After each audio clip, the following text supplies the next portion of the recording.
Chapter 362.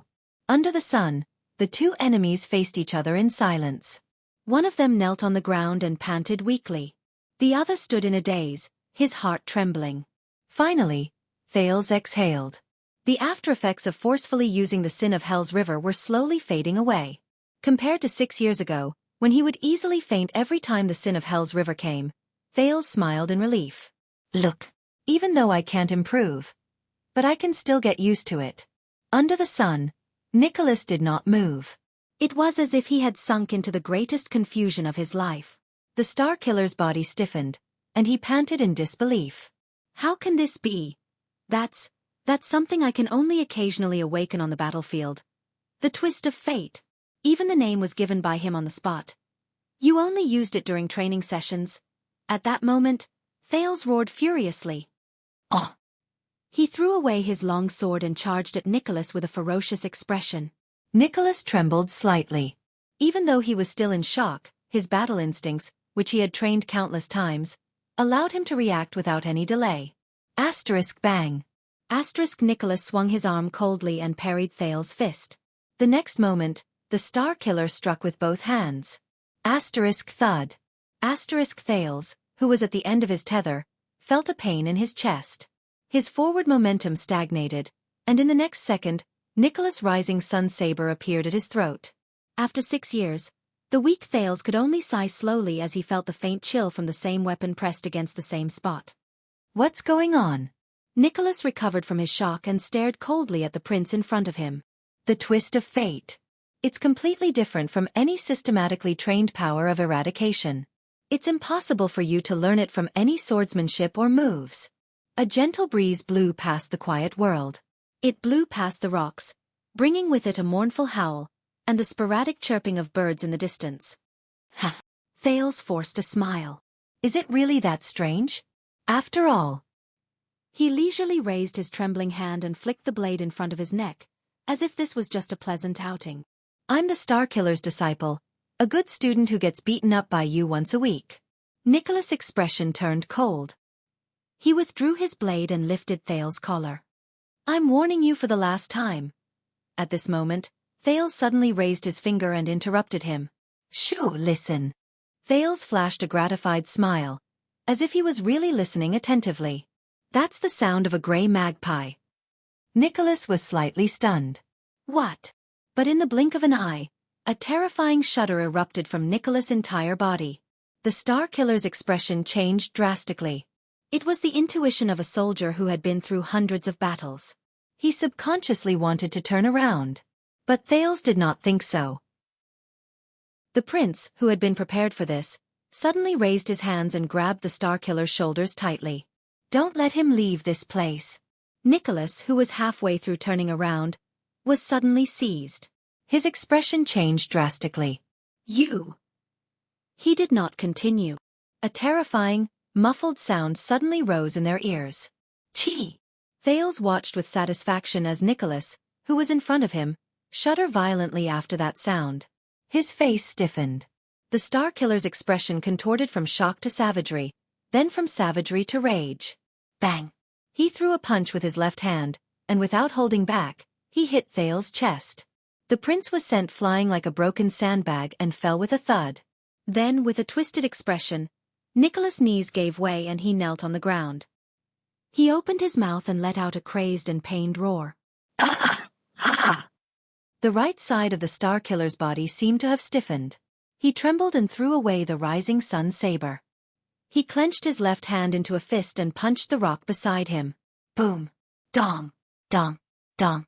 Punch after punch, Nicholas, who was kneeling on the ground, had a ferocious expression on his face.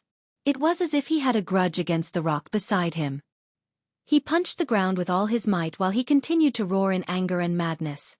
It was as if he was enduring some kind of pain. Thales spat out a mouthful of blood. He endured the pain in his chest and shook his head. He was gratified to see a thin arrow shaft suddenly appear on the Star Killer's back. The thin arrow sank deep into the right side of Nicholas' back, and a ferocious and sharp arrowhead appeared on his chest. Fresh blood dripped from the arrowhead. The Star Killer lifted his head abruptly. His bloodshot eyes shone with terrifying flames. He roared in anger. Ah, Ned Monty. You son of AB*TCH. His roar spread through the land of barren rocks and echoed in the cracks between the rocks. At some point in time, the chirping of the birds had disappeared. Only the mournful sound of the wind remained. Thales sucked in a breath and closed his eyes. He was completely at ease. He had won the duel between him and Nicholas. He had grasped every factor and every bargaining chip he had. Thales coughed out a mouthful of blood in pain. He then could not help but laugh. Yes, the prince's only chance of winning in this duel is that Nicholas' opponent was never just him. The Star Killer's roar turned into pained moans and grunts. He tried to reach out to retrieve the arrow, but the location of the wound was too tricky. Nicholas could not touch it at all. Tisk! A hoarse and sinister voice that both of them were very familiar with came from behind a rock. Be careful, Lord Nicholas. Don't move, especially your right hand. That's a barbed arrow. The more you move, the more you'll get hurt. The hidden man let out a low chuckle. Nicholas' right arm was still trembling as he knelt on the ground. He used his left hand to support himself on the ground. He glared at Monty with bloodshot eyes and gritted his teeth. You can't run away. We'll tear you to pieces. Monty's cold laughter came from behind an unknown rock again. Oh, you're talking about Lum and Jella, the hidden sentries half a mile to the north who are providing support. Or are you talking about the two new guards I don't know in the northeast? Nicholas' gaze froze. Monty, who was hidden in the dark, laughed out loud. Don't worry, I've already taken care of the four of them. I even left a mark for the people further behind. They won't come here. The Star Killer shuddered violently. His heart turned cold. Taken care. Thales panted in pain and felt slightly better. He struggled to sit up and reached for his sword and shield. A whistle rose around him. Monty's voice sounded near and far, as if he was moving non-stop. Spiky, you said that you strengthened the Royal Guard's scouting and scouting training, and reduced the amount of fighting against the enemy head-on, right? Nicholas tried to reach his wound again, but in the end, he failed. He could only moan in pain. Thank you so much. Those soldiers aren't very skilled. There was a rhythm in Monty's voice that made people's hearts palpitate. You saved me a lot of trouble when I intercepted them. Ah! Nicholas roared furiously and punched the ground again. Monty's laughter was intermittent, but anyone could hear the ghastly, unfathomable, and malicious intent in it. Fortunately, the Royal Guard still used the scouting formation passed down by Coward Lakin. Take a guess. Who is the person who knows, understands, and is most familiar with Lakin's 12 scouting formations within a circular area of 100 miles? Who is the person who can intercept them in the shortest amount of time and at the fastest speed on the path they must pass through? When he said this, the Raven of Death's smug laughter came from somewhere. Ha ha ha ha. Thales frowned slightly. Monty. Nicholas' gaze became more and more terrifying. The pain in his heart and body tormented him greatly. You son of AB*TCH. A long sigh came. It seemed to be the Raven of Death's sigh. Yes, Spiky. He seemed to find it a pity. Now, there's only you and me left. The Star Killer clenched his fists while he knelt on the ground.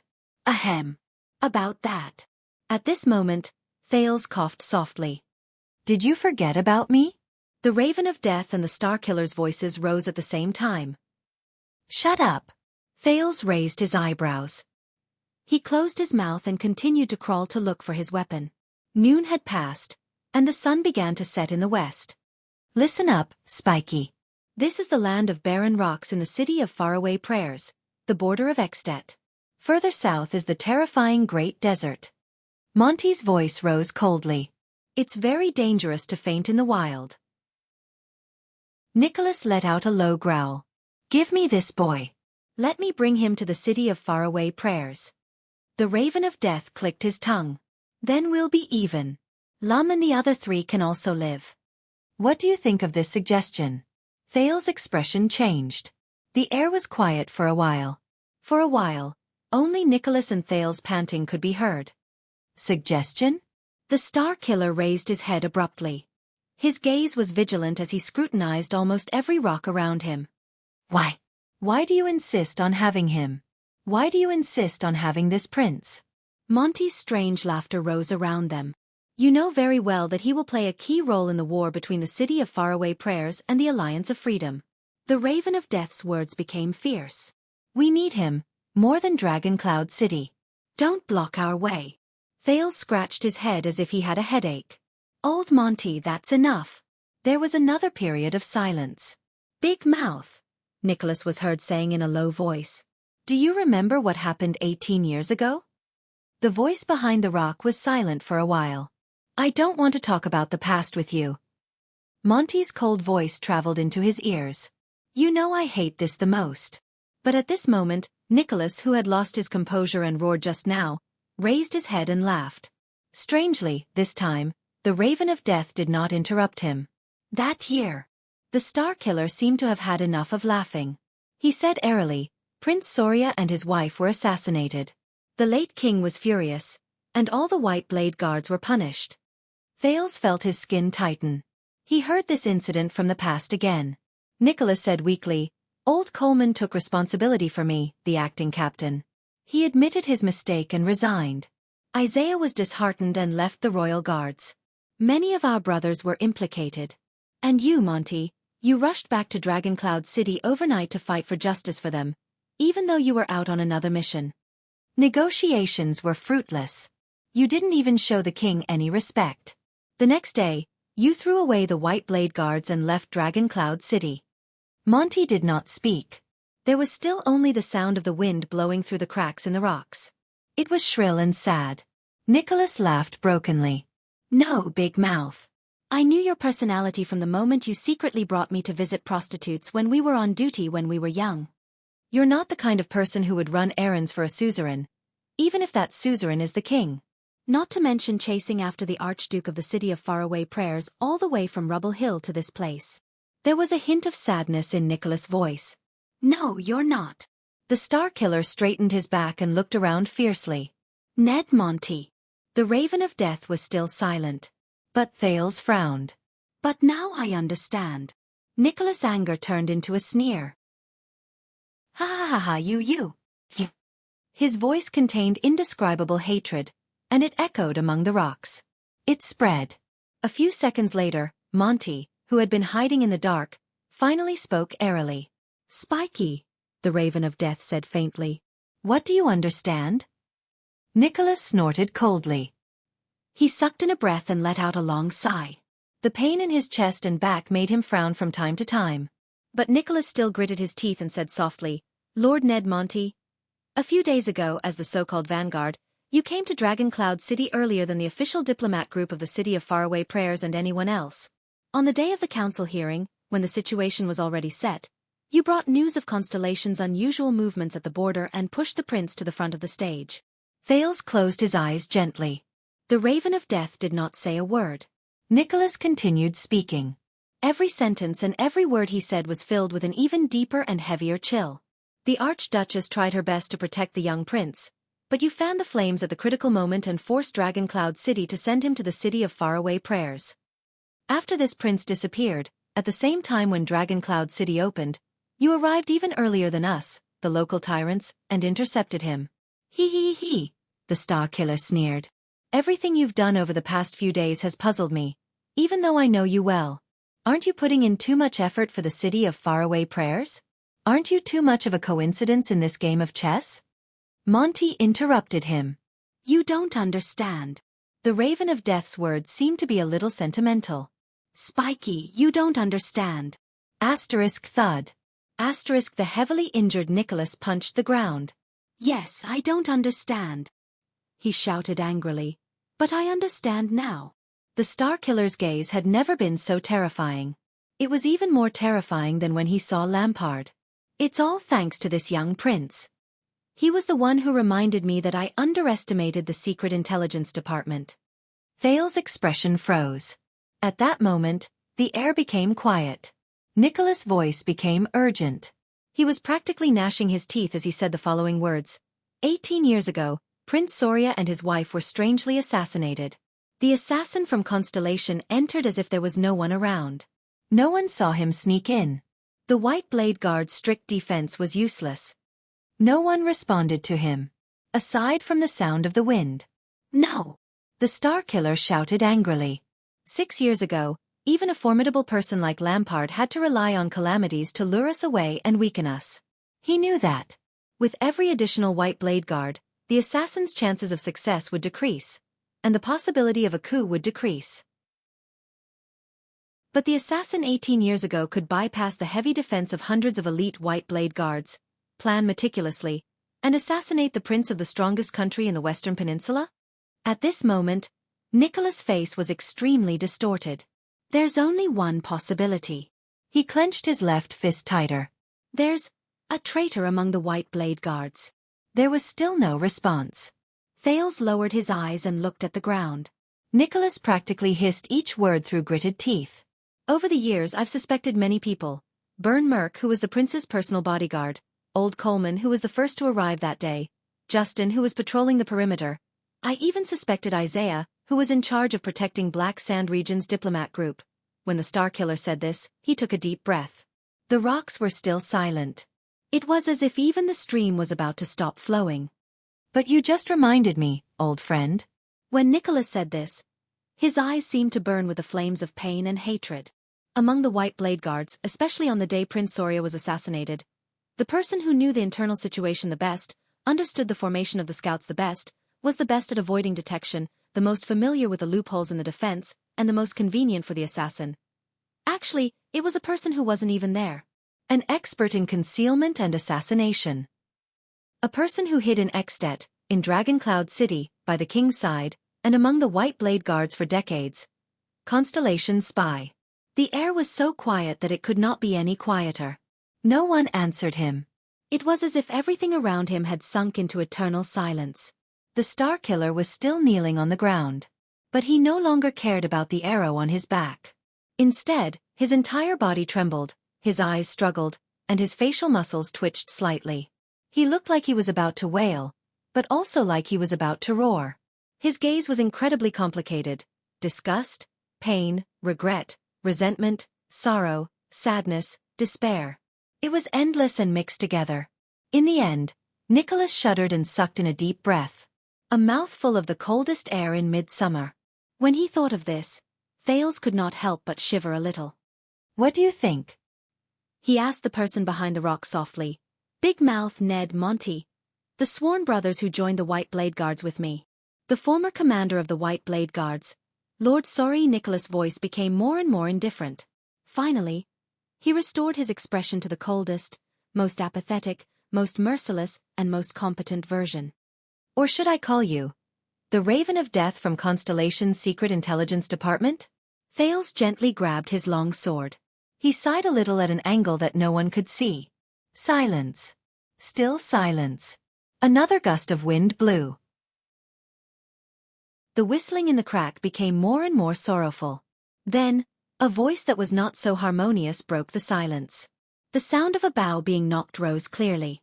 You know, I've changed my mind about the suggestion just now.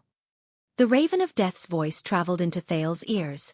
He still sounded calm, relaxed, and at ease. Spiky.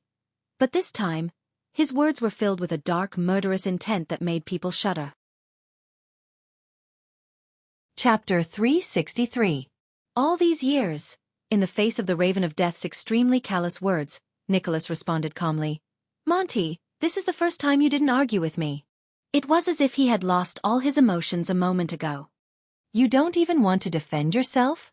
However, the only thing that responded to Nicholas in the crack was the soft sound of the wind. And asterisk whoosh. Asterisk when he heard the sudden sound of a crossbow. Thales' breathing froze. Nicholas' body swayed violently. He turned his body in a disheveled manner to avoid the fatal arrow that sliced through the air. Asterisk thud. Asterisk after a muffled sound. A short arrow was nailed to the ground not far from the Star Killer's shoulder. The shaft of the arrow was still trembling. What a beautiful dodge. Monty's voice came from behind the rock again. Lying on his side on the ground, Nicholas panted rapidly. Even though he tried his best to dodge, the light armor on his left shoulder was still grazed by the arrow, leaving behind an ugly wound. But how many more times can you roll with that arrow? The Star Killer frowned slightly. He turned his head and glanced at the arrow shaft on his right back. He then endured the pain and looked at the wound on his chest. The tip of the arrow was slightly exposed, and it was dripping with blood. Obviously, the dodge just now had worsened his injuries. "Why?" Nicholas said hoarsely. "What benefits did the constellations give you, Monty?" But before he could finish asking, Nicholas' expression changed drastically. He supported himself with his left hand and dodged again. Asterisk bang. Asterisk the bowstring sounded again, and the sharp arrow sliced through the air. Asterisk clang.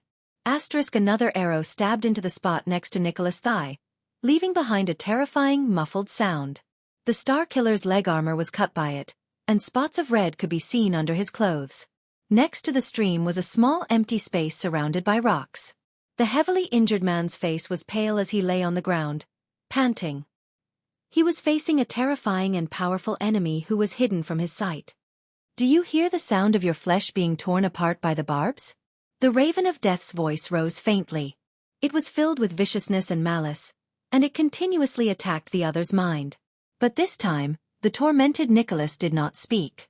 On the contrary, his sweaty face was extremely focused. The Star Killer endured the pain in his chest and firmly extended his left hand to grab the golden saber with the black handle. Thales frowned. "It's a pity that the rising sun saber can't block arrows." Monty's cold laughter floated in the cracks between the rocks. Along with the sound of the wind moving about, he seemed to be near and far at the same time. "Are you thinking that it would be great if the Severing Soul's blade was still around?" But the Raven of Death's words came to an abrupt halt. Nicholas calmly got up from his kneeling position.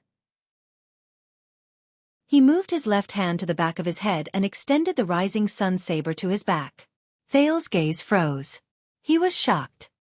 The Star Killer's blade swept past the arrow shaft, which was exposed outside the armor, and sparks flew. Sizzle! Amidst a strange sizzling sound, the arrow that was instantly cut off fell to the ground powerlessly. One side of it was still faintly red and emitting faint white smoke. Nicholas coughed. "You know, this flaming knife really can't be used to block arrows." His blade returned to his chest, near the wound. There was another terrifying sizzling sound. As Nicholas grunted laboriously, his blade and right hand left the wound on his chest. Thales widened his eyes. A small but ferocious-looking barbed arrowhead and the broken arrow shaft were pulled out from his chest without hesitation. Aside from the sweat on his forehead, the Star Killer did not even frown, as if he had just cut open someone else's wound. "But debridement, removal of the arrow, and stopping the bleeding at the same time are still very useful." The moment Nicholas' voice faded away, the crossbow bolts came flying again. Asterisk swoosh. Asterisk as the sound of the air being sliced rose, Nicholas turned swiftly. The twist of fate surged in his body, causing his figure to change. Asterisk ding. Asterisk the new arrow passed through the afterimage of its target, and landed a few inches away from Nicholas' boots. It buzzed with the remaining force. Thales watched the scene in front of him worriedly. The Star Killer panted softly as he stared at the arrow on the ground, but he was not injured. Compared to before, Nicholas seemed to be at ease after he removed the arrow from his body. For the first time, the Raven of Death's fatal arrow did not succeed. Thales could not help but tighten his grip on his sword. 6 seconds, old friend. From the moment you knocked the arrow, aimed, measured the distance, and fired, you took a total of 6 seconds. It's about the same as 18 years ago. The Star Killer took a deep breath. He extended his right hand and clenched his fist lightly. Even though he was not as agile as before, he was no longer impeded by the arrow stuck in his body.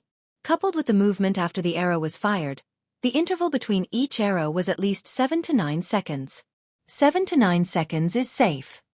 Nicholas' expression became calm again. He loosened his grip gently, and a small arrowhead fell from his hand. The wound on his chest had long since been sealed by the high temperature, and the wound on his back was no longer bleeding. The power of eradication gathered in the bones near the arrow wound and surged ceaselessly, urging his muscles to contract and seal the wound. Asterisk swoosh. Asterisk the wind from the arrow rose again. Before the Star Killer finished speaking, he suddenly turned around, turned his head and slashed. Thales shuddered. Hell's senses instantly slowed down the scene in front of him. The silver light in Nicholas' body shot out, propelling his body to change direction in an unbelievable manner, leaving behind an afterimage. His blade was agile and swift, cutting through the arrow in the air. Asterisk shick. Asterisk as sparks flew, the rising sun saber easily cut it into two. The Star Killer's body froze for a moment. The scene in front of Thales returned to normal. On the ground in the distance, a short arrow that had been cut into two did not lose its momentum and fell into the distance. Thales' eyebrows furrowed even more. He could tell that even though the Star Killer's movements were still sluggish due to his injury, he was slowly regaining control of the situation. Nicholas raised the slightly red rising sun saber in his left hand and took a deep breath. "You're right, Monty." The pale-faced man furrowed his eyebrows and looked at the area below his left rib. There was a new scratch on his light armor. He swung the weapon in his hand in dissatisfaction. "This steaming hot saber is too sharp. Even if I cut the arrow, I can't make it deviate. I'm starting to miss that old saber." The Star Killer raised his head and began to pace slowly. His gaze was vigilant as he surveyed the rocks around him. "Son of AB*TCH. Monty's voice floated into his ears again. His tone was slightly raised, and there was a hint of annoyance in his vulgar words. He repeated Thales' worries. "You retrieved an arrow from the battlefield while in extreme pain, and you still have time to calculate my firing speed. You're just a foot soldier who only knows how to cut people. When did you become so powerful?" Nicholas gently moved his injured right arm, searching for the limit of his injuries. He sneered in disdain. "Didn't I say this before? This is the age when we are at our strongest. While our physical strength declines and our skills decline, our experience, and willpower gradually solidify into the most reliable strength." The Star Killer sneered. Anger flashed in his eyes. "And you can't imagine what kind of experience I had on that night in Dragon Cloud City 6 years ago." Thales, who was resting to recover his strength, had a thought appear in his mind. He could not help but recall that nightmarish night. It was especially so when Lampard sneered. He remembered the black mass of crossbows, and the terrifying sound when they fired at the same time. Merciless and cold. And those white blade guards who protected me and Little Rascal with their lives, and the unwilling and pained expressions on their faces when they were heavily injured. Compared to that, Nicholas' sneer brought Thales back to reality. "Monty, every time you shoot, you have to calculate your opponent's movement trajectory according to the distance and the direction of the wind." Monty did not answer. "How unfortunate." Nicholas grinned coldly. "My power of eradication is best at changing trajectories halfway." Asterisk whoosh. Asterisk another muffled sound was followed by the next arrow. But Thales solemnly saw the twist of fate in Nicholas' body flash slightly. He instantly stopped moving forward and bent his body backwards. As if he had predicted the move, he dodged the arrow that should have pierced through his chest. F***CK. Monty's exasperated and furious shout came from afar. Nicholas responded to him by shaking his head indifferently. "Come on, Monty. I almost know where you are." He stared at the area in front of him to the left, and the saber in his left hand spun continuously. Silence returned to the land of barren rocks. Only Nicholas, who was staring at the rock, and Thales, who was sitting on the ground and resting against his shield, were left. Thales sighed heavily. Obviously, the situation has changed. Ha ha ha ha. The Raven of Death's laughter rose faintly. There was a faint desolation in it. "You know, Spiky, you remind me of Caslin." Nicholas' gaze stopped in midair. Caslin? A heroic old man who persuaded him to drink appeared in Thales' mind, but the prince never saw him again. It was said that the old man died in heroic Spirit Palace in the end. Every time Caslin and Terend fought, the inextinguishable Flame, who had fierce attacks, had the upper hand, and was about to defeat the iceberg. Monty continued. Counterattack, trap, lure the enemy. Caslin always had a way to deal a fatal blow at the last moment, turn defeat into victory, and defeat Terend. Even the motionless bow could not help him. Nicholas was first puzzled and stunned. Then he reacted. The inextinguishable Flame. Terend. His gaze darkened. The former vanguard of the White Blade Guards, the great warrior of Caslin's generation. "There's always a way, there's always a way. You're really becoming more and more like that iceberg," Monty said with a sigh. "No." Nicholas breathed softly. "Whether it's Caslin or Terend, they, Dominic, Blake, Lycan, Sol, Bauer. These old faces of the White Blade Guards." Nicholas gripped the blade in his hand tightly with an expressionless face. At this moment the Raven of Death said flatly, What are you waiting for, Your Highness? As he spoke, the bowstring sounded again. The slightly absent-minded Starkiller was shocked. He immediately activated the twist of fate. He immediately turned and dodged the arrow. But it was not over yet. Asterisk whoosh. Asterisk the wind from the sword rose. Behind him, Thales had already arrived before him at some point in time. With a fierce expression, the prince swung his sword at the disheveled Nicholas, who had just dodged the sniper attack, and was enveloped by the tip of the sword. Asterisk clang. Asterisk Nicholas calmly raised his sword. In the most disadvantageous position, he struggled to dodge Thales' attack. Thales gritted his teeth and used the momentum to ram his shield forward. Asterisk bang. Clang. Asterisk Nicholas' right shoulder pushed against the shield, and the blade in his left hand blocked the prince's subsequent thrust. Back off, young prince. The Starkiller exerted force from his waist and pushed Thales back. He warned impatiently, or else you'll lose a hand or more. Thales snorted coldly. Didn't you say that it's enough for me to eat with one hand? The furious Nicholas was just about to speak when he felt a sense of danger. He immediately lowered his head. Asterisk whoosh. Asterisk another crossbow bolt flew through the air. It slashed past the back of Nicholas' left ear, bringing with it a scorching wave of air. See, you don't actually have to worry about me. Thales exhaled and assessed his remaining strength. He said solemnly, your real opponent is on the other side. Nicholas let out a low growl. His gaze was hostile. The wound Thales made on his face was still bright red. The second prince thrust his long sword at him again. The Starkiller had just raised his saber to block the attack when he noticed that something was wrong. Just as he expected, Thales' long sword, which was halfway through his thrust, suddenly made a turn and bypassed the Starkiller's intercepting blade. It was a feint. A feint made by the twist of fate. Damn it! The Starkiller cursed in his heart. That's my move. He quickly took a step back and dodged Thales' sword, which had changed from a thrust to a slash. Thales, who had forced his opponent to retreat for the first time, curled his lips. As expected, the right side of Nicholas' chest was heavily injured. Even though he had temporarily suppressed the injury, it could be seen from the fact that he had to use his left hand to use his saber. The Starkiller's dominant hand, footwork, and balance were greatly affected. He was far from being in his best condition. Thales exhaled. Fighting against this terrifying man is no longer as stressful as before. Thales placed his sword on his shield. His gaze was fierce. He knew that he had two great advantages. First of all, unless absolutely necessary, Nicholas was unwilling to kill him. Otherwise, it would be meaningless for the Starkiller to chase him all the way here for Dragon Cloud City. Secondly, this was not a battle between Thales and Nicholas, but a battle between the Raven of Death and the Starkiller. They placed all their attention on each other. The Prince of Constellation was at most an arena. So, as long as I try my best to create trouble for him and make the Starkiller reveal enough flaws, then the Raven of Death hiding in the dark can. Do you want to continue playing? Nicholas looked at him angrily. Then open your eyes wide and watch. The next moment, the saber in his left hand immediately appeared before his eyes.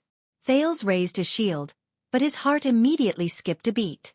With his hell senses, the power of eradication in Nicholas' body surged. He swung his saber and instantly changed direction. Twist of fate. It's this again. The twist of fate that allowed him to instantly change direction and reverse inertia. It had a miraculous effect regardless of whether he dodged or attacked. Thales instinctively activated the Sin of Hell's river, and imitated the silver needle-like glare that erupted from his opponent's bones. He forcefully pulled his shield back while his joints let out muffled sounds in pain, and changed direction to attack his opponent's true direction of attack. At the same time, he swung his sword with his right hand and stabbed the enemy. He was prepared to play the game of, you change, I change too, with the enemy. His shield and Nicholas' weapon swept past each other in the air, and a barely noticeable sound was produced. Asterisk ding. Asterisk no. Wait. Thales looked at Nicholas' fierce expression and could not help but feel his heart race. A bad feeling rose in his heart. It's not that simple. Asterisk whoosh. Asterisk the saber whistled, and its momentum was piercingly cold. Thales was shocked. This time, the dead face did not activate the twist of fate. He did not use the special effect of his power of eradication either. He did not change his body and inertia, and he did not avoid Thales's sword. Instead, Nicholas roared furiously. Instead, he swung his saber and attacked with an indomitable will. Shick. Thales's sword grazed past Nicholas' left shoulder, and blood splattered. But the Starkiller's blade did not care about anything else. It went straight to the middle. In the next second, Thales, who was still in a dodging posture and retreating in a disheveled manner with his sword and shield, felt a chill in his throat. He was terrified. When he came to his senses, the rising sun saber was already pressed against his neck. The twist of fate is the same as war. It's an art of deceiving the enemy. Nicholas did not care about the injury on his shoulder at all. His gaze was cold. But if you indulge too much in the deceiving effect of it and rely too much on feints and changes in direction to gain an advantage. The man did not continue. Thales sighed. He lowered his shield and held the hilt of his sword upside down to show that he admitted defeat. Nicholas tightened his grip a little and threatened with a cold snort. "This will be your end." Shick. Another sound of a crossbow rang in the distance. The Starkiller's expression changed. At the same time, Thales swung his upside-down sword in a backhand motion. Nicholas' expression changed when he was attacked from both sides. He cursed, but he only had time to say one word. F***CK. The twist of fate in the Starkiller's body circulated again and forcefully twisted his body. Nicholas perfectly dodged Thales' backhand sword that was right in front of him. But his left arm was cut by the flying crossbow bolt, and blood gushed out. The unstable Starkiller gritted his teeth and took a few steps back. He moved out of the dangerous area and used the rising sun saber to stop the bleeding. "I think what he meant was, Your Highness, you know how to deceive the enemy, and you also know how to fight with your life on the line." Monty's lackadaisical voice, which was replaced by a solemn and fierce one, came from the cracks in the rocks around them. "But you have too little experience in battles. You don't know when to deceive the enemy, and when to fight with your life on the line." Thales' eyebrows twitched. The Raven of Death said softly, "I have a suggestion for this. When the enemy is used to you fighting with your life on the line, you should deceive them. When the enemy is used to you bullying them, you should fight with your life on the line." "Thank you for your guidance." Thales exhaled. "I feel like I've learned more today than I did in the outdoor training classes over the past 6 years." "I can tell." The Starkiller pressed the wound on his chest and stared at Thales with hostility. "Are you scolding me?" Thales smiled in a friendly manner. "Also, speaking of the training sessions, if I remember correctly." Thales stared at Nicholas and sighed in a rather resigned manner. 6 years ago, his left leg and left arm were shot by arrows, but he still fought for a day. He did not remove the arrowhead in time, so this problem was left behind. When Nicholas heard this, he froze. 6 years ago, this brat, he tightened his grip on the hilt of his saber. Thales said solemnly, during the training classes, compared to his right side, his left side's movements were slightly uncoordinated. "Got it." Monty's answer was brief and very satisfied. Nicholas was silent for a while. "You." The Starkiller tightened his grip on the hilt of his saber. He no longer smiled coldly, but his gaze was fierce. "You are very good." Thales sighed in resignation. He shook his arm lightly. The numbness and soreness appeared again. "I'm almost at my limit." In the next moment, the battle started again. The prince turned his body sideways and raised his shield. Without holding back, he charged at Nicholas, who was trembling in anger. In response, the Starkiller lowered his body and swept his leg in an attempt to kick him down while he was charging forward. This time, Thales gritted his teeth and no longer used the twist of fate to dodge. He activated the Sin of Hell's River to increase his strength and maintain his balance. He lowered his body and stood on the ground to withstand the kick. Thud. Thales swayed, but he did not fall. He roared angrily and pushed Nicholas' saber away. Monty's laughter came from the crack in the rock. "Look, he learned it." The Starkiller activated the twist of fate with all his might. He stuck close to the shield and spun around in a strange manner. He stretched his weak right hand over the shield, grabbed Thales' left arm, and pulled it in an ingenious manner. Thales lost his balance due to the pull, and his long sword missed its target. He moved past Nicholas, lost his balance after charging a few steps, and landed on one knee. But there were gains and losses. Asterisk whoosh. Asterisk Nicholas, who was tripped by Thales, heard a sound next to his ear. He only had time to dodge with his upper body when he suddenly felt pain in his leg. Asterisk shick. Asterisk his left calf was pierced by Monty's arrow. The Star Killer cried out in pain and cursed fiercely, "Monty! F asterisk CKU." The prince coughed in pain a few times. He got up and stared at Nicholas with a slight frown. He turned his head and said indignantly to the Raven of Death, who was hiding behind the scenes, "Calf? Can't you aim for the vital part?" Monty's voice rose and he rebutted Thales rudely, "I also want to look for the shooting field. Unless you want me to kill you as well." Before he could finish speaking, the sound of the bowstring being released was heard again. Nicholas' expression was one of grief and indignation. He dragged his injured leg and spun around with all his might. Asterisk whoosh. Asterisk fortunately, the arrow only grazed past his thigh and tore his armor. Once the arrow was shot, Monty said slowly with a mocking tone, "I will shoot you as well, your honorable highness." Thales was speechless for a moment. He shook his head in resignation. "Forget it, next time we will bet." But before Thales could finish speaking, he suddenly felt a chill behind him. In his shock, Thales turned his head around. The rising sun saber's blade was right in front of his eyes. Asterisk clang. Asterisk the prince raised his shield with all his might in a panic and blocked Nicholas' slash with both hands. "Both of you." Nicholas did not care about his pierced calf at all. His face was red with extreme anger, and the blood from Thales' slash could be seen. "I've had enough of both of you echoing each other." The Star Killer shouted angrily with bloodshot eyes. "One of you is shameless and sinister, and the other is despicable and lowly. What do you take this for?" Thales tried his best to draw his sword and tried to force his opponent to retreat. But the moment he handed over his weapon, he heard a strange sound. Asterisk sizzle. Asterisk a blade suddenly appeared on the back of the shield. It was slightly red and emitted light smoke. Thales felt a chill in his heart. This is bad. As expected at that moment, the red rising sun saber pierced through the other side of the shield and arrived in front of his eyes. The legendary anti-mystic equipment effortlessly cut Thales' shield in half, and then turned to cut his long sword. Asterisk sizzle. Asterisk all of Thales' weapons turned into scrap metal in an instant, as if they were made of paper. Even Thales' entire arm was roasted red from the rising sun saber slash. Faint smoke rose from it. The prince grunted in pain. Asterisk thud. Asterisk the next moment, Nicholas roared madly. He tripped Thales and sent him tumbling to the ground. In that second, Thales' face contorted in pain as he fell to the ground. Asterisk whoosh. Asterisk the sound of something slicing through the air rose again. The Star Killer instinctively leaned forward and bent down, sticking close to Thales' back to avoid the arrow, which was filled with murderous intent.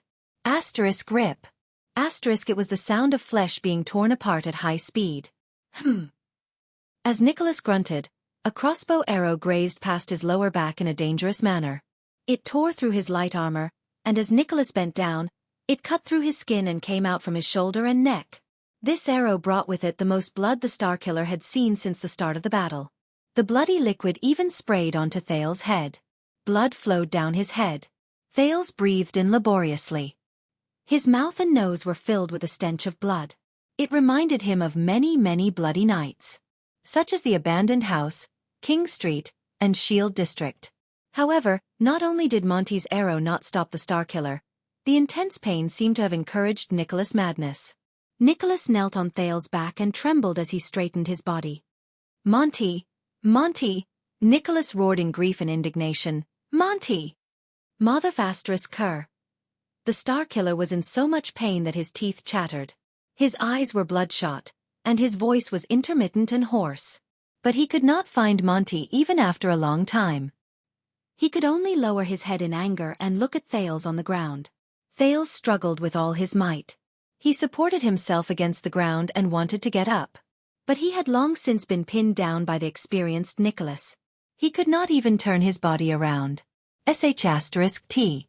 "I've forced him into a corner. I can't find Monty." Nicholas' eyes were filled with uncontrollable anger. "But I caught you. Yes, I won't kill you.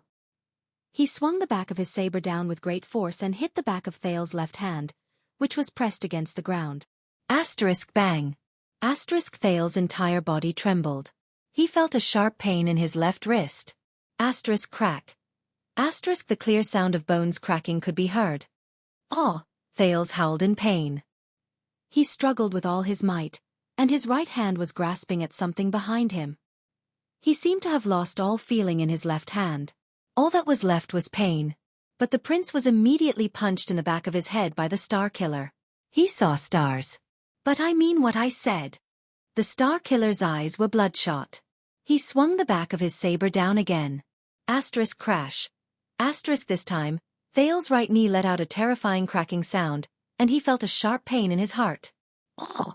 The prince's cries of pain grew more intense. His back arched upwards as if it was spasming, and he struggled more and more crazily. But Nicholas still pinned him to the ground. The Star Killer gritted his teeth. As he listened to Thales's screams, there was an incomprehensible delight in his eyes. "I will give you!" He roared furiously and pressed the teenager under his knee down. He raised his saber again. "Leave your right hand behind." The next moment, he swung the back of his saber down for the third time. Asterisk crack. Asterisk Thales's left tibia was broken with a crisp sound that was terrifying to the ears. The prince was in so much pain that he could barely scream. His shoulders hit the ground from left to right, and he trembled helplessly. Time seemed to have slowed down. Thales breathed in a daze. He was trembling. At that moment, under the intense pain, he felt as if he truly felt death approaching. "This is... in the end? Monty!" Nicholas crawled up from Thales's body and raised his head abruptly. He roared with a ferocious expression and looked around. "Come on! Come and kill me!" Asterisk whoosh. Asterisk another twang from the bowstring came from the right. Sensing the threat, Nicholas did not hesitate and swiftly activated the twist of fate. The Star Killer's body leaned forward, and an arrow pierced the ground powerlessly. But it was not over yet. Ha! The vigilant Nicholas tensed up. A short sword and a figure pounced on him from the sand and dust on his left. So, the arrow on my right is just bait. The real him is lurking here, waiting for me. As he thought, the battle-seasoned Nicholas did not stop. He activated the twist of fate again, and the rising sun saber in his left hand changed its momentum. He swung it fiercely in an unbelievable manner. Asterisk sizzle. Asterisk the sharp legendary anti-mystic equipment cut the person who appeared on Nicholas' left, as well as the short sword in his hand, into two. But the moment Nicholas turned his head around, he was immediately stunned. The only thing he cut was a short sword and... a light armor? *T. It's not the left. Before Nicholas, who felt a chill run down his spine, could think further, a pair of thick and powerful arms with a deep chill and murderous intent stretched out abruptly from his right, in an unstoppable manner, from the direction of the arrow just now. The enemy's left arm went through Nicholas' left shoulder, wrapped around his neck, and latched onto his throat with the crook of his arm. At the same time, the enemy's right arm went through Nicholas' right shoulder, latched onto the joints of his upper arm with his left hand, and pressed down on the back of Nicholas' head with his right palm. Is it the left? Or the right? War is the art of deceiving the enemy, isn't it? The familiar brassy voice traveled into his ears coldly. Nicholas felt a chill run down his spine. He had just realized that he had made a fatal mistake. In the next second, the enemy behind him suddenly exerted force. The enemy was still tightly pressed against him, but he arched his body, and with his face and right palm, he pushed the Star Killer's head forward. He locked his arms behind him and seized the latter's neck. Do you miss Teren's favorite strangulation technique? 3 seconds to end the battle? 1 second. Nicholas' face turned pale. His vision swayed. The blood in his veins was stuck in his carotid artery, and it could no longer flow to his brain. The voice behind him said coldly, "You're giving me a headache. Your instinctive sense of danger is really hard to kill. I really have to thank that child. Whether it was his reminder or his sacrifice, as expected, you're much slower when you turn your head from the left." 2 seconds. The Star Killer's vision darkened, and his consciousness became increasingly blurry. He had just pulled the rising sun saber, which he had swung backwards, back to his chest. He wanted to stab backwards, but his hand went limp due to the lack of oxygen in his brain. He could no longer find his target.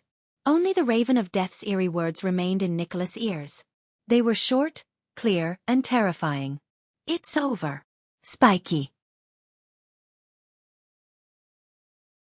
Chapter 364. Thales lay on the ground, trembling under the torment of pain. He was drenched in cold sweat.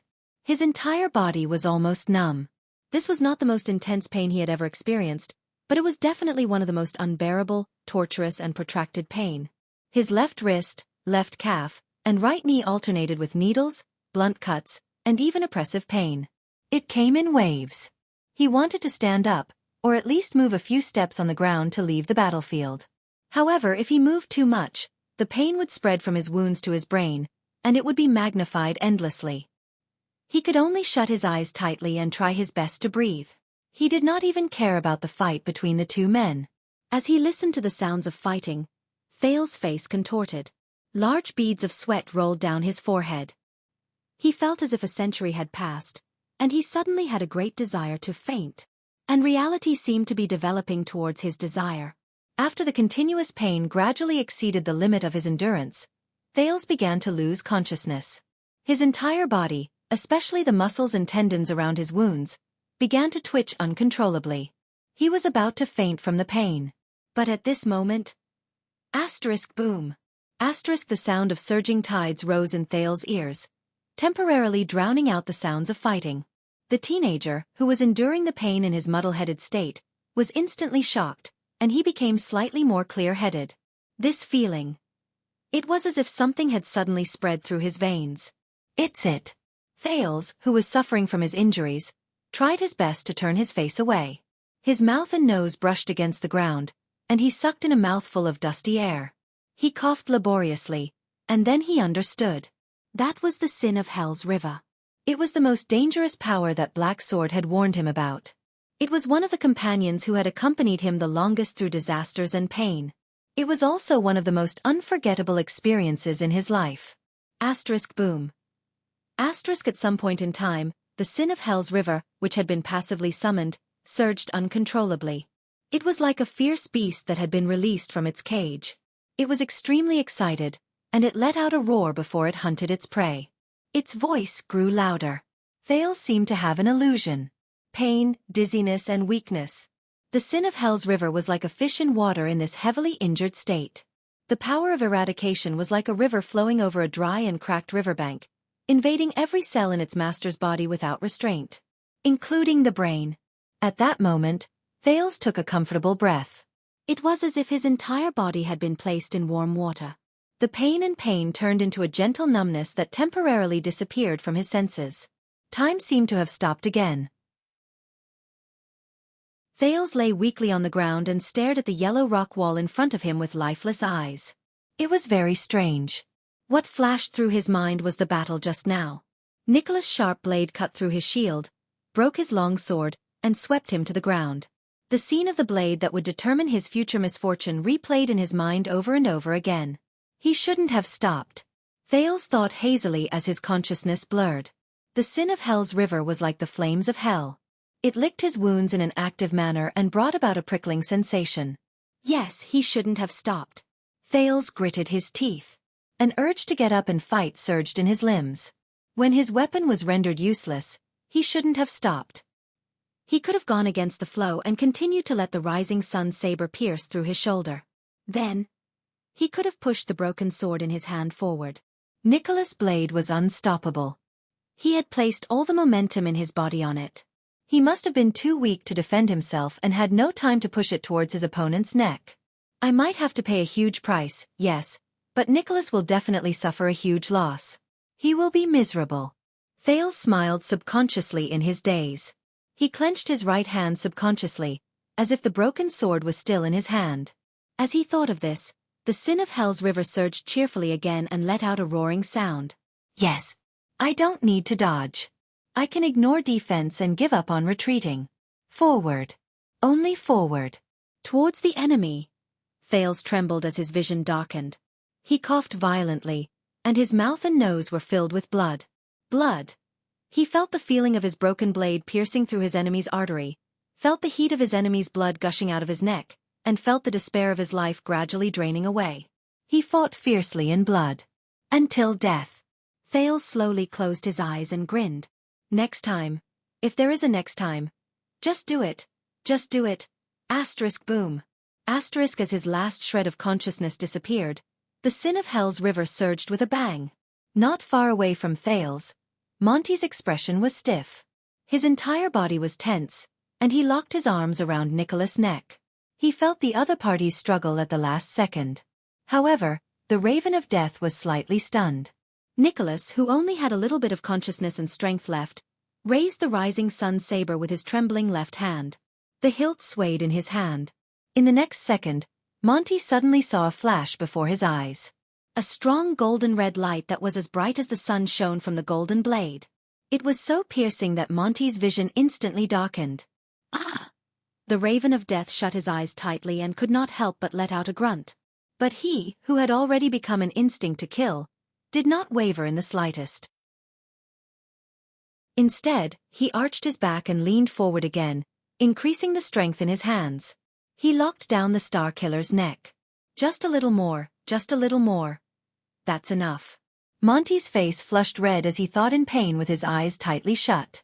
But he soon realized that the rising sun saber did not just bring a strong light. Monty's arms trembled violently. His skin, which was pressed against Nicholas' skin, suddenly became extremely hot. It was not scalding, nor was it burning. It was a burning pain that went deep into his bones. Monty could not help but scream in pain.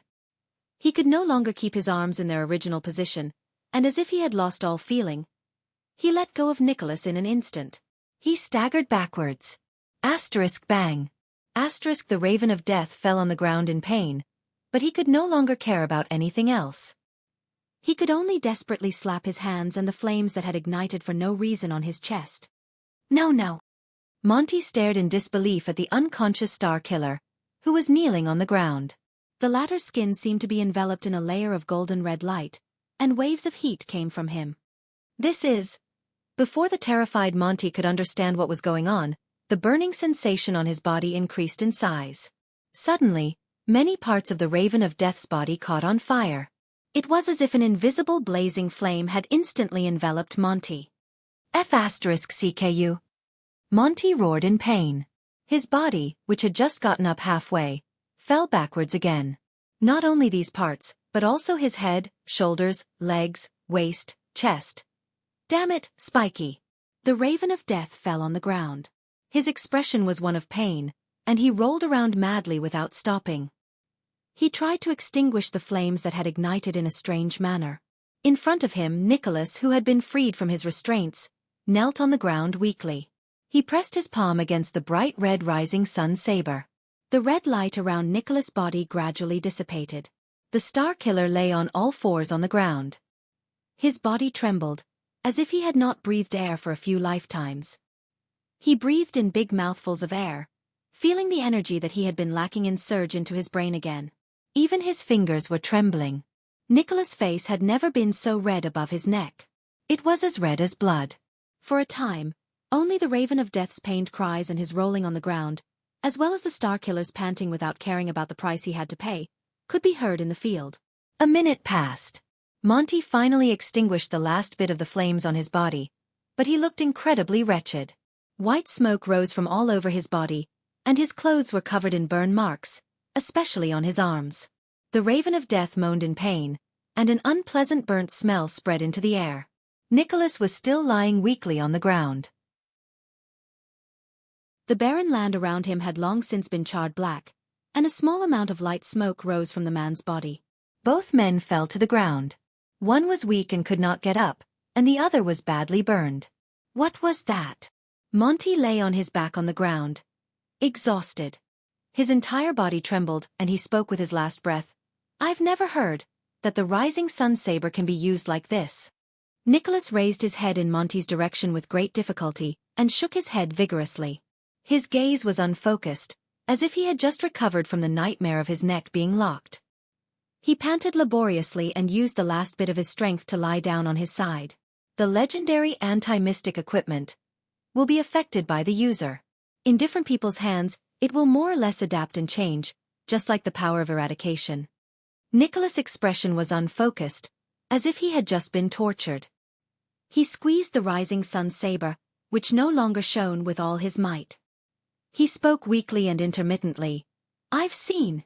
Told you use the rising sun saber as a mystic gun, and in a narrow tunnel. Create terrifying flames and explosions." Monty grunted hoarsely. He struggled to get up. "Don't move, Monty." The Star Killer lowered his head. His voice traveled into Monty's ears faintly, and his words were filled with fatigue. "If you don't want to be burned to ashes." "I can't control it well. It." Hearing this, Monty froze a little. He sighed softly and lay down again. When he saw his enemy lying down, Nicholas, who had used up a lot of energy, heaved a sigh of relief. He looked at the rising sun saber in his hand with a dispirited expression. "As you can see, I really can't get along with this broken saber. It's been 6 years, and I can only do this much." There was a moment of silence between the two. "Can only?" Monty laughed wanly. Trembling, he stretched out his arms. His armor had been burned, and his skin was charred black. He felt the last bit of his strength disappear along with the burn. "You just used the rising sun saber to make an armor of flames for yourself and roasted me until I was half cooked, and you call this can't get along?" Nicholas laughed. His gaze when he looked at Monty was especially complicated. "No, you haven't been a captain before. You haven't read the records in the Legend of the White Blade Guards. The Severing Soul's blade once fought against the Night Wing King's tens of thousands of Eastern Peninsula's army on its own. But when I held it, I could only seal and isolate around 100 people at most." The Star Killer seemed to have rested well. His speech became fluent, and he said dejectedly, "The rising sun saber, which is said to be able to burn everything, has become an armor that uses flames to protect and defend itself in my hands. I'm guessing that even the Soul Slayer pike, which once created a no-man's land that spanned hundreds of miles, in my hands, can only become the tip of the pike, which can keep the living away from it, and those who get close to it will die." Nicholas raised his head and flashed a bitter smile. "Otherwise, I wouldn't have wanted to fight in such an ugly manner." Panting in pain, Monty's gaze froze. "What?" The Raven of Death stared at his opponent in disbelief. "Are you saying that the current situation was something you planned from the very beginning? You lured me to show up and used the rising sun saber to end the battle? Impossible." Monty stared at his old comrade, his old superior, and his old captain in a daze. For a moment, he felt as if he no longer knew him. Nicholas lowered his gaze and pursed his lips. "From the start of the battle, I was at my greatest disadvantage. You gained the upper hand and hid in the dark, while I was badly injured, and my combat abilities declined. Plus this terrain." When the Star Killer said this, he looked at the seemingly unconscious Thales in the distance and pursed his lips. "This is the battle you're best at, and the most advantageous battlefield. Even if I searched for another 20 years, I wouldn't be able to find you. I wouldn't be able to counterattack, and I could only suffer in vain. And with that brat's interference, I wasn't confident that I could survive until you ran out of arrows." Monty's entire body stiffened. "I could only grab that brat, pretend to have lost my mind, and risk taking 2 of your arrows. For this, I even sacrificed my leg." Nicholas seemed to have finally gotten rid of the aftereffects of having his neck locked. He slowly sat up and extended his hand to treat the injury on his calf. "I tried to lure you out and kill me in close combat." Monty gritted his teeth lightly. The Star Killer stared at the miserable Monty with a burning gaze. "Of course, it was still very risky. The timing of your appearance was too cunning, and the lock formed too quickly. I didn't even have the chance to counterattack, and I almost fainted." Monty sucked in a deep breath. Fatigue appeared in his eyes. "Son of AB*TCH, the Raven of Death said dejectedly as he lay on the ground. "If I wasn't in such a hurry, I would have made a few poisonous arrowheads a few days earlier." "Humph." Nicholas curled up the corners of his lips and began to silently bandage his wounds. "Do you know why you lost?" Monty did not speak. He clenched his burned fists slightly. "You've been a scout for too long, and you're used to maintaining an absolutely safe distance." Nicholas seemed a little sentimental. His hands paused for a moment. "You're used to attacking from behind and killing with one strike. I guess you've almost forgotten what it feels like to fight and bleed while you're face to face. Is that so? The Raven of Death frowned a little, then said in puzzlement, But you, Spiky, you. Since when did you start thinking so much when you're fighting? Nicholas shook his head. The emotions in his eyes were complicated.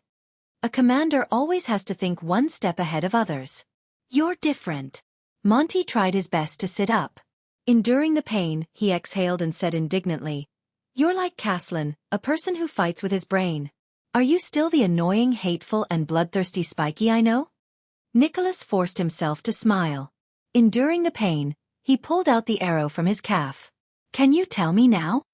The Star Killer tore open his clothes and bound the wound on his calf tightly. The rising sun saber was within his reach. Why did you betray us? Monty closed his eyes in despair and placed the back of his head on the ground. Is it still important? We're already like this. The Raven of Death's voice was unusually tired. Hurry up and do it. End it. Nicholas was silent for a while. He turned his head. Thales was unconscious on the ground, motionless. In the next second, the Star Killer exerted force on his hands, which were wrapped around his wound, and bound his calf tightly. This is very important. Because I'm your captain. The Star Killer's gaze was as sharp as a knife. He slowly shifted his gaze from the wound to Monty, as if his gaze had a physical form. I'm your leader. Monty roared with laughter and shook his head slowly on the ground. Ridiculous, you sure like to reminisce about the past. Nicholas suddenly raised his voice and interrupted him. Because I'm the commander of the White Blade Guards. The leader of the White Blade Guards. His expression was contorted, and he gritted his teeth. I should be the one who leads, protects, and urges you. Ned, damn you, Monty. Nicholas punched the ground beside him, which had been burnt beyond recognition. He loosened his teeth and panted softly. The man's pale face darkened. And if anything happens to any of you, it's my responsibility. I failed. The Raven of Death shuddered slightly. Nicholas put his hand into his breastplate and squeezed a small stone tightly. He tried his best to keep his expression unchanged. His voice was slightly choked. And I need to know why. I need to know. Nicholas paused for a while before he spoke dejectedly. Why? The land returned to silence. Only the sorrowful whimpers of the breeze blowing through the cracks in the rocks could be heard. Ha ha ha ha. Monty opened his eyes again and stared at the clear blue sky. His laughter was a little bitter. Spiky, you've really changed. I finally know why you could kill Caslin, even when he was old. Nicholas did not answer. He just tightened his grip on the stone. I can tell that you've surpassed Caslin in all aspects, be it in terms of fighting or fighting. The Raven of Death's gaze was unfocused. Even when the ground shaker was at his peak, he was just like you now. You don't stand out in any way, you're usually inconspicuous, and you look normal, but when it comes to actual combat, no matter if it's good or dangerous, whether you attack first or later, no matter what kind of enemy you face, as long as they stand on the ground, they can't win against you. Monty laughed in spite of himself. It's worse, but it's also better. Nicholas punched the ground again. There was slight anger in his voice. Don't mention him anymore. After today, you'll have plenty of time to repent in front of him. What answered him was Monty's forlorn laughter. Ha ha ha. Here comes the problem, Spiky. Do you worship him and the iceberg that much? The Raven of Death laughed so hard that he could not catch his breath. But have you ever truly understood him? Nicholas frowned a little. Monty tried his best to lift his upper body. He shifted his weight and leaned against a low rock. His chin was burned, which made his smile look even more ominous. Do you know what kind of existence Caslin Lampard really is? Nicholas' heart sank. He remembered the day 6 years ago when Caslin stopped breathing forever in Heroic Spirit Palace. Monty sighed softly. His eyes were filled with endless sorrow and sentimentality. I really miss that day. Spiky, the day we officially swore the Oath of Blades and officially became new guards from the Royal Guards. Nicholas seemed to have understood something. He raised his head as if he was deep in thought. Monty said airily, At least we still had a choice that day. And after that day, my future and my life no longer had light. He was lost in thought. Chapter 365. Nicholas frowned. I don't understand. The White Blade Guards gave you everything. Monty shook his head and sneered, interrupting him. Of course you don't understand. You're the person Caslin chose, the future commander whom he placed high hopes on and nurtured. You're the one who can carry the entire war flag for the White Blade Guards. His breathing quickened. He pressed his right hand against the ground and dragged it along. His eyes were filled with sorrow and indignation as he stared at Nicholas. Sorry, Nicholas. You're the glorious snow blade whose blade shines brightly. How can you understand a scavenging, dirty crow like me? Yes, the White Blade Guards gave us everything, but they didn't give us a choice. As he listened to Monty's baffling words, anger rose in Nicholas' heart. But Monty continued talking, leaving the Starkiller's words stuck in his throat. That was the second day we officially joined the team, Monty said flatly. Monty said faintly, Caslin suddenly told me that he thinks I'm very talented in scouting. Coincidentally, after Coward Lycan died of illness, the Royal Guards are lacking people like me. There's a secret mission tonight. Do you want to give it a try? Nicholas' cheeks twitched slightly. He remembered this. He still remembered the envious expressions and sour tone of the others when Caslin told him about it. He also remembered the uncontrollable excitement and agitation on Big Mouth's face. But Nicholas looked at Monty's eyes, which were filled with complicated emotions, and subconsciously closed his mouth. There was no moon that night.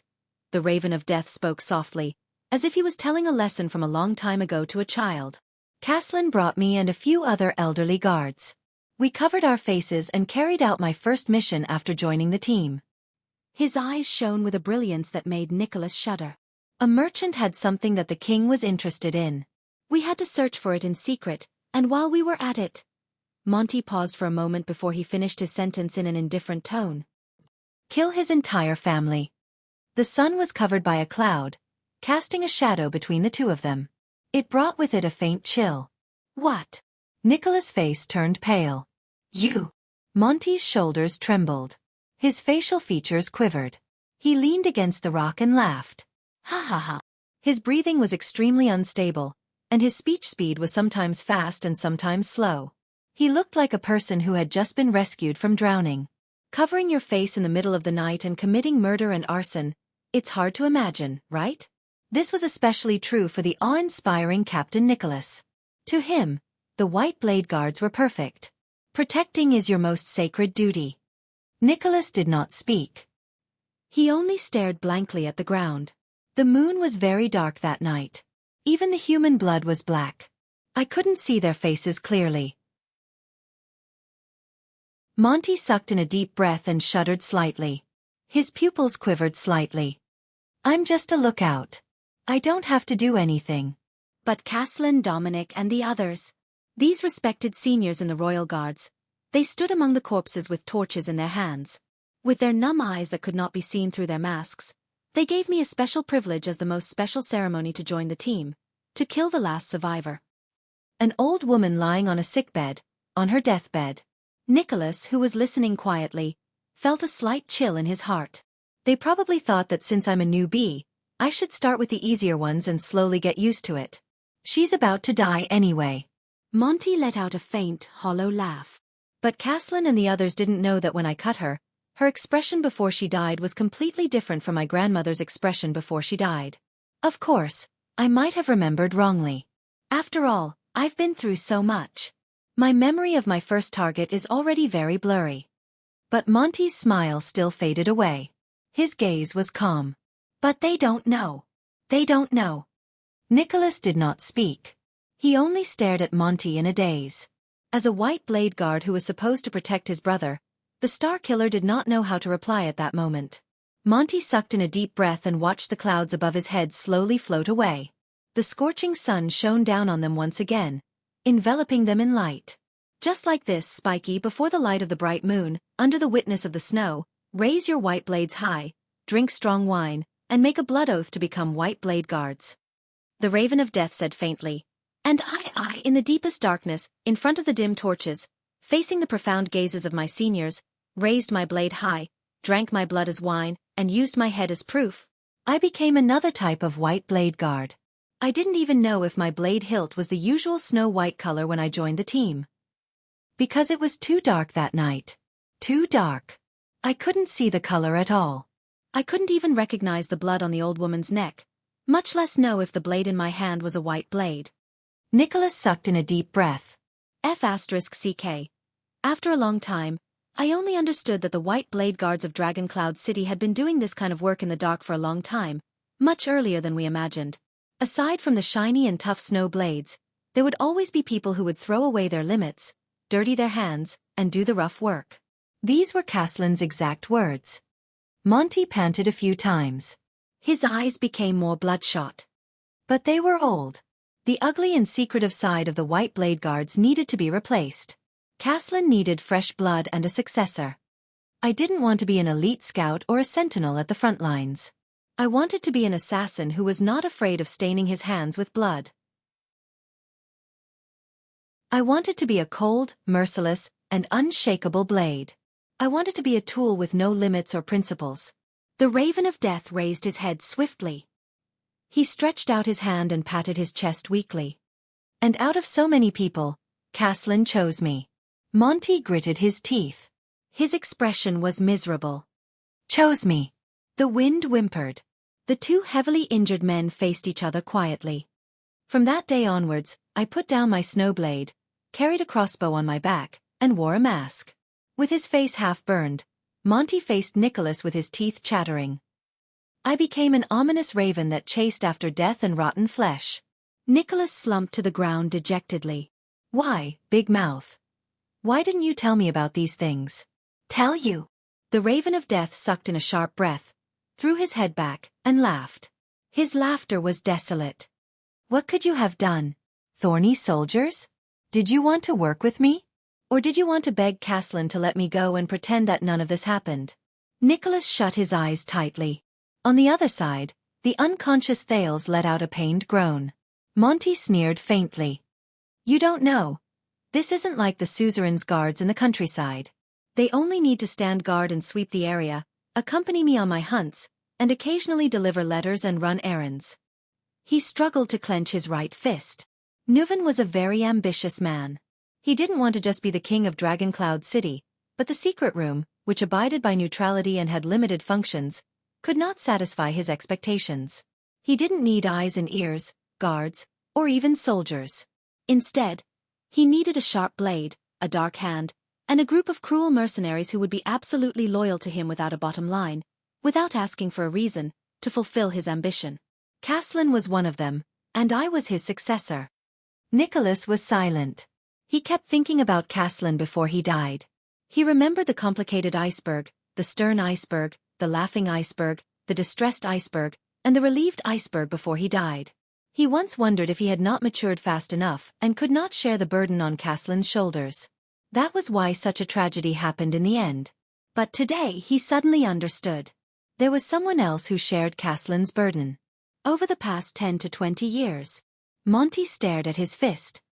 You can't imagine where I've been, who I've met, what I've done, and what blood I've been stained with. Killing people to keep them quiet was the most insignificant part of it all. Remember after the Battle of the Deep Valley, when we were both injured and drinking in the Alliance of Freedom's military camp? The Raven of Death smiled bitterly. You complained that you were too bored guarding the palace gate all day, and you envied me for going out on duty all day. Nicholas frowned. But what do you know? Monty shook his head. Every day, every night, every minute, every second, I had to wear a different colored mask and the same black cloak. I had to walk in the shadows, run amidst blood, kill, kidnap, deceive, plunder, threaten, spy, snipe, poison, instigate, rape, torture, interrogate. I did almost all the dirty things I could do. Monty's expression tensed. He swung his right fist with great effort. From Camus Union to Constellation, from the Golden Passage to Thornland. I was a spy who blended into the crowd, a scout who patrolled the front lines, a robber who killed people and stole their goods, a prisoner who committed many crimes, an assassin who sniped targets, a scout who snuck into the enemy's camp, and a spy who started wars. For King Nuven, I became whatever he needed. Everything I did was for the sake of power, especially after Caslin retired. Facts have proven that I, who abandoned my conscience and morals, was the most outstanding tool. I wore the skin of the White Blade Guards, and during the years I served them, I killed countless political enemies, created countless opportunities, and started 3 wars. Nuven was very satisfied with me. He even handed me over to Prince Soria, hoping that I would become the latter's right-hand man for his coronation and become his royal assassin. Monty lowered his head, but he raised his gaze and glared at Nicholas with the whites of his eyes. He panted like a man who was about to be hanged. Do you understand? You don't understand Caslin, Spiky, because I'm the one closest to him. Nicholas' heart was heavy. He could not say a word. The Raven of Death slowly raised his left palm and covered the left half of his face. The person you admired the most, King Nuven's most trusted Caslin Lampard, had 2 faces revolving around power. A relaxed smile appeared on the right side of his face. He had the usual ruffian and boorish air of the blabber-mouthed brown-haired knight, just like he did many years ago. Under one face, he held a white blade and protected the kingdom and Dragon Cloud City. Monty gently moved his left palm to cover the right side of his face, revealing the left side of his face. His smile gradually disappeared. His gaze was cold, and the corners of his face were sharp. Coupled with his charred left lower jaw, he looked incredibly ferocious.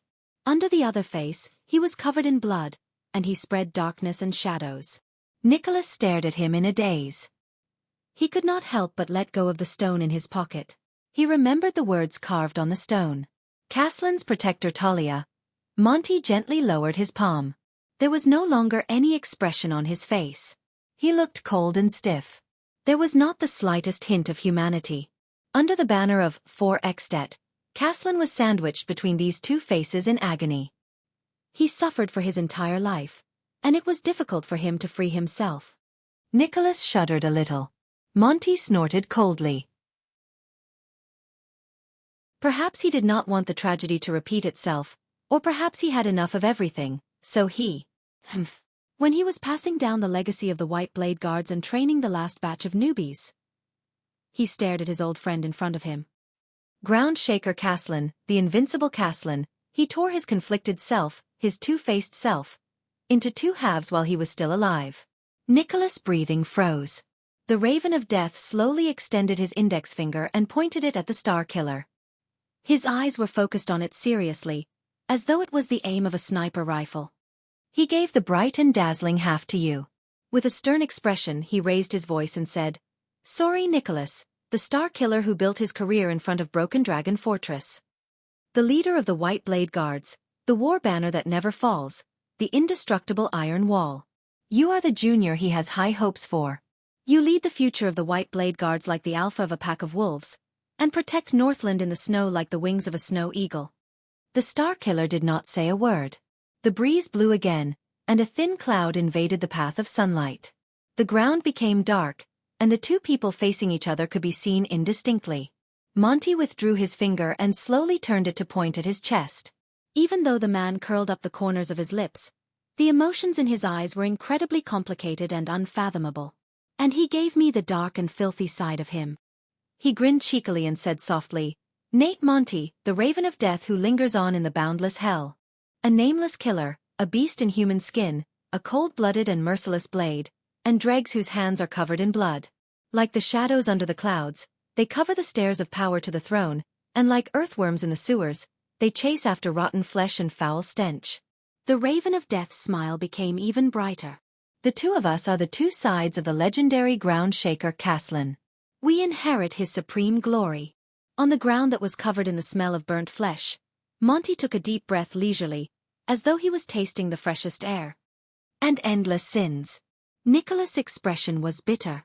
His emotions were complicated, and he could not speak for a long time. Monty only smiled and stared at the sky. It was as though his hometown was there. Not far away, Thales groaned in pain like he was in a dream while he lay on the ground, as though he was going through an unbearable torture. Nicholas frowned and looked at the prince.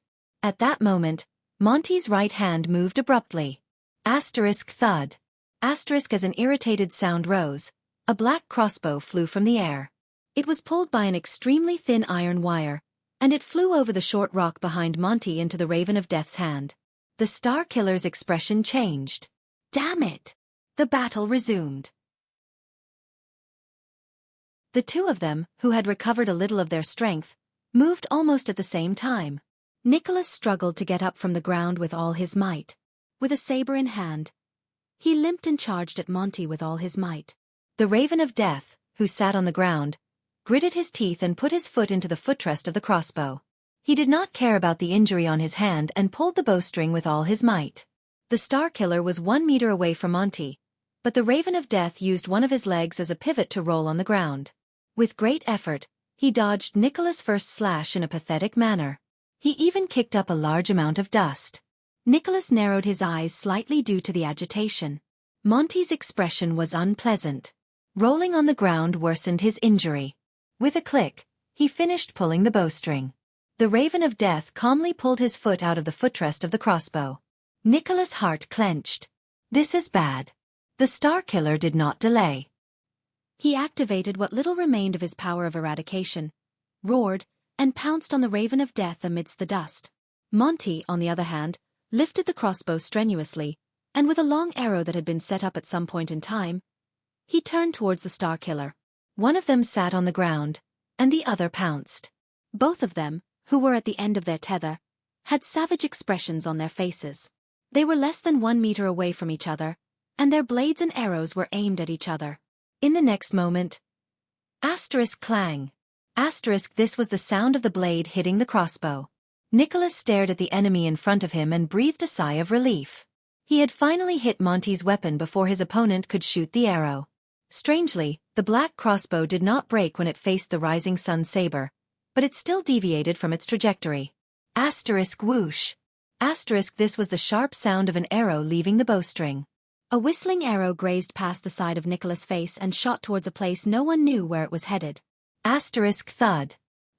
Nicholas rammed his knee into the helpless Monty so hard that he coughed up blood and fell back to the ground. His only crossbow fell out of his hand and flew into the distance. The Star Killer roared in exasperation and fell backwards with a limp. Before he fell, he held onto the rock wall. You just won't give up, right? On the ground, Monty, whose face was covered in blood, tried his best to raise his head and smile. When he saw his expression, Nicholas suddenly felt that something was not right. Shick. Without any warning, as if he was pushed by an invisible arm, Nicholas' entire body crashed into the stone wall, and he was stuck to the stone wall. Clang. With a few crisp sounds, the rising sun saber flew a few meters away and fell on the ground. The red blade gradually cooled down. The Star Killer let out a pained cry. He lowered his head in disbelief. He saw a crossbow arrow that was slightly longer than other crossbow arrows first pierce through his left forearm, then his left upper arm, and finally into his left shoulder, nailing the Star Killer to the rock wall. What is going on? Nicholas felt the intense pain from his arm to his shoulder, which made him almost unable to move. Drenched in cold sweat, he stared at the crossbow arrow in shock, then at Monty, who was smiling. I clearly missed, didn't I? Didn't I dodge it? Arg. The Raven of Death spat out a mouthful of blood. He trembled as he tried to get up, but in the end, he fell down again. I forgot to introduce myself. However, Monty stared at the shocked and furious Nicholas, who was nailed to death by the crossbow arrow. He snorted coldly and pointed at the inconspicuous black crossbow in the distance. The Star Killer's expression changed when he followed his gaze. This piece of trash. There has never been anything it could shoot. Monty's expression darkened. He spat and stared at the crossbow lying on the ground, as if he was incredibly disdainful. There has never been any prey it could not shoot. Its existence is to torment every master. Nicholas endured the intense pain. He felt incredibly indignant, but he also stared at the weapon in puzzlement. A legendary anti-mystic equipment. The Raven of Death said with slight dissatisfaction.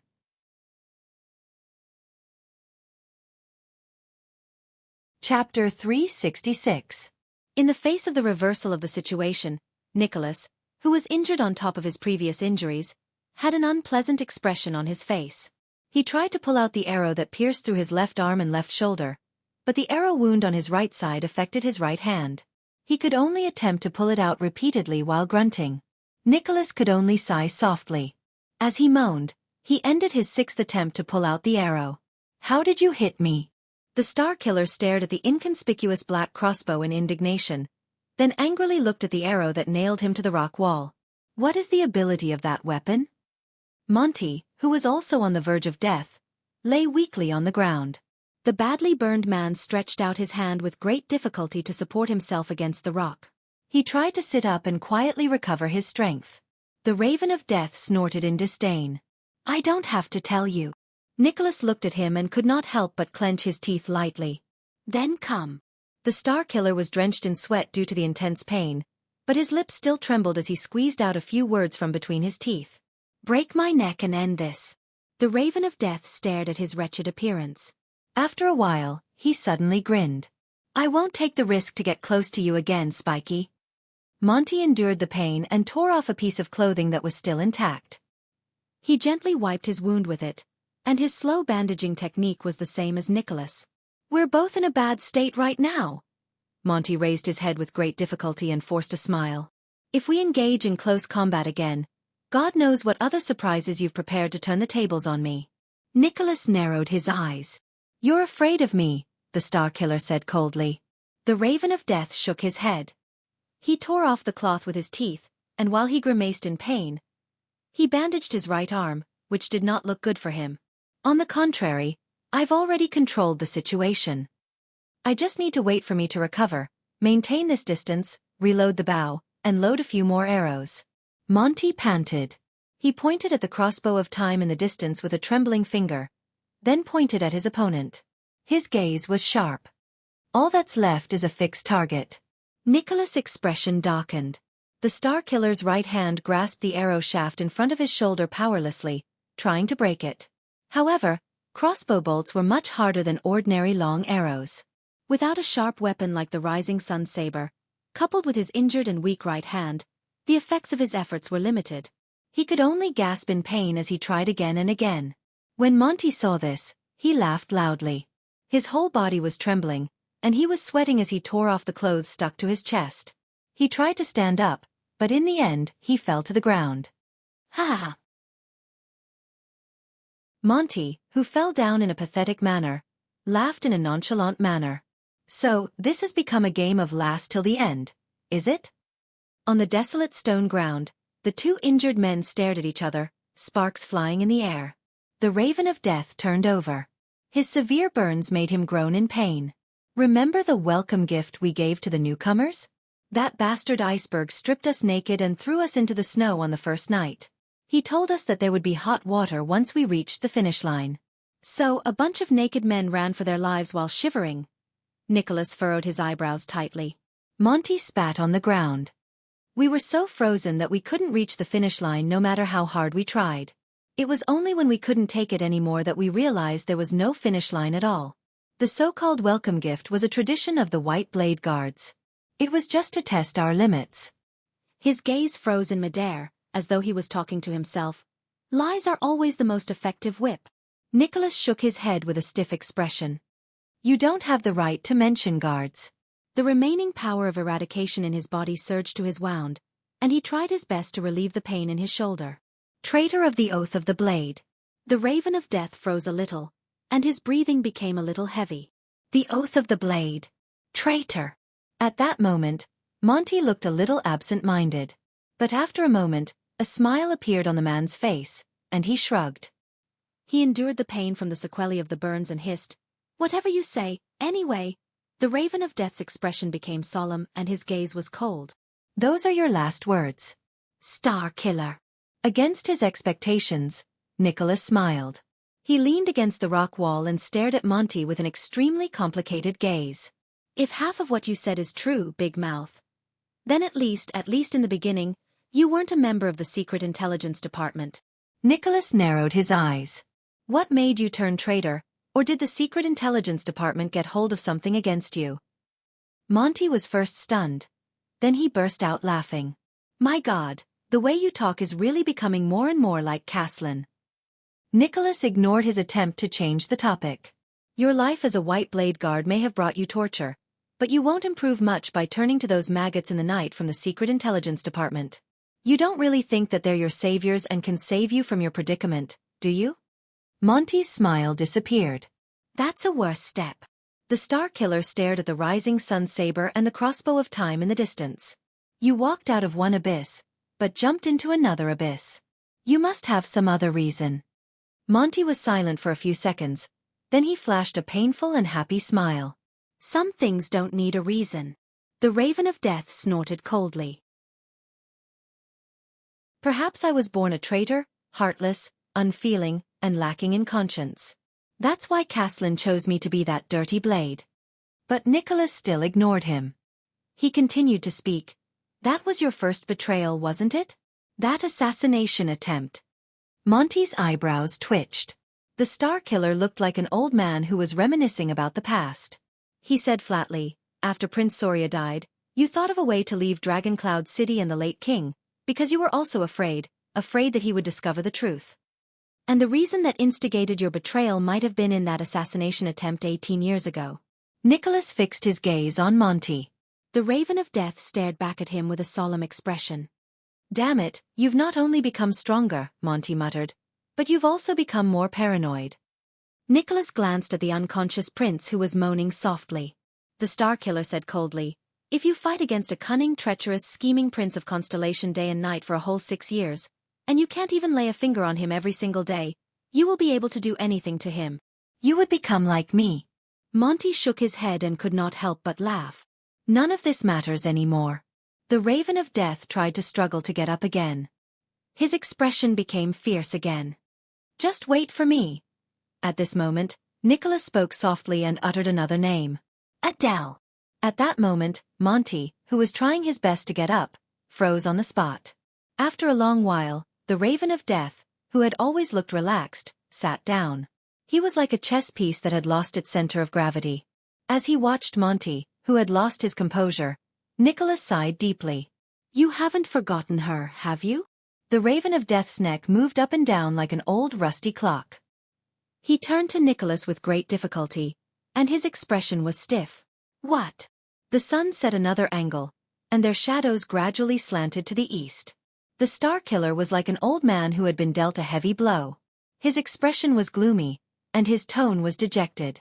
I can only think of this reason why you harmed others and yourself, turned to Constellation and the Secret Intelligence Department, and why you wanted Prince Soria dead. Monty stared at his old superior in shock. You thought you hid it well in the past and no one knew. Nicholas chuckled with an indecipherable expression, but his words were filled with fatigue. But the way you looked at Madame Adele, and the abnormal frequency and location of your duties. No. Monty's breathing quickened. He stared at Nicholas with a gaze filled with disbelief. You knew? So, you saw through it a long time ago?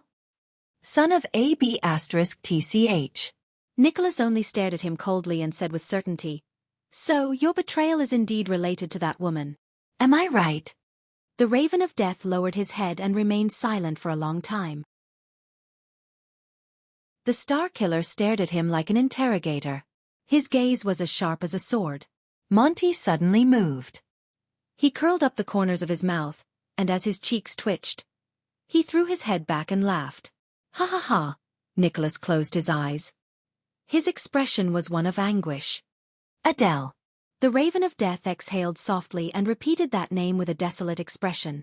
Adele, yes, she was the turning point of everything. Asterisk bang. Asterisk Nicholas did not know if it was because his injuries were affected, or because he was too agitated, but he elbowed the rock wall on his back. Damn it. The Star Killer gripped the arrow shaft tightly again, trying to break it. While he grunted in pain and broke out in cold sweat, he said falteringly, back then, when I arranged the sentry duty, I deliberately transferred you away. I used all sorts of methods to make you stay away from the Blood Court and Madame Adele, so that you wouldn't be able to see her for a few years. I even acted out of character and asked you to drink, and advised you to quickly find a girl and get married. Monty was slightly stunned. Ah! Nicholas, who failed to escape again, cried out in pain. He angrily smashed the rock wall. I've done so much. Don't you King understand what I mean? Stay away from her. Stay away from that ominous, ridiculously beautiful Camian woman. Abandon your senseless, taboo, and senseless feelings. Monty froze on the spot and did not move. In the next moment, resentment and anger appeared on the Raven of Death's face. He slammed the ground and stood up while swaying without caring about his injuries. He glared at the Star Killer as if he wanted to eat him alive. Monty supported himself against the rock while trembling. He gritted his teeth and roared hoarsely. "So it's you, Spiky? During the first few years when Adele married into Dragon Cloud City, you deliberately transferred me away just to ensure that I stayed away from her? Couldn't see her? Couldn't get close to her?" The Raven of Death, who was covered in wounds, swung his arm in grief and indignation. "It's you!" A small handleless throwing knife flashed through the air. Nicholas' breathing froze, and he subconsciously swung his right hand. Ding. The throwing knife grazed past Nicholas' gauntlet and hit the rock wall, falling powerlessly to the ground. Monty, who threw the throwing knife, lost his balance and fell to the ground with a thud, stirring up sand and dust.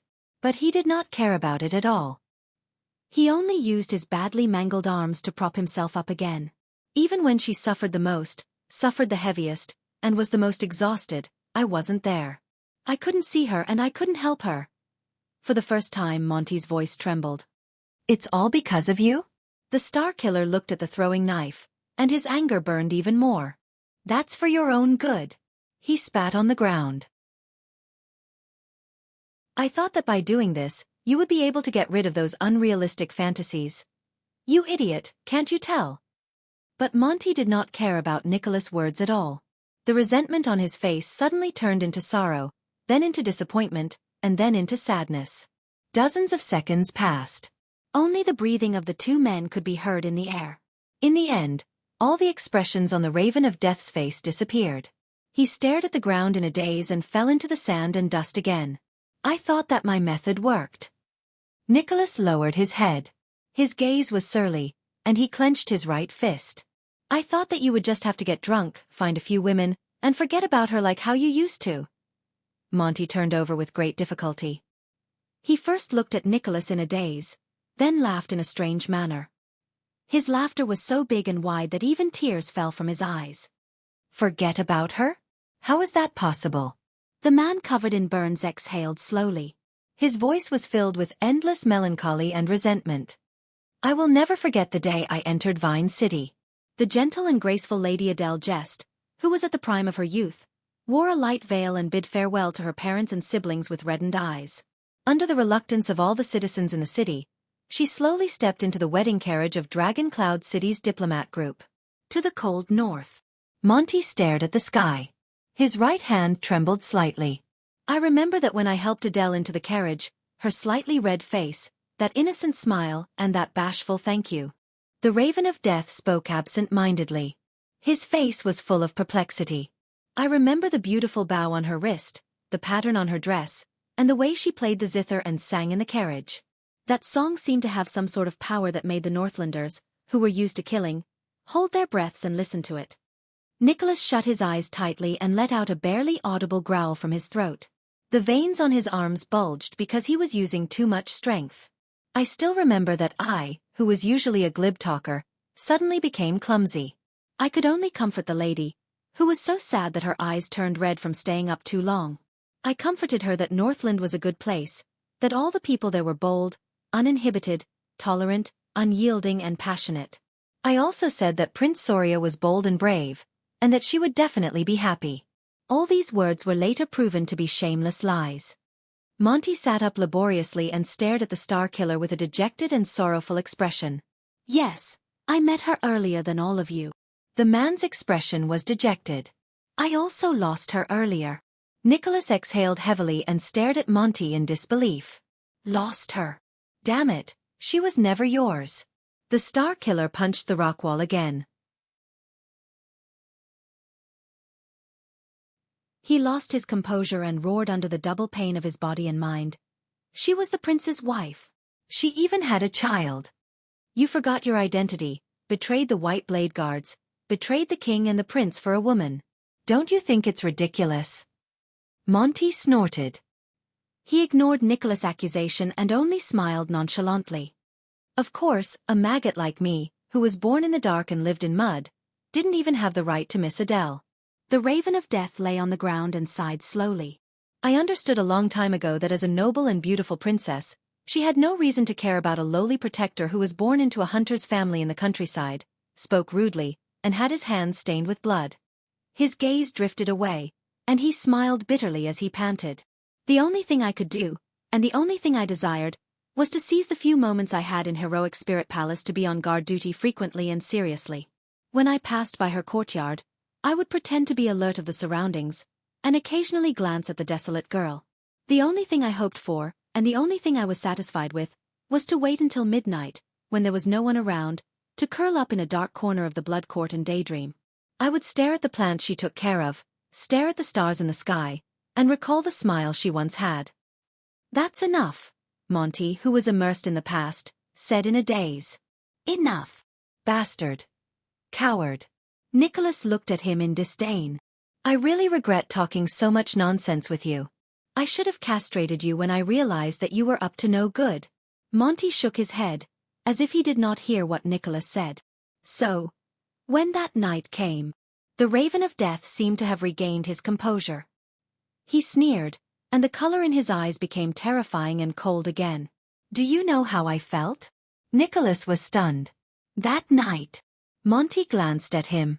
His face was expressionless, but the inexplicable emotion in his eyes made the Star Killer feel uneasy. "That night, once again as the Black Raven, I rushed back to Dragon Cloud City from the war-torn constellation to report to King Nuvan and his son."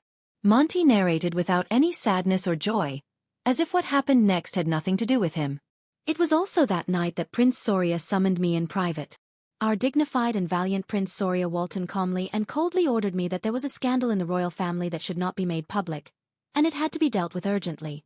Nicholas' entire body froze. At some point in time, the Raven of Death's voice began to tremble. "He ordered me to get rid of his wife without leaving any future trouble. The prince's consort, Lady Adele." Monty slowly raised his eyes. The darkness in his gaze was boundless. "And the lover she loved with all her heart." Chapter 367. Nicholas stared at Monty in a daze, as if he was meeting him for the first time. He subconsciously said, "No, that's impossible, Monty." He frowned and said, "You're lying." Monty glanced at him, chuckled in disdain, and shook his head. "What's impossible?" The Raven of Death sat on the ground, his emotions unreadable. The gentle and weak Adele couldn't have an affair with someone else? Or the honest and lowly Merc couldn't have seduced his mistress? With each word, Monty's brows furrowed a little tighter. As he listened, the Star Killer seemed to have forgotten the pain in his shoulder. He took a deep breath and carefully recalled the past, comparing it to the parts that did not match his memories. "But this is the truth. That damn ***starred. Burn Merc." The Raven of Death gritted his teeth and said, "That quiet, simple-minded, inflexible country soldier who only knows how to follow Soria and say, 'Yes,' all day long. Can you imagine? Him. With Adele?" Once he said this, Monty spat out a mouthful of blood and sneered. But his eyes were filled with indescribable pain, like a cornered warrior. "So, Soria has her body, and Merc occupies her heart." Monty's smile slowly turned mocking. "And the only thing I can touch is her death." But the Star Killer still stared at him in disbelief. "Impossible." Nicholas suppressed the anger in his chest and refuted with certainty. "Prince Soria? He couldn't have given such an order. He already promised to let Merc and the others go." As he listened to Nicholas' words, Monty sneered nonchalantly and said, "Do you believe it? Soria wants to let them go?" The Star Killer froze a little. Monty's expression changed, and he said coldly, "Soria is the one who lied. That's all. He wanted to create a chance for me, who was in the dark, to get rid of the two of them without leaving a trace." Nicholas' expression changed rapidly between doubt and bewilderment. "No." He gritted his teeth and raised his head. He denied it again. "We all know him. Soria. He's a good warrior. He trained with us, killed enemies, drank with us, laughed with us, and fought with us. He even dragged us to the countryside to celebrate Byrne's wedding. He's not that kind of person. If he wants to solve the problem, then at least he won't ask you to assassinate." But before he could finish, he was interrupted by the Raven of Death. "You know nothing. Many people gave him the same evaluation as you did, including that damn merc. Disgust and fear appeared on Monty's face at the same time. But for countless years, I served Prince Soria and worked in the dark for him. No one knows him better than I do. Only the eyes of a black crow can see the truth under the moonlight. Soria Walton grew up under the guidance of the scheming Lisban and the undefeated Caslin. He's like the younger King Nuvan. He's majestic and doesn't bother about trifles, but he's colder and more decisive than his father. Monty stared at Nicholas solemnly. Most importantly, Soria is far-sighted and ambitious. Every step he takes is for the sake of power and benefits. With every sentence Monty said, the Star Killer's pupils focused a little more. Our prince has never cared about the gentle and graceful Princess Adele. Monty's voice continued coldly, causing Nicholas to shudder. It was as if there was winter snow that had not fallen for decades hidden in his voice. His original intention of marrying her was to cause trouble for the Camians, to pave the way for the war 20 years ago when Soria led an army to fight against the Alliance of Freedom, shook the Golden Passage, and intimidated the city of faraway prayers and defense city. And in the future that Soria planned, even if there was no problem with Merc, Adele was still destined to die. Nicholas looked puzzled. What? Monty leaned against the rock behind him. His gaze was profound. That year, I was sent to Constellation to investigate and liaise with them because of this. I even occasionally heard the conversation between Soria and King Nuvan. I know. 18 years ago, in the war between At and Constellation, Soria was the original commander-in-chief. His goal was very clear. He didn't want to conquer Constellation in a war, but to pave the way for the future.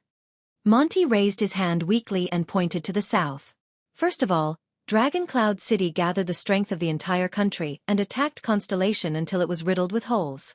It was so desolate that it would not recover even after decades. Second, the 9 untamed and greedy archdukes of At would pay a huge price in this war that King Nuvan deliberately allowed. Only Dragon Cloud City would retain its strength. The Raven of Death gritted his teeth. At the end of the war, Nuvan would propose a peace negotiation with the Constellations. As an alliance between the two countries, 82nd would marry his youngest daughter to Prince Soria, and At would retreat. Nicholas was stunned. He suddenly remembered the tragic battle that made him famous 18 years ago. He remembered the thick smoke and corpses falling from the fortress. He remembered the death and blood on the land of Constellation. He remembered the angry roars and wails of the soldiers. He even remembered the liberated gaze of the Butcher of Constellation, before he died. In the years to come, especially after Soria was crowned, he would take over At, which was silent among its feudal vassals, and he would face the heavily injured and weak Constellation. With a pained expression, Monty took off a small bag from his body and poured strong wine from it. He poured it on his wound in great pain and began to bandage it again. The future King Soria would not only be able to suppress the archdukes and turn all of At into the Walton family's private property.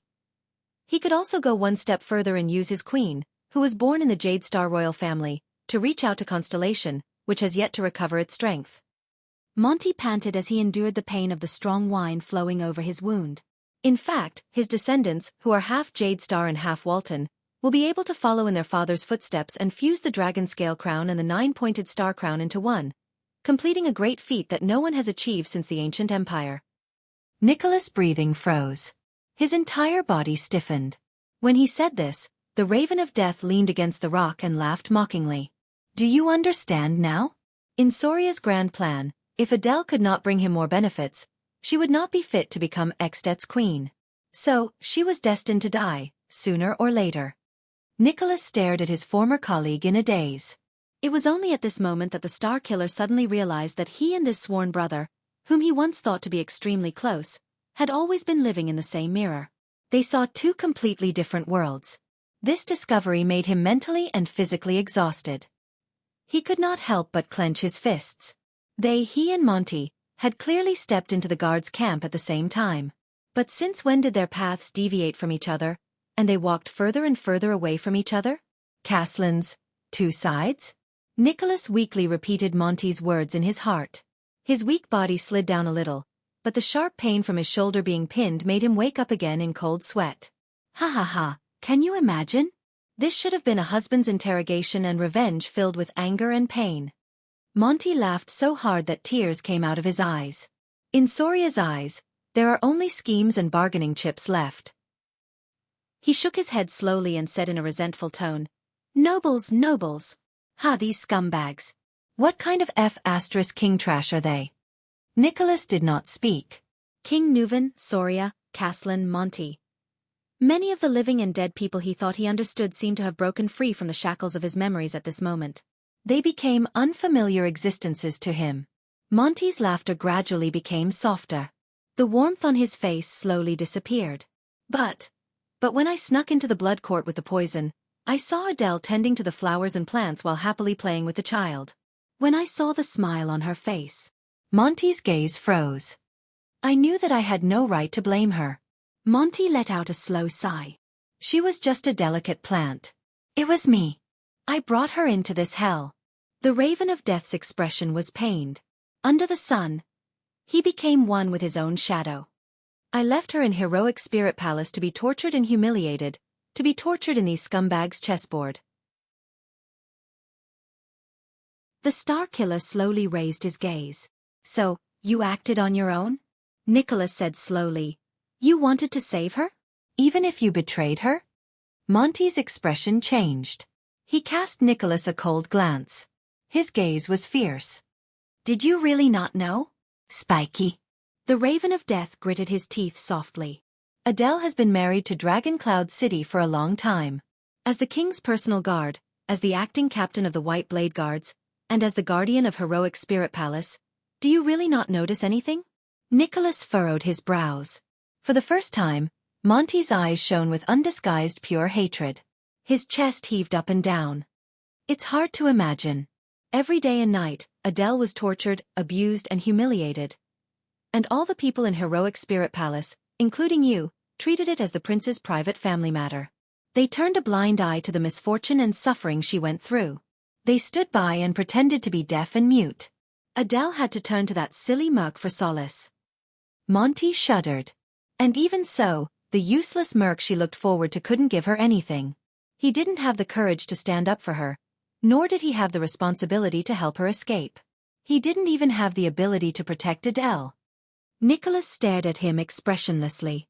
Spiky merc, everyone in the White Blade Guards, you're all cowards. Monty spat on the ground.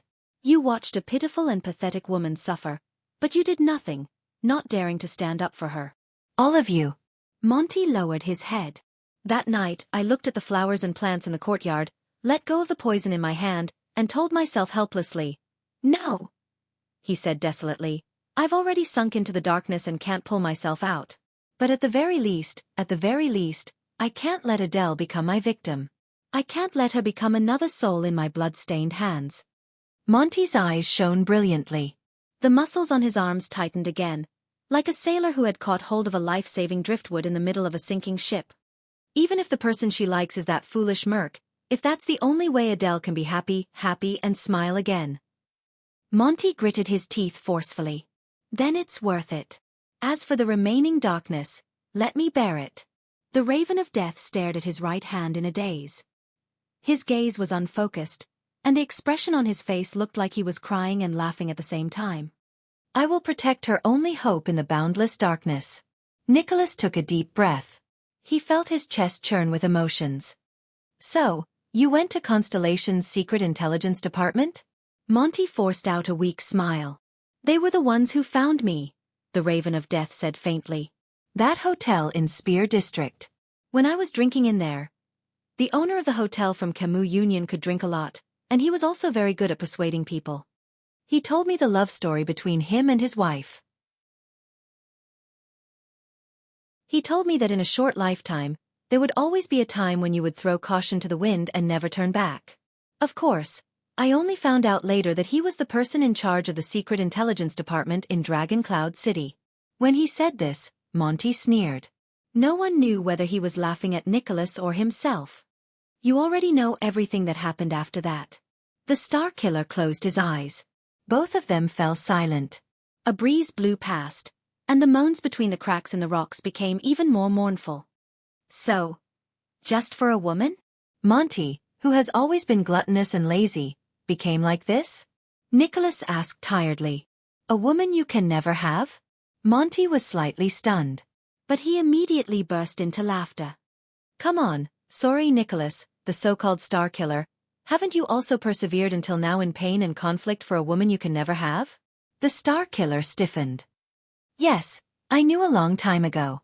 Just like how you know me, I also know who the person you miss is.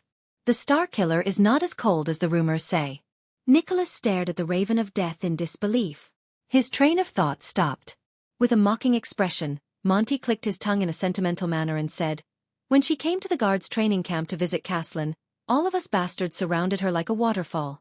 Hundreds of pairs of eyes could hardly leave that girl. Only you, Spiky. Only you turned your head away and pretended to be disdainful, but in truth, you didn't even dare to look at her. Trust me, I know what that feels like. Nicholas did not speak. He only shut his eyes tightly and tightened his grip on a stone in his pocket. Once, when we snuck out to look for a woman, you got drunk and hugged a woman. You even called out her name. The star killer suddenly opened his eyes. Monty! Nicholas stared at the pair of bloodshot eyes. He was a little angry, and he interrupted the Raven of Death with a cold expression. Monty's words came to a halt. You know, I suddenly realized that Nicholas took a deep breath and said in a hoarse voice. I almost can't recognize you anymore.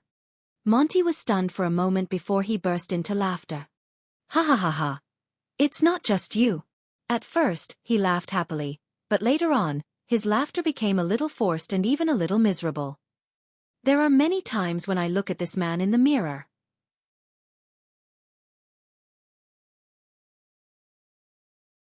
Chapter 368.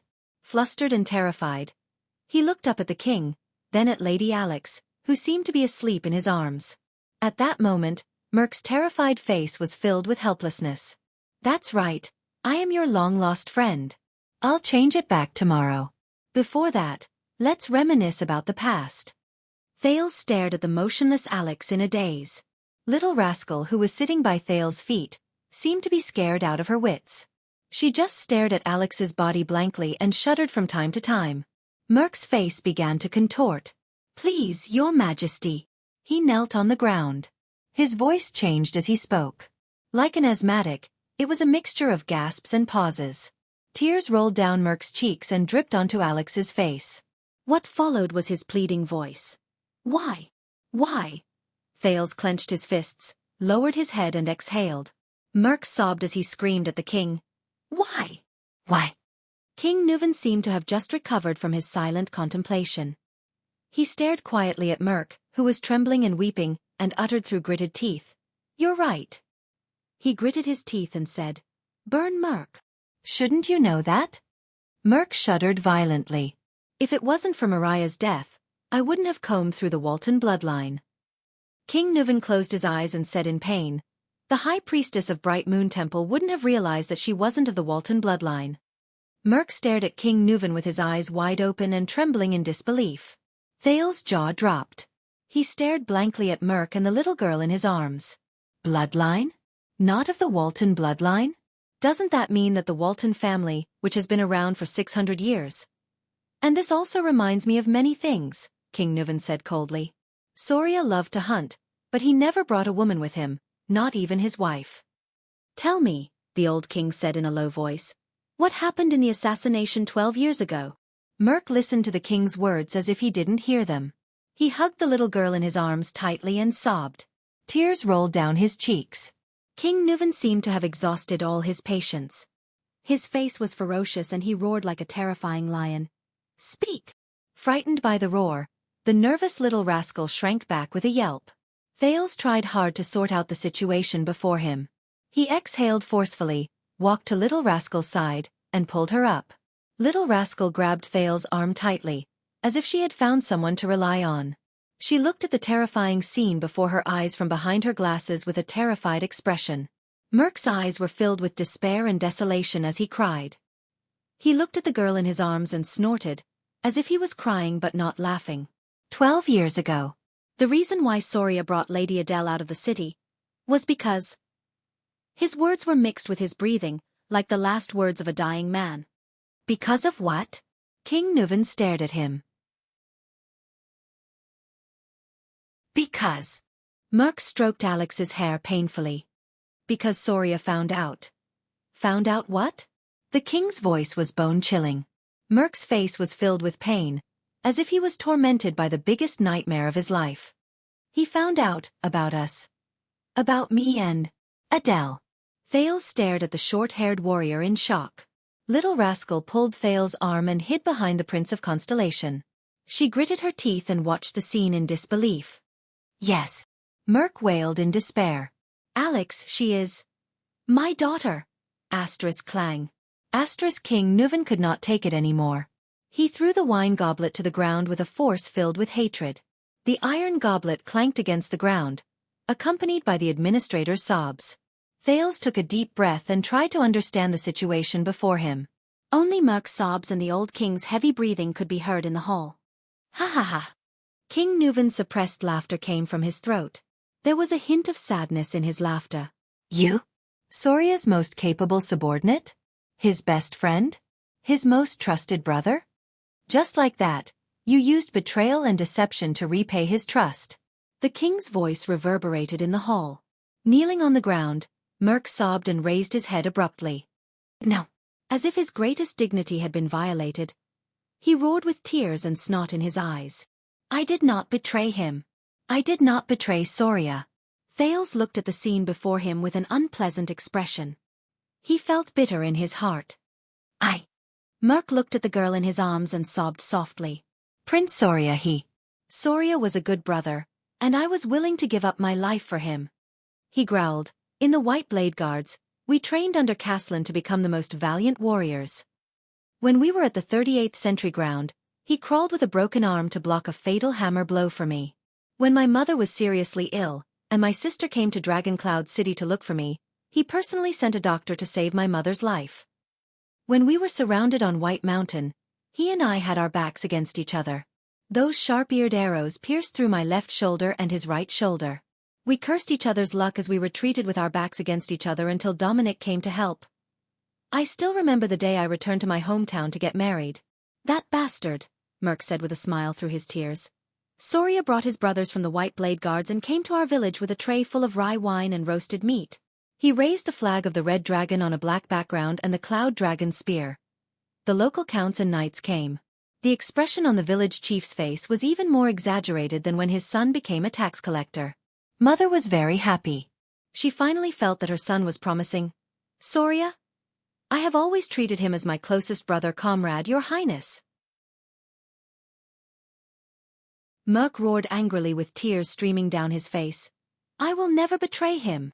King Nuvan stood up abruptly, his hair and beard bristling with anger. Bull*T. Thales felt his hand tighten. Behind him, Little Rascal began to tremble again. He could only try his best to hold Little Rascal's hand and comfort her. You cheated on my son, the man you were supposed to be loyal to. King Nuvan's eyes were burning with anger. He said loudly, You cheated on my son, the man you were supposed to be loyal to, and even gave birth to your child. You tarnished the Walton family's dignity and bloodline. Do you think this is not a betrayal? You never treated him as a brother in the White Blade Guards, a man you should be loyal to with your life and honor. Traitor! Kneeling on the ground, Merc listened to the king's words. He looked at Alex, his daughter in his arms, and roared in grief and indignation. No. He closed his eyes in agony. Thales gritted his teeth and frowned as he watched the confrontation between the king and his subject. He felt a wave of sorrow in his heart. It's not like this. Adele, she was so good. So gentle, so. Merc lay on the ground. He clenched his right fist and pounded the ground miserably. She shouldn't have married into Dragon Cloud City. Shouldn't have met Soria. Should have met you. King Nuvan's words were filled with terrifying emotions. Shameless traitor? Adele. That was a mistake. Merc's teeth trembled as he caressed his daughter's face. His expression changed several times, as if he was looking at another person through her. Whether it was me and her, or Soria and her. It was all a mistake. She should never have left Camus Union, Vine City, the flowers, and the blue sky that she cherished. She only belonged there. As for Soria, he's a good brother and a good warrior, but he never cared about women. Prostitutes, women he captured after the war, maids in the castle, and ladies of the nobles. None of them made a difference to him. Merc put his face against Alex's and cried, "Soria, Soria, Soria!" In Soria's world, there was only wine and battles, politics and victory. The only people he cared about were warriors, friends and enemies. On the night of their wedding, Soria was dead drunk. I stood guard outside their bedroom. That sound was like a gun exploding. Adele's resistance and sobs. I guess Soria thought that it was a celebration after another battle. The next morning, Soria went hunting. He left me to watch over Adele. Her expression was not the expression a newlywed wife should have. Thales listened to Merc's desolate and painful confession with an unpleasant expression.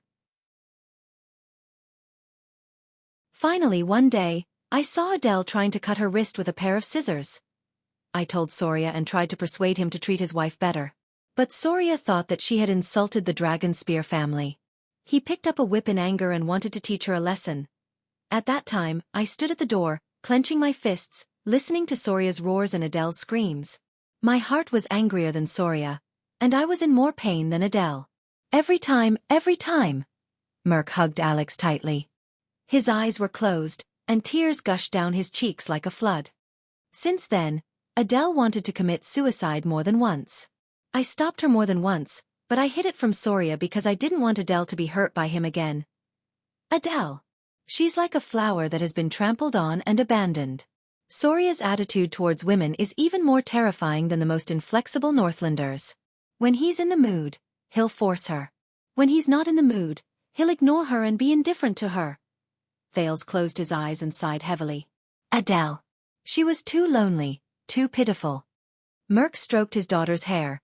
His eyes filled with sadness. She traveled a long way to come here, while Soria didn't know how to cherish her.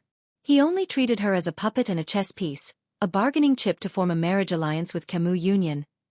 I tried everything. I just tried to make her happy, tried to stop her from committing suicide again. Agitated, Merc muttered incoherently, from magic tricks to flowers, to finding girls from Camus Union to relieve her boredom, to trying my best to get Soria drunk at night when she didn't want to. Adele was very grateful to me and happy that I did these things for her. She stopped trying to commit suicide and started to smile, even though she only smiled at me. My wife passed away in my hometown. When I didn't know how to raise the 5-year-old Croche in front of me, Adele was the one who took care of her. This made Soria's attitude towards her much better. We became more talkative. She teased Croche in the room, and I giggled outside the room. She asked questions in the room, and I answered her outside. King Nuven's expression was cold, but he did not say a word. Finally, that day we won the war against the White Elves and the Alliance of Freedom. Merc sobbed softly. When we returned to Dragon Cloud City in triumph, Soria and we drank all night long. But that day, all I could think about was her. Adele. Merc stuck his face close to his daughter's. His tears did not stop, and his right fist was almost crushed. They were all drunk. I went to Adele's room and wanted to listen to her voice as usual. But my wound burst open at that time, and Adele asked me to go in and bandage it. Thales' gaze darkened. Thales' eyes dimmed. A memory surged up from an unknown place in his mind. Hey, Brother Brainiac, you're actually reading a romance novel. What the hell is a romance novel?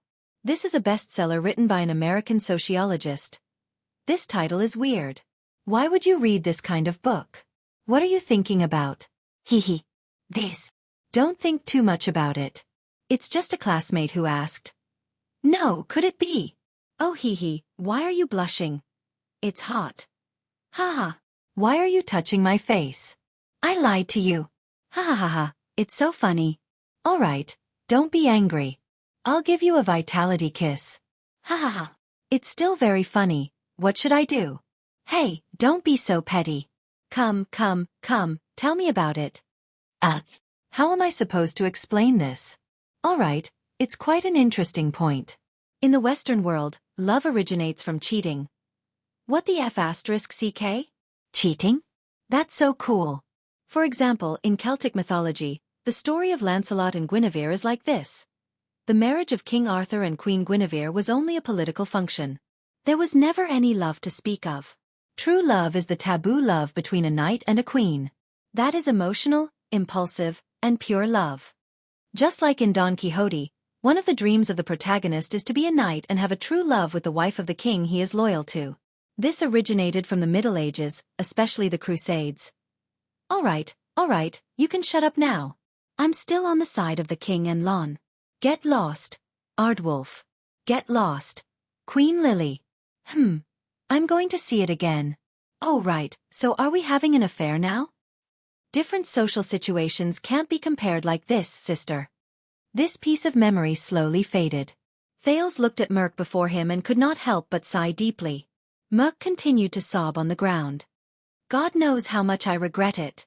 But Adele. Not long after Alex was born, Soria began to suspect. Soon, he found out the truth. The administrator gently brushed his daughter's hair aside and said in a hoarse voice, I could see the pain and hesitation in his eyes. I really wanted him to kill me. That night, Soria told me that he was willing to let Adele and me go. He would clean up and cover up. Merc said as he hammered the ground in grief and indignation. Nuven listened quietly. The next day, Soria took us out with him to finally resolve this matter. It was that day the assassin? Thales felt little rascal trembling behind him. The assassin's first strike wasn't fatal. The assassin saw Alex and didn't strike a second time. But Adele. Merc opened his mouth and roared in pain. Adele didn't know Soria's purpose. She thought that His Highness wanted to execute us. So when she saw Soria fall, she picked up a dagger. Hearing this, King Nuven seemed to have lost all his strength. He sat down on the stairs weakly. In the Hall of Heroes, only Merc was left sobbing in grief.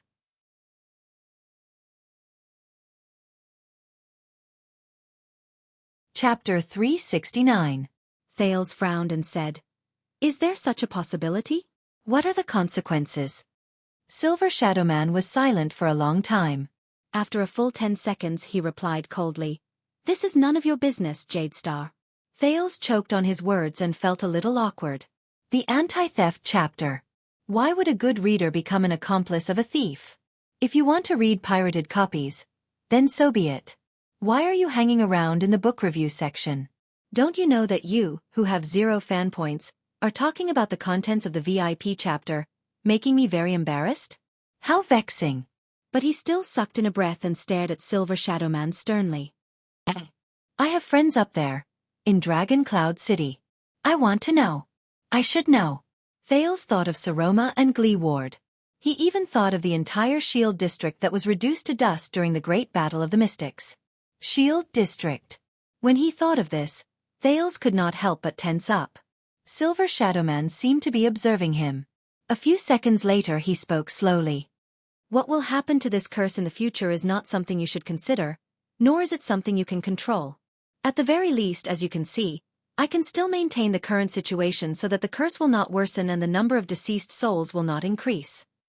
Silver Shadowman seemed to feel that his words were not very convincing. It can maintain the status quo for a long time. Thales frowned deeply. A long time? How long? He stared at Silver Shadowman's silver light, which had clearly become much weaker after that strike, and could not help but sigh. If it's just as the general said, powerful existences like you are continuously dying and weakening, and the power you rely on to maintain your sense of self and intelligence is continuously disappearing. Silver Shadowman's black eyes flickered a little against the silver light. Once you can no longer suppress this curse and can no longer maintain its original state. Although I don't know what will happen to the curse, and I don't know what the consequences will be, but above us is Dragon Cloud City, At, and the Western Peninsula. Silver Shadowman did not speak. Thales stared at him. Is there no other way? For example, completely eliminating it once and for all.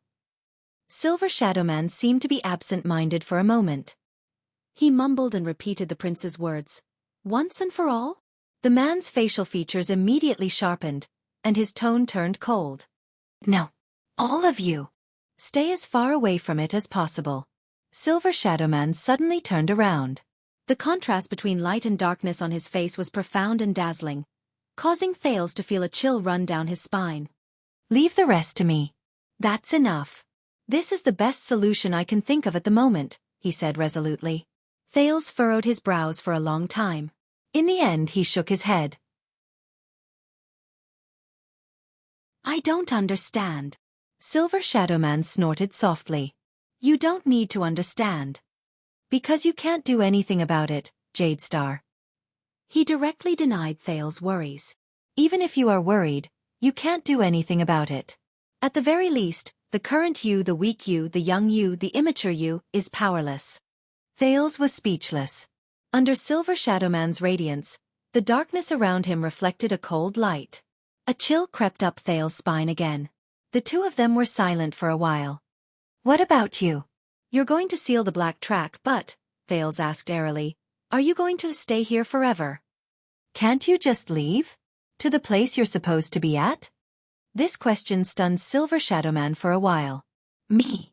As if this was the first time he thought about this question, he lowered his head and mulled over this question for a while. I died a long time ago. Silver Shadowman said faintly. A very, very long time. So long that I don't even remember how long it has been. But I, who died a long time ago, am still able to survive until now without relying on my body. Besides that great existence, it is also because of the effect of this curse. Thales' expression turned cold. Silver Shadowman's voice became gloomy. It's very ironic, isn't it? I can only stay here and guard this curse forever until I perish together with it, Silver Shadowman said quietly. Or let it conquer me, enslave me and assimilate me. Thales' heart dimmed. At that moment, he suddenly felt a little cold. In this place, in this dark, damp, cold, dead and silent place, the man in front of me, just like that from death until now, he has been guarding this place tirelessly and endlessly? But that's not all. I am the only power that can restrain it. Silver Shadowman's tone became firm and cold again. It allowed no room for doubt. By staying here, I can prevent new souls of the deceased from being dragged into the curse, creating tragedies, and turning them into puppets and nutrients for the next round. As long as I am here, it cannot continue to worsen. This is the reason why I stay here. When he saw the man's determination, Thales could not help but blurt out. What about you? When will you be free? You will always be trapped here alone, and face these souls of the deceased, the rocks, the darkness and the curse day and night. Day after day, year after year, century after century, you will still have to live in fear and be careful to prevent yourself from losing your mind and falling into the hands of the enemy? What will you do? This time, Silver Shadowman was silent for a long time. I can see that, Jadestar. Silver Shadowman nodded slowly. His tone was slow and profound. In this regard, you are quite like Thor. Thor. Thales did not react for a moment. Who is Thor? Silver Shadowman shook his head. You don't have to worry about me. He returned to his cold tone. I am already a dead man. My existence will not increase, and my departure will not be affected. I only do what I am willing to do, and what I want to do. That's all. Don't think of me as so pitiful, and don't think of me as so selfless and great. Thales stared at him in a daze. But Silver Shadowman's tone immediately changed. But you are alive, young Jadestar. It is not time for you to join us yet. You should not die today, and you should not die here. His tone was a little dejected. In the end, we will have to part ways. The small cave was silent for a moment. I know. The prince sighed deeply and glanced at the expressionless Silver Shadowman. But there will always be a way, right? Thales thought of something, and his eyes brightened. I might not be able to, but I know some people, some existences whose powers are beyond imagination. They are knowledgeable, and have sharp thoughts. Perhaps they will have a way. This time, Silver Shadowman stared at him for a long time. It was so long that Thales could not hold it in anymore. You are not the only one who thinks this way, he said softly. The echo of his words rippled in Thales' ears. Silver Shadowman did not look at him anymore. Instead, he slowly walked forward. As the silver light flowed around him, he appeared even more unique and dazzling. But just like how the Iron Blood King's deeds were the beginning of mankind's rise, here, the Iron Blood King's curse is also the source of all disasters. Silver Shadowman raised his head. His deep facial features stared at the sealed, tightly locked, dark, and monotonous rock walls around him. The source of everything? Silver Shadow Man shook his head slowly. If you know how much the wizards have paid in order to get rid of this curse and get rid of the effects it brings, if you know how many so-called powerful, knowledgeable, and sharp-witted people have tried to get close to this curse and unravel its secrets, and how many geniuses among them have been lost on this path. They have gone mad on this path, and they have broken down along the way. And during this process, they have evolved, hastened, and brought about many evil consequences. Many of these consequences still torment the people of the world, and even today. I am afraid that they will not say such words so easily. Thales listened to Silver Shadow Man's narration in silence with a puzzled gaze, but he could not understand Silver Shadow Man's words at all. What does he mean? A kind heart might not necessarily bear good results. Silver Shadow Man's words became stern and blunt. Some soil is destined to grow the flower of extreme evil. They sank into silence again. Is that so? Thales lowered his head and did not say a word. He only sighed faintly. Neither of them spoke until the light on Silver Shadow Man's face flickered slightly. But, if you really want to do something...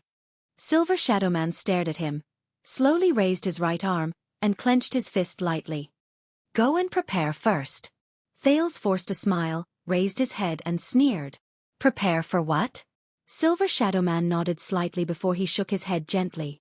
Right now, you only have blood in you. Thales' smile disappeared. What do you mean? Only have blood in me? Silver Shadow Man's dark facial features twitched. Young Jade Star, your mind is still childish. Your future is still unclear, and your understanding is far from enough. I heard what you said.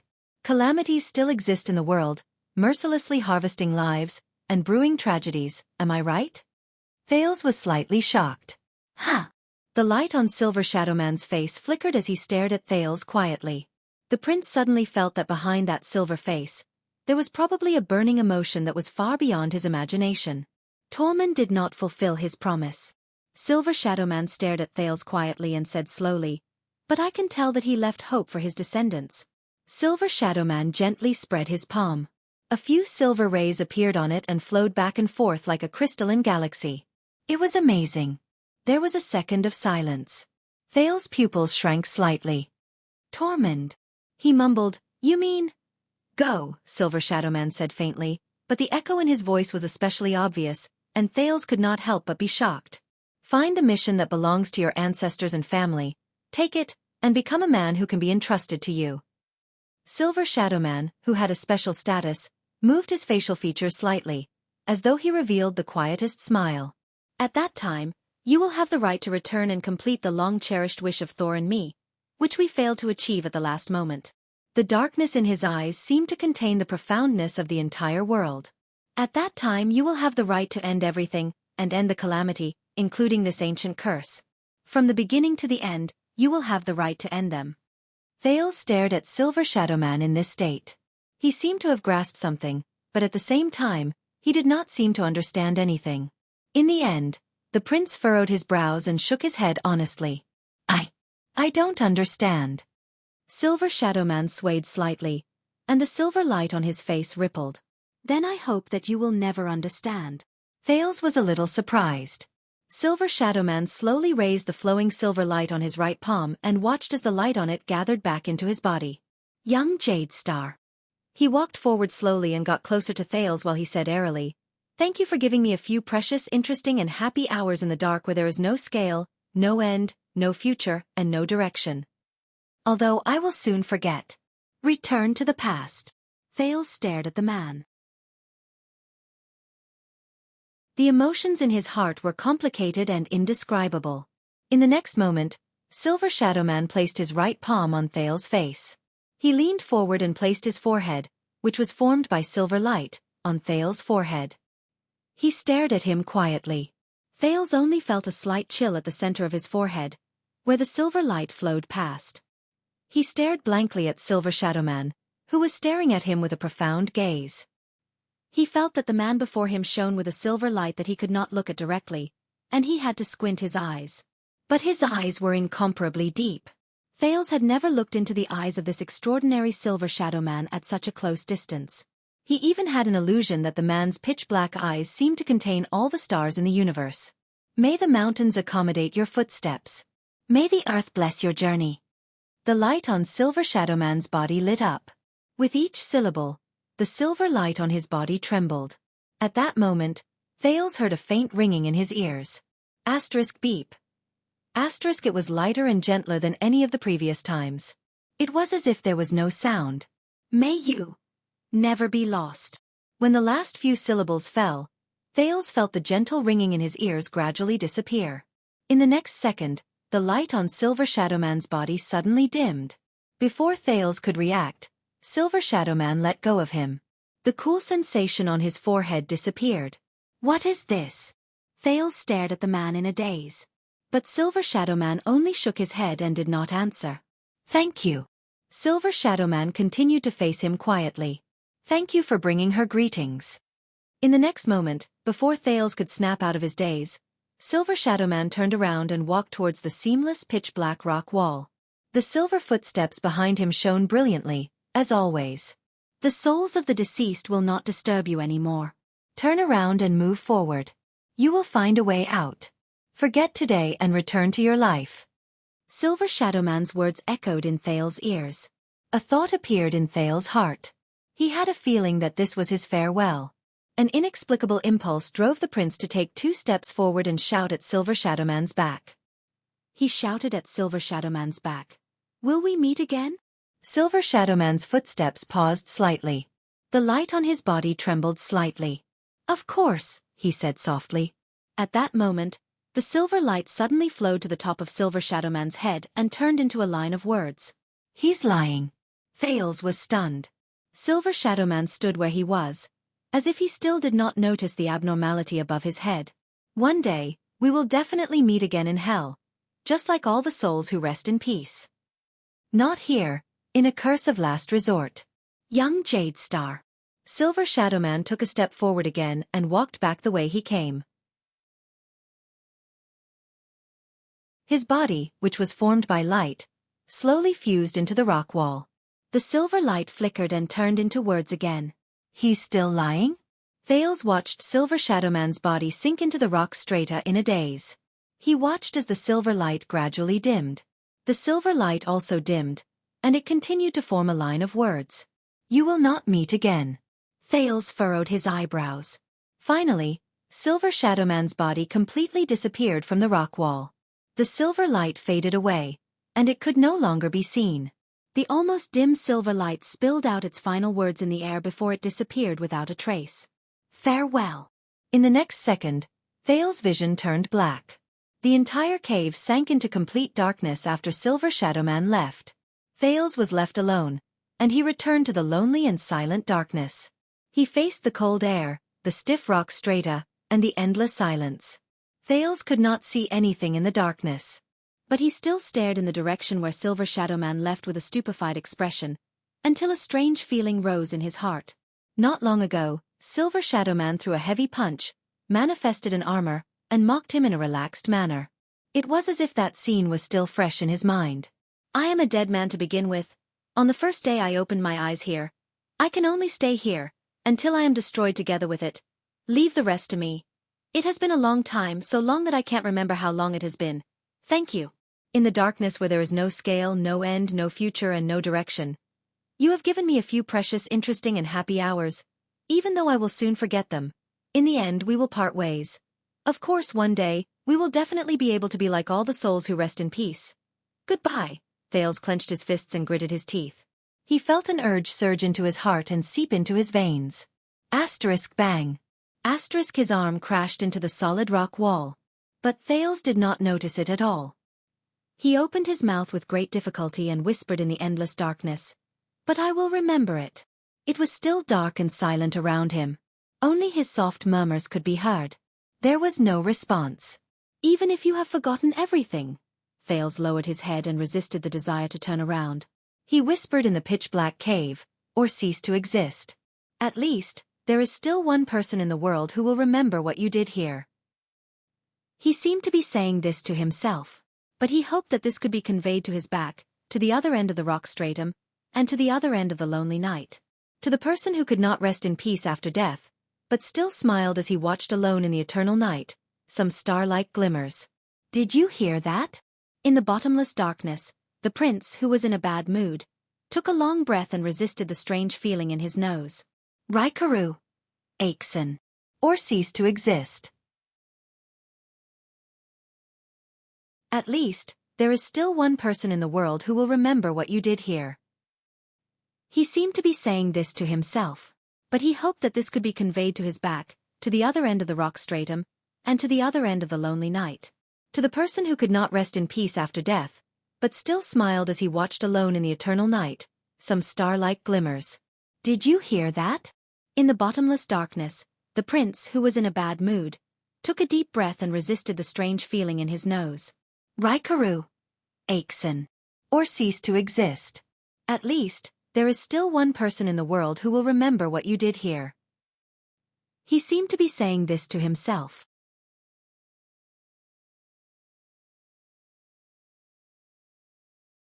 Chapter 370. Once again, Thales sensed something in surprise. Time slowed down. In his slow-motion vision, he could see everything clearly. Nicholas shouted. His face was filled with shock and anger.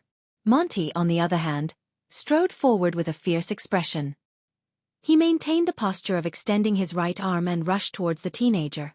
3 throwing knives spun in the air in front of his right arm and flew towards Thales. As he stared at the 3 flying knives that he could not avoid, Thales' heart trembled. What to do? Looking at the unfavorable situation before him, Thales took a deep breath and forced himself to calm down. The air entered his lungs smoothly, breaking down and flowing, turning into energy in his blood. Wait a minute. Thales' pupils moved. He suddenly realized that something was wrong. He had just inhaled a mouthful of air, which took at least half a second. But everything in front of him. But in the slowed down time, there was no change? This is... Thales exhaled again. He was surprised to see that the throwing knife in front of him had only moved less than an inch forward. As expected, his heart shook. This time, his breathing just now was slightly faster than the surrounding, slow movements. So, it's not just my mind that has become faster. Thales stared in shock at Monty, who was charging towards him. Is this the Sin of Hell's River's new ability? But the feeling of weakness that followed made Thales realize that as he breathed faster than in slow motion, the Sin of Hell's River in his body began to deplete rapidly. The power of eradication that he had accumulated with great difficulty after he recovered was almost empty. Obviously, the new ability did not come without a price. However, the current situation did not allow him to think too much. Thales cleared his mind and made up his mind. Not dodging or retreating would consume too much of his power of eradication, so he could not do it. Instead, he used hell senses to calculate the flying knife's trajectory, wind direction, and how the other party would dodge it. Then, Thales gritted his teeth and pulled the trigger. The next moment, time returned to normal. Thales' vision blurred. He felt pain in his left hand and right shoulder, and the crossbow in his hand trembled at the same time. Clang! The crossbow of time dropped to the ground. Chee! This was the sound of a crossbow bolt entering flesh. Be careful! Nicholas' furious roar traveled into the air. Thales fell to the ground in pain. The increasingly intense soreness and hunger in his body made him feel extremely uncomfortable. Before his eyes, Monty had long since lost his balance and fell to the ground. Damn it! The Raven of Death cursed unwillingly. He pressed down on his left thigh with a pained expression. An arrow had penetrated deep into his flesh, and the shaft of the arrow was trembling. The weak prince trembled. Enduring the pain, he pulled out the short throwing knives from his arms and shoulders. He was still in a state of shock. In the nick of time, he had escaped death. This reaction and accuracy. By the side, Nicholas stared at the prince in surprise, as if he did not know him anymore. You still had this trick up your sleeve? Thales panted. He could not be bothered with the fact that his hand was still bleeding. He grabbed his crossbow and scrambled away from the spot. Leave Monty's attack range. The frightened prince ran to a safe area and wiped the sweat off his forehead with lingering fear. He only felt that he was hungry, and the soreness was unbearable. So, you finally stopped pretending, didn't you? Your loyalty doesn't only belong to the Secret Intelligence Department, right? As he spoke, Thales could no longer hold it in. He staggered to the side of the warhorse Monty left behind, took out a bag of jerky, and stuffed it into his mouth. This was probably the after-effect of using the sin of Hell's River to stimulate his vitality just now, when the teenager tore off a piece of jerky with his mouth full of food. Ah! Monty raised his head and glared at Thales in anger. Damn brat. Thales bit off the lid of the leather water skin and swallowed the jerky with the help of the water. He then smiled as if he was deep in thought. I see, I was wondering. So he already knew about the Raven of Death. You were the one who told him. Monty endured the pain in his thigh and had a fierce look on his face. What? You know about Adele and Merc? Thales shook his head in resignation. He felt that his stomach had at least filled up a little. So, he only found out about the Archduchess' birth from you. The Secret Intelligence Department planned to rescue me through you. He also found out about this through you. As the prince spoke, the Raven of Death's gaze became even fiercer. The Star Killer was even more puzzled. Thales thought of something and furrowed his brows. So, he came because of this, to use me to break out of the situation. Damn it. The prince swallowed the last mouthful of food. There was a rather vexed and indignant look on his face. To think that I was fooled by him. I thought that I was tricked into coming out, and I regretted it for a long time. Nicholas' dissatisfied question came from the other side. What are you talking about, young prince? Thales ignored him and only shook his head. Thales' face was filled with displeasure, and he gritted his teeth in hatred. As far as I know, there is only one person in this world who hates me so much that he doesn't want me to speak. Thales' face was filled with displeasure, and he gritted his teeth in hatred. As far as I know, there is only one person in this world who hates me so much that he doesn't want me to speak. The Prince of Constellation sighed. So, in the end, this is a fight between him and me. So, Raven of Death, Triple Agent. Thales gave Monty a friendly and amiable smile. Send my regards to King Chapman. Nicholas was stunned. And Monty, who was on the ground, became even more ferocious. He pounded the ground fiercely. F***CK. Finally, the three of them tore off the last bit of their disguise under the sun and exposed themselves to the other two people's gazes. In the next second, Thales walked slowly to Nicholas' steed and took out the luggage on the saddle. There were food, water and money pouch. He transferred them to his own steed. The Star Killer's expression changed. Hey you, shoo! Thales raised his index finger to his lips and interrupted him in displeasure. He also stuffed the last piece of bread Nicholas gave him into his own saddlebag. Then before the other two people's widened eyes, the prince listened attentively, followed the sound, and walked into a crack in the rock. He led out another horse. Monty's steed. F***CK. Monty's face turned pale. Shoo! Thales shook his head in displeasure. He flipped over the bag of arrows in front of Monty and stuffed them into his luggage. The supplies and belongings for 3 people should be enough, he said to himself. He bent down in front of the stream and filled 3 water skins. The 2 men beside the rock and on the ground were too injured to get up. They could only watch Thales do all of this. Damn it, brat, come up here if you dare. Monty dragged his heavily injured thigh strenuously and said fiercely, I'll definitely. Thales did not let him continue. The teenager smiled and shook his head.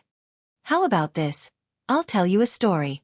The Star Killer and the Raven of Death looked at him ferociously. It was obvious that they did not want to hear any stories. But the prince was still at ease. He said leisurely, One day 2 men passed by the land of barren rocks. Each of them dropped something, and they panicked. Thales walked forward step by step. He walked to a corner and bent down. At that moment, a prince suddenly appeared. He extended his hands to the 2 men kindly and asked, Don't panic. Come, take a closer look. What you dropped? Nicholas and Monty's expressions changed. Thales straightened his back and walked to the 3 horses. He raised the 2 legendary anti-mystic equipment with a smile. Is it the blade in my left hand, or the crossbow in my right? Time seemed to have stopped. Both of them stared at Thales. The prince himself did not seem to feel anything. He even happily swung the rising sun saber and the crossbow of time in his hands. A few seconds later, Nicholas was furious. He glared at Thales and gritted his teeth. F***CK. Monty's gaze was hostile. He tacitly took over the Star Killer's words. Your mother. This time, it was Thales' expression that changed. Wrong answer. Thales stopped smiling and frowned. That prince said angrily. You're all dishonest. Thales shook his head seriously. These things, he first tied the rising sun saber to his waist, then hung the crossbow of time on the saddle. He flashed a bright smile.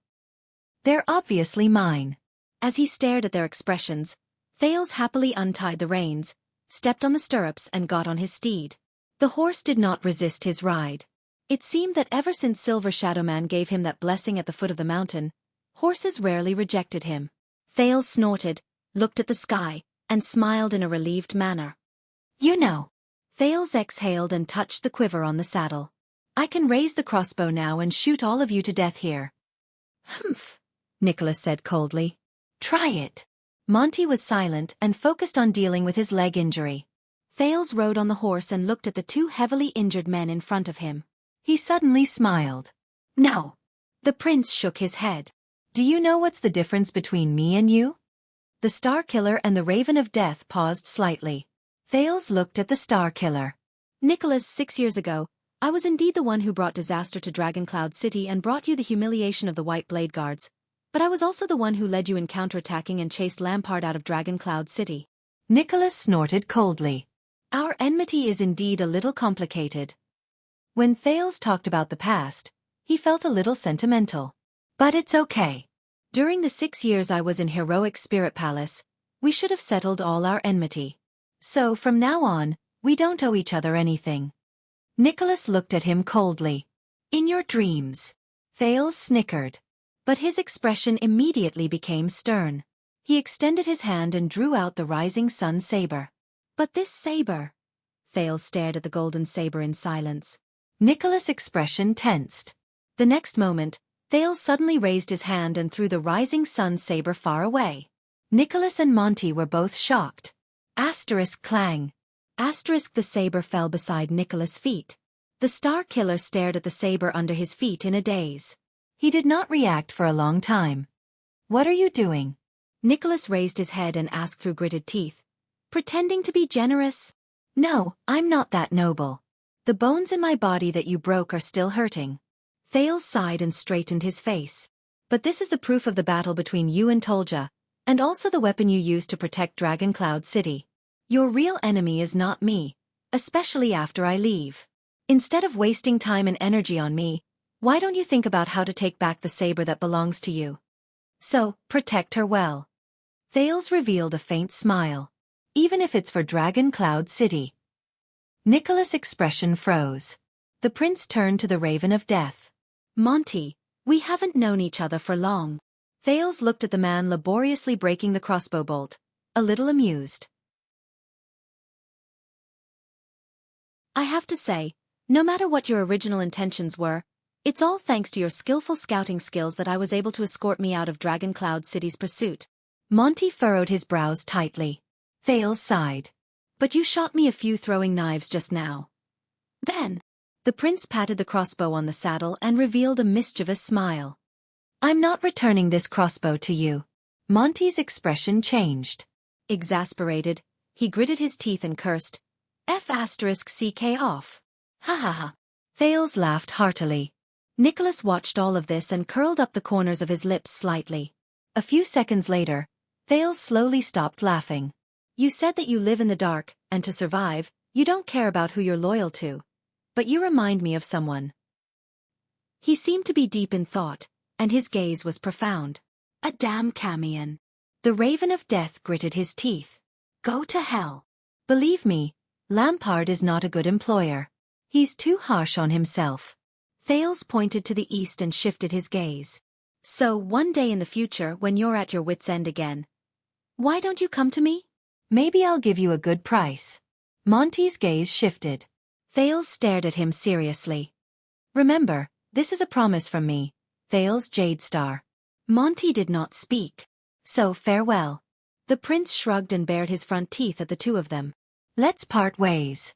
The moment he finished speaking, Thales swung the reins and whipped the other two mounts, driving them away. Wait. Thales's arm froze for a moment. Monty panted and raised his head. The desert is very dangerous.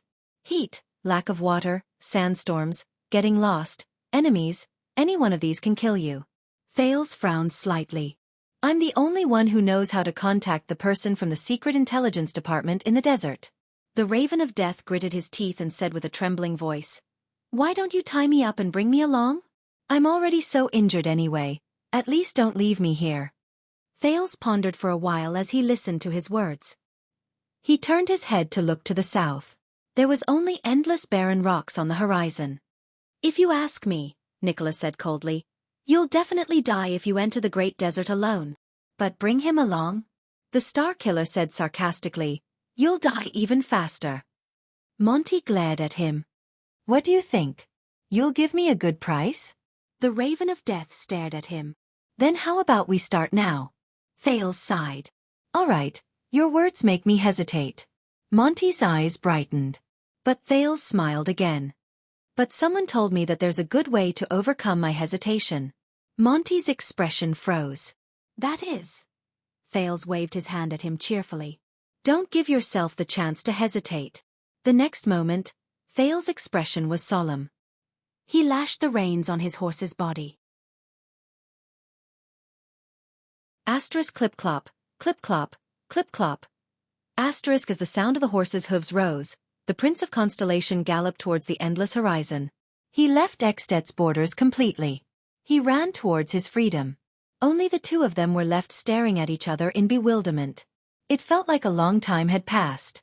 Monty sucked in a sharp breath. He dragged his injured thigh and looked at Nicholas with a solemn expression. "Damn it!" Monty stared at the rising sun saber by Nicholas' feet and frowned. "You're really close to him?" The Star Killer also stared back at him coldly. The next moment, Nicholas endured the pain in his shoulder and exerted force in his legs. He kicked the rising sun saber into the air and grabbed it with his right hand. The Raven of Death grunted in pain and fell limply on the rock behind him. The Star Killer took a deep breath and swung the golden saber accurately. He used the hot blade to cut open the arrow and freed himself from the rock. Nicholas gritted his teeth and staggered forward. "Tell me, old friend." His right hand trembled slightly as he held the saber. He pointed at Monty on the ground. His eyes were filled with complicated emotions. "Do you want to barbecue, or cut it raw?" The Raven of Death stared at him with an embarrassed expression. "Can't I?" "No." Nicholas walked in front of him and interrupted him coldly. Monty sighed and closed his eyes in resignation. Nicholas slowly raised the saber. At that moment, asterisk whoosh, asterisk the sound of wind came. A figure suddenly appeared behind the Star Killer. Nicholas' expression changed. He immediately turned around and swung his saber. Asterisk swoosh. Asterisk Nicholas was shocked. His blade missed its target. There was no one behind him. The figure disappeared. "What?" But before the Star Killer could react, that figure appeared next to him again. Asterisk bang. Asterisk the Star Killer's arm clashed with the ambusher's fist. The ambusher was not fast, but the accuracy and angle of his attack were far beyond Nicholas' imagination, especially his next punch. Asterisk thud. Asterisk the ambusher hit the wound on Nicholas' left arm. "Ark!" Nicholas gritted his teeth and grunted. His movements became sluggish, and the enemy punched him again, hitting the arrow wound on the right side of his chest. Asterisk clang. Asterisk the Star Killer's arm trembled. The saber fell from his hand, and he knelt on one knee. But Nicholas no longer had the energy to care about his saber. He was breathing heavily. He recognized the enemy in front of him in shock and anger. He remembered his skills, his figure, and his... Nicholas raised his head abruptly. "You!" At that moment, the Star Killer lost his composure like never before. His face was ferocious and he cried out in anguish, "You!" But in the face of such raging hatred, the other party did not respond. He only shook his head slowly. "When you eat, you use your right hand, right?" His voice was hoarse and his tone was low, as if he was talking to himself. Nicholas shuddered slightly. He stared at the newcomer. The resentment and hatred in his eyes seemed to want to drown the entire world. He roared, as if he wanted to shout until his throat broke, "It's you!" But in the next moment, the enemy's hand struck the side of his jaw. Asterisk thud. Asterisk Nicholas' angry and indignant roar came to an abrupt halt. Under the heavy blow, the famous Starkiller fell to the ground in a dejected manner. He lost consciousness. Under the setting sun, the ambusher who knocked Nicholas down with one move slowly turned around and faced the Raven of Death. But at that moment, Monty stared at the newcomer with a dumbfounded expression, as if he had forgotten his pain. You! He only stared at the uninvited guest in a daze, as if he had been struck by lightning. A few seconds later, Monty sighed and closed his eyes. It's you. When did you come? The newcomer was silent. He did not answer, and he did not pay any attention to the dying Raven of Death. He only raised his head slowly and looked towards the south. The first rule, the ambusher said slowly. Monty suddenly opened his eyes. What? The Raven of Death stared at him in surprise. So, you've been following us since then? And I didn't notice it all along the way? He sized up the newcomer in shock. The ambusher did not speak. It was as if he should not speak. I understand now. Finally, Monty sighed and shook his head, as if he had been relieved.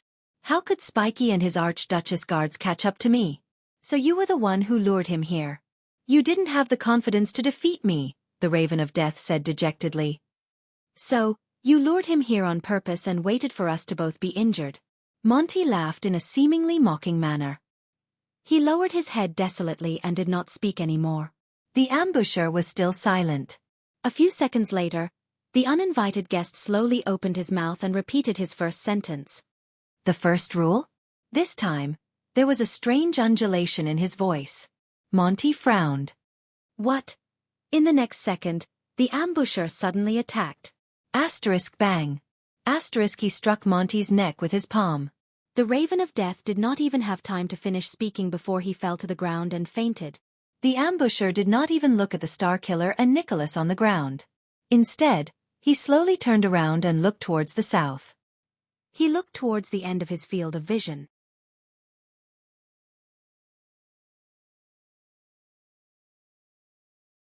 Chapter 371. Early in the morning. Somewhere in the desert. When the first rays of dawn pushed aside the darkness on the horizon, a monster, who was tightly wrapped in clothes and thick cloth, moved in a shelter under a huge rock and climbed up clumsily. But it did not wake up naturally. In the darkness, the monster stretched out its thick limbs and yawned tiredly. It peeled its head and face out of the thick cloth and took a deep breath. The sky was bright. The teenager, who was wrapped in clothes, stretched his hand out of the huge rock in a hazy state. A gust of cold wind immediately blew past his palm, making him shudder. It's really cold. Thales, who had wrapped himself up tightly, shivered and rubbed his hands together. He touched the fire he had painstakingly started with flint and dried twigs last night, but it had been extinguished at some point in time. He shook his head with lingering fear. Next time, I can't spend the night on such a high sand dune. The wind is too strong, even with rocks to shelter me from the wind. So the prince thought, and leaned against the rock behind him in a daze, in the dim light of day. He looked at the endless desert from afar.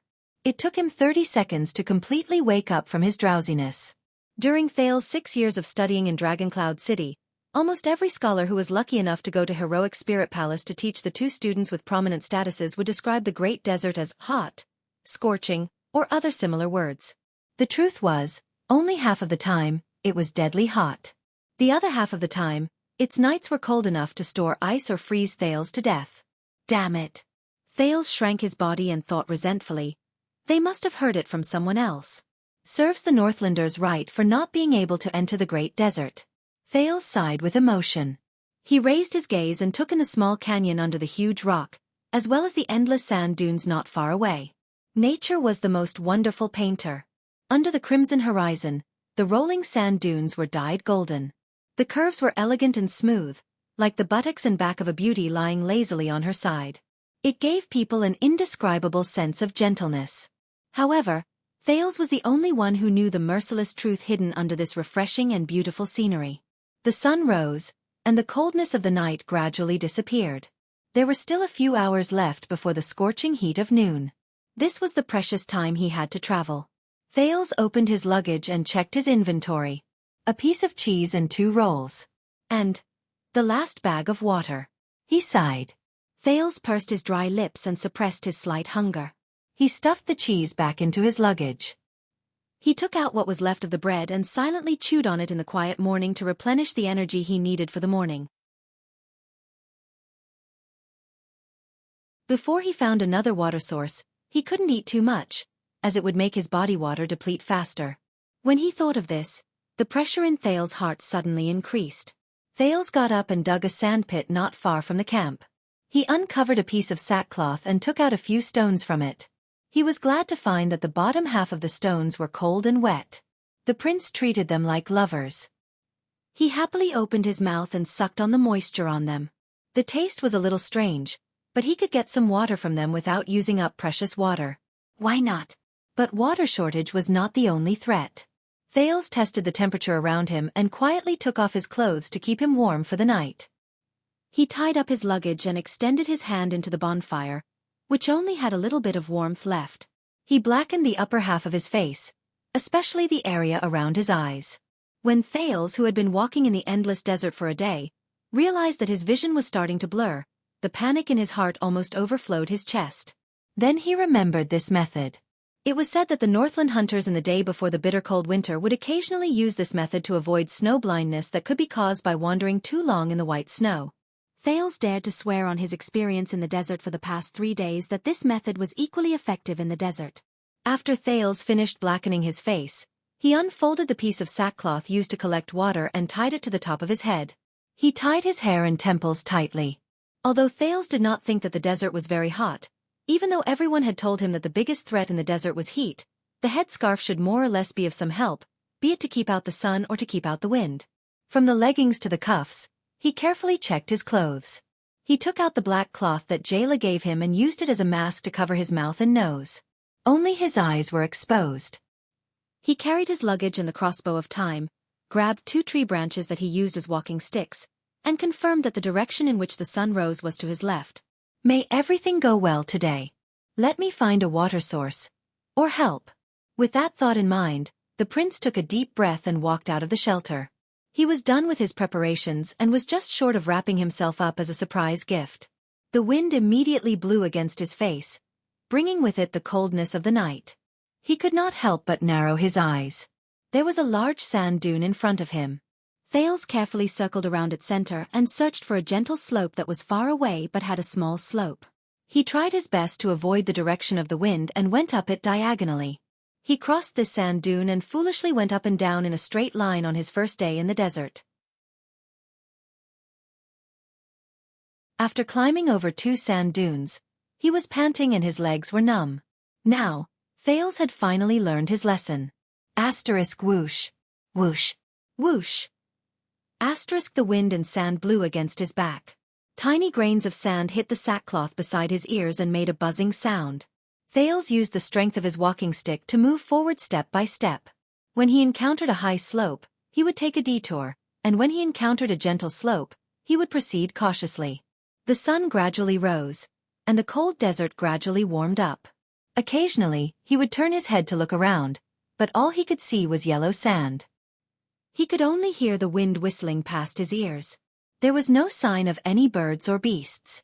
Even if there were plants, there were only short shrubs and deep-rooted drought willows. They lay lifelessly on the sand. Thales was still the only person in the vast sand dunes that he could see. There was no sign of human habitation. There were not even animal carcasses. At least they could remind him of the danger here and replace the dreariness with wariness. Thales shook his head and tried to hum a little tune. He thought about some pleasant things. The prince, who had been trapped by the high wall for 6 years, had read quite a number of Wanderer's notes. He knew that in such an extremely harsh environment, the most fatal thing was not the threats from the outside world, but the mental pressure brought about by loneliness and panic. Nothing could destroy a person more than isolation and loneliness. This was Thales' 4th day in the desert. He did not know when he entered the Great Desert. It seemed that there was no particularly obvious boundary between Xianxia city of faraway prayers and the famous Great Desert. For example, there was a boundary stone with the words Xianxia border, or travelers are prohibited, written on it. In fact, after happily parting ways with the other 2, Thales rode for a day. The first place he entered was the rocky desert, which was almost identical to the land of barren rocks. It was full of exposed rocks. There were huge bedrock everywhere, and the terrain occasionally rose and fell.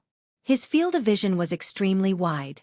There were not too many low shrubs, which deceived Thales's eyes, making him think that the great desert was not in front of him yet. I have to continue walking. He tore open the dried meat in his mouth and told himself that he should be able to find someone to receive him at the junction. Thanks to Silver Shadowman's blessing, Thales could sense the direction he was going. He was heading south, and he was gradually reaching the end of the slightly higher rock strata in the north. The vegetation began to decrease, the temperature brought by the sun slowly increased, and his lips became drier by the day. As he traveled further, he no longer saw the bare bedrock in front of him. Instead, he began to see gravel the size of a pot lid and fists. Fortunately, the quality of Northland's warhorse's hooves was excellent, so Thales did not have to suffer the pain of trudging. However, Thales passed by an abandoned settlement that was empty. He shook his head in disappointment when he saw an abandoned well, and the strong Northland warhorses showed a reluctance to continue moving forward that could not be ignored. When the reins in his hands became increasingly difficult to control, the second prince, who had been mumbling about geography along the way, suddenly realized that he had entered an uninhabited area. He had unknowingly entered a no-man's land. Half a day later, rather than wasting his strength to drag a horse that constantly wanted to fall back and force his way forward, Thales reluctantly took the necessary supplies and let the horse go. He broke off 2 thick branches and sharpened them into walking sticks. He used one to carry his luggage, and the other to help him walk. He moved forward with difficulty. The ground under his feet was still hard, and the boundless Gobi Desert was still in front of him. However, the wind was getting stronger, and the temperature was getting hotter. As he quickened his pace, Thales frowned and realized that the gravel under his feet was getting thinner. His footsteps on the ground were no longer crisp and clear. 10 hours later at dusk, he raised his head after he was stingy with water. Only then did he realize to his surprise that regardless of whether he raised his head or looked back, everything around him was already covered in yellow sand. Unknowingly, he had arrived at the Great Desert. Thales stared blankly at everything in front of him and thought so. The problem was, where was the person to receive him from the Secret Intelligence Department? Did he miss someone, or did he go the wrong way? Thales hesitated for a long time as he looked back at the road he came from, but he was at a loss. In the end, he decided to continue moving forward.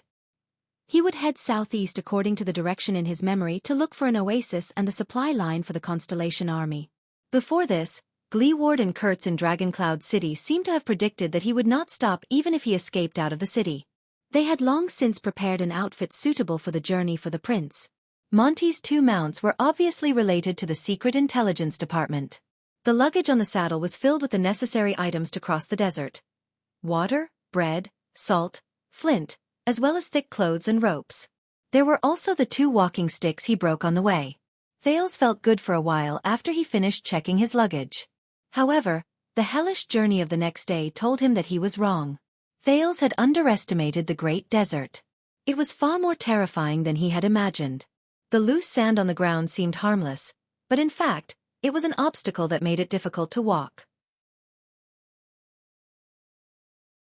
With every step he took, he would sink into a pit. When he climbed up the slope, he would often slide toward his heels. It was even more difficult to deal with than the snowy ground in the north during winter. Thales even felt that he did not walk more than 10 miles on the first day. The wind in the desert was strong and rapid. If Thales was not careful, he would be blown off his feet. There was once when he was climbing up the slope, he was blown off. He rolled and screamed as he went down the sand dune. His 10 minutes of climbing were all in vain. After that, Thales made up his mind to never walk up high slopes or straight up sand dunes again. It would be best if he walked along the ripples in the sand. If he could not get past the wind would not be able to get past him. The terrain in the desert was not flat. Not only were there undulating sand dunes, he would also encounter huge sandstones and steep canyons from time to time. After Thales painstakingly explored the bottom of a canyon, he felt that it would be better for him to stay away from them. Just like that, he moved forward. The first day, the first night, the second day, the second night. He walked all the way until now. The 4th day in the desert. It was still the 4th day without any signs of human habitation. Step by step, Thales narrowed his eyes and tried his best to move forward. He counted the number of steps he took, and every once in a while, he would remove his water skin and take a sip of water to moisten his mouth. He did not know how long he had been walking. The sun was getting higher, and the surroundings were getting hotter. He could even feel that his skin was covered in sweat under his headscarf. Wrapped in his clothes, it was sticky, wet, stuffy, and uncomfortable. But he could not take it off. He could not. Thales resisted the urge to vomit. He held onto his staff and walked down a slope facing the wind. When he was leeward, he turned around and looked around. He could not help but frown. He felt that he had gone astray. Damn it! He cursed in his heart and stuck his staff into the sand. He looked at the shadow cast by the staff on the ground, turned around, found a stone, and placed it on top of the shadow. On the first day after he entered the desert and suffered enough, Thales encountered another problem that made things worse. The amazing sense of direction he obtained after he entered the black track made Thales so happy that he thought that he would never be lost again. However, this amazing ability failed after he entered the great desert. He could no longer sense the terrain under his feet or the direction ahead of him. It seems that no matter how omnipotent the power in existence is, there will still be problems of not acclimatizing to the environment. Thales thought wearily. While the sun was not strong and the sand was not hot, he sat down to rest for a while. How long more do I have to walk before I meet reinforcements? Will I die here? This is bad. F***ck. Thales shook his head and patted his cheeks to calm down his impatience. Don't think about it, don't think about it, don't think about it. Thales told himself, reach the next destination first, then think about the next step. Otherwise, he was afraid that he would not be able to find the place. The pressure would be too great and he would break down first. In fact, because he had not seen any signs of human habitation for a long time, there was no communication, and the scenery was monotonous. The prince now felt that he was already a little abnormal. His reaction began to slow down, and his vision began to become fixed. And his emotions became unstable. Thales chuckled and shook his head. No. He could not give up. He had to adjust himself until he found a way out. The funny thing was, on the first day, Thales did not think that the desert was that dangerous. He followed the vegetation that was not very sparse at that time and found a small, shallow pool under a huge rock at dusk. The edge of the pool was full of life. There were even a few jackals gathered in a narrow corner by the pool. They took a sip, turned their heads, and drank water vigilantly but inefficiently. At that time, Thales was overjoyed. He felt that at least he had used his newbie's luck. He happily slid down the sand dune to fill his water bag. When he slid to the edge of the pool, his legs gave way, and his legs sank into the quicksand. The more the panicked Thales struggled, the tighter and deeper he sank. At one point, he sank down to his waist. Thales' heart turned cold. At that time, he understood why the jackals gathered in that narrow corner. They were stingy with their water and were unwilling to approach the seemingly wide pool. Only God knew how much despair the teenager felt at that time. If Thales had not used the sin of Hell's River in time to calm himself down, give up struggling, and lay his body flat to prevent himself from sinking, the first heir of Constellation would have long since died in the desert. That day, with trembling hands, he took out the crossbow from his back, tied a rope to it, and shot at a strange tree in the distance. He even shot twice, but his hand was too shaky the first time. Then, he pulled himself up while trembling. While the jackals howled in dissatisfaction, Thales occupied their safe corner with lingering fear. He trembled as he filled his water bag with great difficulty. This was the first time Thales discovered the dangers of the desert. Thales, who had rested enough under the sand dune, sighed and brought his thoughts back to the present. He grabbed the second stone and placed it on top of the shadow of the staff, which had moved quite a distance. It connected to the first stone. Thales looked at the path he came from. He frowned and compared it with the line connecting the two stones. It's a little off. I have to correct it. He corrected his direction to the southeast, grabbed the staff he used to orient himself, and set off again. Huff. Huff. The sandstorm grew stronger. This was another threat in the desert. Thales gritted his teeth and climbed over a sand dune under the cover of a fishy smell and damp heat.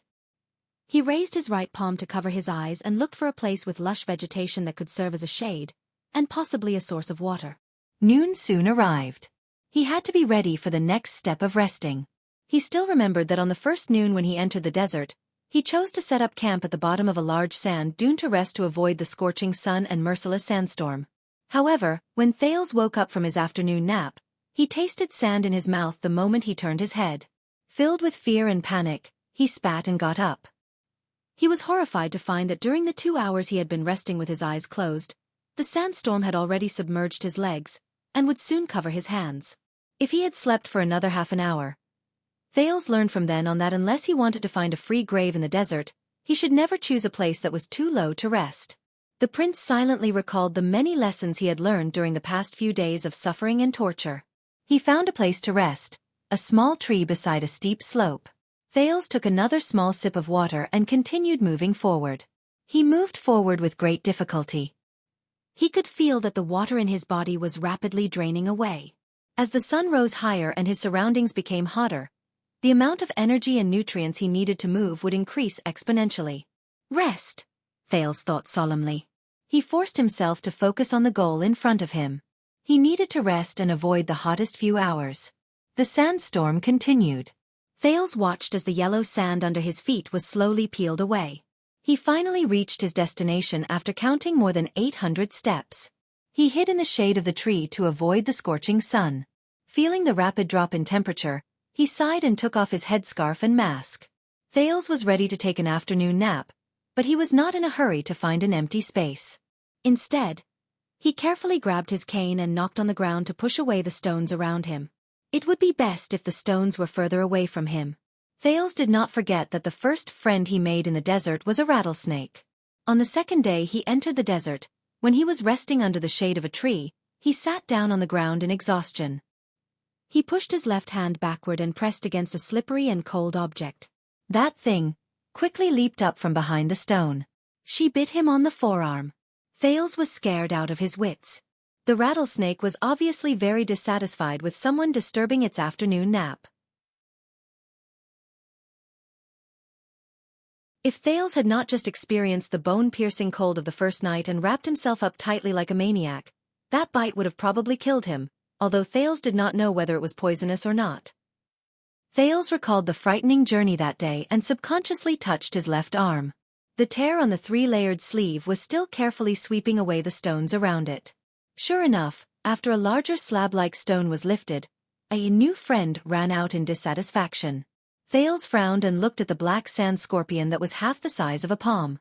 He looked at its pair of terrifyingly large pincers and inconspicuous stinger on its tail. He extended his cane, ignored its protest, and chased the sand scorpion far away. He sat down, panting, and took out his water skin and the last of his food. Everything in front of him seemed to have not changed. Just as the old crow said, there were only 3 things in the desert: the sun, sand, and sand. Thales suddenly understood why the old crow mentioned sand twice. Everything he saw over the past few days told him that this was a world that was completely different from what he usually knew. A teenager who grew up in the slums of the city and was used to the streets and castles could not imagine such a world. When he recalled the countless dangers he encountered in just 3 days, Thales could not help but shrink his body. Here, the heat was as deadly as the cold. Day and night were both terrifying. Here, life and danger appeared at the same time. The side of the pool, which was the source of life, was often the place where most animals were buried. Here, he rarely saw living creatures. Even if he did, their habits had changed a long time ago. The snakes in the desert never walked in a straight line. Instead, they folded themselves into waves and bounced horizontally like springs. The strange lizards dug into the sand, as if they had made up their mind not to go out until nightfall. The rats in the desert did not seem to need 4 legs, because they rarely walked normally.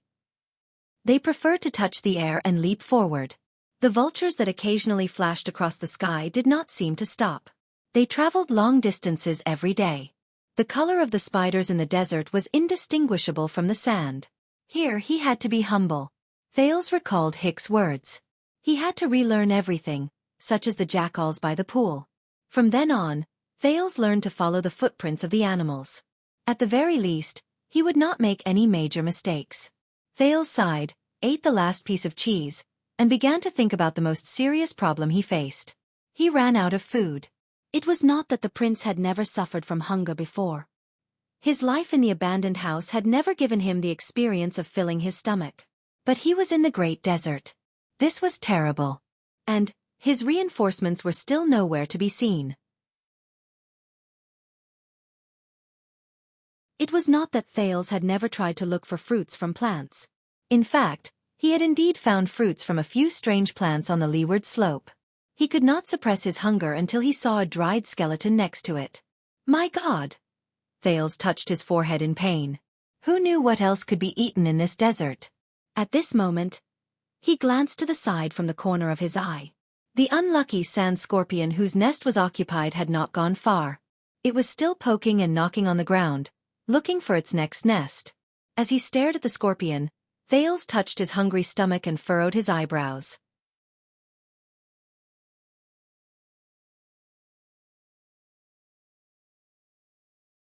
Chapter 372. Thales sighed in frustration. In the next moment, Sand Scorpion realized that the destruction of its nest was not the worst thing that could happen to it. Above it, Thales' face was ferocious. He raised his staff and pressed it against the scorpion while he struggled with his thoughts. Finally, Thales swallowed painfully in his dry throat and made up his mind. He took out his JC knife and cut off the scorpion's stinger. As it struggled madly, he ended its life with a single slash. The desert god is merciful. The desert god is merciful. He picked up the sand scorpion that had died a heroic death and raised it before his eyes with an unpleasant expression. Thank you for your sacrifice. You saved the Jade Star royal family and Constellation's hero, he added in his heart. Strangely, Thales felt a lot more relaxed after he said those words. Perhaps it was because they had not spoken for a long time, but when he looked at the unconsciously twitching scorpion, he actually had a feeling that they were communicating. When he thought of this, Thales suddenly realized something.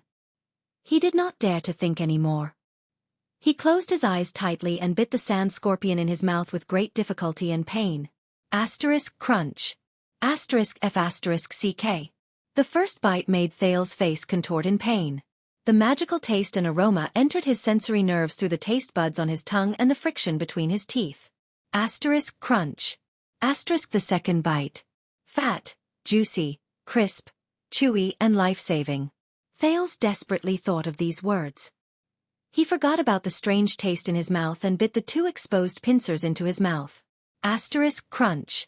Asterisk it felt like a fruit shell filled with a foul smell. As he chewed, pieces of salty and wet juice exploded from the inside. It filled his mouth and seeped into his throat. Asterisk splash. Asterisk and soft meat with the same strange taste. Should I clean its internal organs first? Finally, Thales resisted the urge to turn his stomach upside down. He twitched and swallowed the thing in his mouth. Feeling the vague strange feeling in his abdomen, Thales wiped the sweat off his forehead and let out a sigh. He raised his head expressionlessly and looked at the merciless and emotionless desert again. Now, I'm also a part of the desert food chain. Thales thought sorrowfully. When there was a first, there was a second. Thales searched the sand for stones and chased out a shivering Mr. or Miss Spider. He frowned, but still cruelly cut off its head, put the whole thing into his mouth and chewed. Sizzle. This texture and taste seem okay? If its stomach was bitten open. PFFF. I was wrong. I shouldn't have thought that.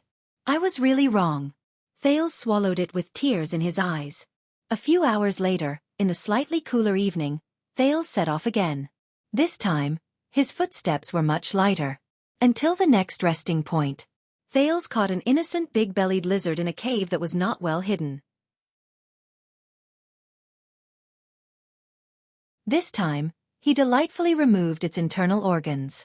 Since it was night time, they had to start a fire, so Thales enjoyed a handful of roasted lizard meat. After the meal, his hunger slowly subsided. In fact, Thales was starting to miss the taste of eating it raw. The moment he ate the scorpion, Thales felt that he was different. It was as if he was instantly accepted by this place. What a pity. Thales touched his stomach and shook his head regretfully. That rattlesnake a few days ago. How could I let it run away? The problem of food was solved. As long as you did not care about enjoyment and taste, human resilience was far beyond your imagination. With a slightly better mood and the same loneliness, He closed his eyes on the fourth night. But soon, on the morning of the fifth day, Thales faced a new problem. He did not have enough water. Thales was anxious as he shook the leather waterskin that could no longer pour out a drop of water. What should I do? Using stones to collect dew at night would not work. At least, it would not last him through the day. As for the water source, Thales tried to dig into the roots of a plant yesterday, but even if he dug 2 meters deep, enough to bury himself alive, there was only sand. At most, it was a little cold. Instead, he sweated a lot. How ironic. To be honest, Thales was fully prepared for the possible high temperature after entering the desert. But the truth was that the prince who was exposed to the sun was not worried about the heat, nor was he struck down by heat stroke. Instead, he was worried about food and water. Thales touched his chapped lips and began to frown. Water source. I have to find a new water source. With such a heavy heart, Thales continued his journey under the sun. Soon, the symptoms of dehydration manifested in his body. Thales' mouth became drier and drier. He felt that every step he took consumed a lot of energy. He persisted in breathing through his nose. Glee Ward had told him before he left that it could help him retain the necessary moisture. His emotions became calmer and more lifeless. So thirsty, Thales thought in a daze. Every cell in his body was protesting against his master's exploitation. So thirsty. Want to drink water. Water. But not long after, when the sun rose to a tricky angle again, Thales' hands went limp. He did not manage to hold on and fell to one knee on the ground. He began to feel dizzy. The prince's heart immediately rang with alarm. *T. Dehydration? Or heat stroke? Thales shook his head hard to clear his head. In short, he needed to rest. He could not wander around under the sun and waste his energy and water. He raised his head and glanced at the scorching sun with narrowed eyes. Thales was sleepy and thirsty. But he knew that he could not just sit down and rest. The sand under the sun was extremely hot. Increasing his contact with the sand would only make him lose water faster. I need to find the next resting spot, Thales thought in a daze and took the next step. One step. Another step. Every step he took was as heavy as 1,000 pounds. His throat was burning. His mouth was rubbing. His entire body felt weak. But he could not stop. He could not stop. Thales stumbled to the next resting spot. It was a shade under a dry willow tree to avoid the scorching sun. He rested for a while and recovered his energy in the shade. Thales even began to seriously consider whether he should live on his own urine. But at this moment, Thales raised his head. He was on a high slope, overlooking the plains below him. He was stunned. At the end of the horizon, far away in his field of vision, a glimmer of light appeared. That's... The prince stared into the distance in a daze. As he watched the ripples of light reflected in his field of vision, his heart trembled uncontrollably. That's... a lake? Thales stood up abruptly. He could not help but use Hell's senses to confirm the distance in his field of vision. That's right. It's the reflection of the lake. There's a lake in front. There's a water source. The prince, who had survived a desperate situation, suppressed the excitement in his heart. But he did not even wait for the sun to completely set before he set off impatiently. Based on his experience over the past few days, although it was in his field of vision, it would take him at least an hour to travel such a long distance. An hour. Just an hour. Thales took a deep breath and strode forward. He swung his staff and walked towards his hope. 1 step, 2 steps, 50 steps, 100 steps, 1,000 steps, 1,500 steps. He climbed over a sand dune and another. A shrub and another shrub. Very soon, very soon. Seeing that he was getting closer to his goal, Thales became more and more excited. Water, water, water. Oh my God, haha. I'm saved. Thales laughed in his heart. His emotions fluctuated. There's no disaster for the desert god. There's no disaster for the desert god. He thought, that's right. The desert will never send disaster for no reason. Raphael was right. The weak are afraid of disaster. In the desert, only by abandoning weakness can one. However, Thales gradually became anxious. He did not know how long he had been walking. But he knew the number of steps he had taken. It seemed like it had been more than an hour, right? Thales gritted his teeth and licked the blood on his dry lips. He persisted and continued moving forward. His whole body began to ache and ache, even numb. But he could not stop. Thales stared at the water source in front of him and moved forward desperately. I can't stop. Why isn't it there yet? Finally, the sun slowly sank and dusk arrived. His surroundings became shady and cool. Thales panted hard and supported his body in waves of dizziness. But his heart was also cold. There was no other reason. In his field of vision, the water source in front of him, the lake in front of him, the hope in front of him, it disappeared. Sand. There was only sand. Thales trembled and looked at the empty scene on the horizon in front of him. He trembled and shook his head hard. He felt his vision begin to blur. The dazed prince instantly reacted. What he saw during the day, what he longed for, and what he tried his best to reach. It was not a lake. It was not a lake. It was an illusion. It was also known as a mirage. The next moment, the prince's vision turned black and he fell into the desert. He lost consciousness. He sank into deep darkness. Mr. Wu, we have finished collecting evidence for this accident. We have studied the surveillance video of that day, and the scene, including possible brake marks and eyewitnesses. All the evidence shows that. We are still looking at her medical records, including her mental state. That is why we are here today to make a statement with you. But you better be mentally prepared. No, Mr. Wu, please don't be agitated. After all, you are still in bed. Maybe we are just saying that it is possible. Everything is still under investigation. He did not know how long had passed. It felt like a lifetime. Or an instant. Maybe Mr. Wu, your girlfriend took you for a ride that day, maybe to suicide. In the next second, Thales trembled violently. Ah! He hurriedly took a breath and shouted, waking up from the boundless darkness. His heart palpitated. Take it easy, kid. You are seriously dehydrated. A fussy male voice reached his ears. Khan, come quickly. He's awake. Thales opened his eyes while trembling. What he saw was a glaring bonfire. There was also a bustling crowd around him. Is it nighttime? Thales thought in a daze while he was extremely weak. As he woke up, the bustling sounds around him grew louder. Teasing, noise, and conversation. It was so noisy that his head hurt. A long and narrow face squeezed into his field of vision. It was a red-haired man in leather armor with freckles all over his face. He looked to be in his 20s, and he was a little dirty. His eyes dotted around, and he looked rather comical. Oh my God! I knew that you would come back to life. The red-haired man was in high spirits. He rubbed Thales' face hard, causing the latter to feel dizzy again. Khan, we can talk to him about the reward for saving him. Move aside, quick rope, stop shaking him.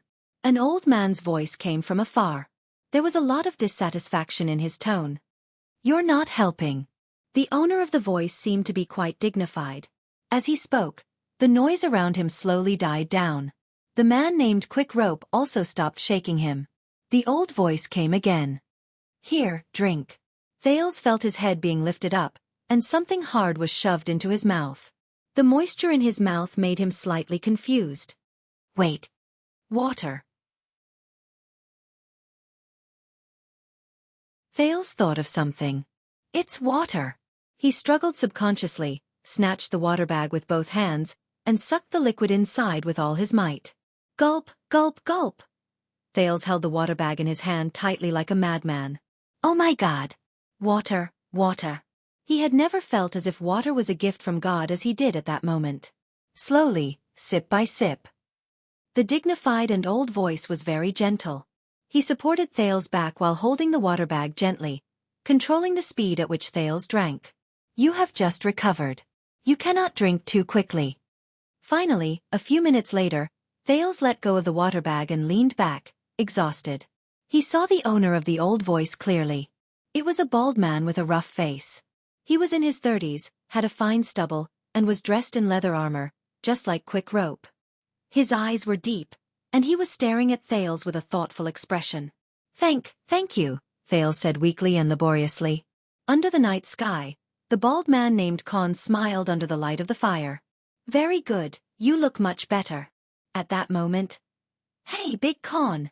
A sharp voice tore through the air, like a germaphobe who saw a cockroach.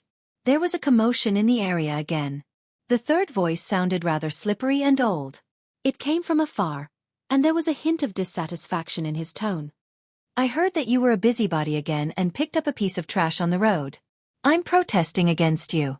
Although I respect you, you have to understand the risks of this journey and prioritize our safety. Thales frowned slightly. He saw the red-haired man named Quick Rope, who was the first to enter Thales' field of vision, sigh.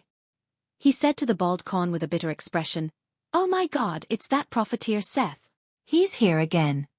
The bald Khan raised his head and frowned slightly. "I'll go negotiate with him. And you, keep an eye on him, Quick Rope," Khan said faintly. His old voice gave people an inexplicable sense of security. "Wait for Louisa and Old Hammer to come back and take over." Khan stood up. Thales only then noticed that the man in his prime was burly, and the diagonal belt on his body was full of tools ranging from knives to ropes. Leaving the range of the firelight, he moved towards the acerbic voice. Thales struggled to get up and leaned against the luggage on his back. He looked around and was surprised to find that the fire in front of them was not the only one. There were a few other bonfires around them, and there were many people surrounding each bonfire. They were dressed differently. Some of them had their faces covered with scarves, some were protected by leather armor, some were covered in trinkets, and some were sitting in a pile of miscellaneous items, gesticulating as they talked. Many people looked at him curiously. Further away, more than 20 camels knelt on the ground and rested, chewing happily. Thales stared at the strange camp in a daze. This. He raised his head and looked at the red-haired, freckled young man named Quick Rope. The man was also staring at him with interest. "Where am I?" Thales asked with difficulty. He felt that his tongue was heavy. Quick Rope was slightly stunned. "Where are you?" He scratched his freckled nose, then his eyes darted around. He grabbed a handful of sand from the ground and rubbed it away from his hand. "Of course you're in the Great Desert. Did you sleep too much?" Thales thought of something when he saw the sand in Quick Rope's hand. "I'm still in the desert." "But," Thales stared at Quick Rope and mumbled, "So, who are you?" "Who are you?" When he heard this question, Quick Rope's eyes lit up. The expression on his face changed rapidly, and he instantly changed a few times. "Who are we?" He seemed to be hesitating. Thales looked at him suspiciously and urged him to speak with his eyes. After a while, Quick Rope finally made up his mind. He put away his hesitation and answered happily and decisively, "We."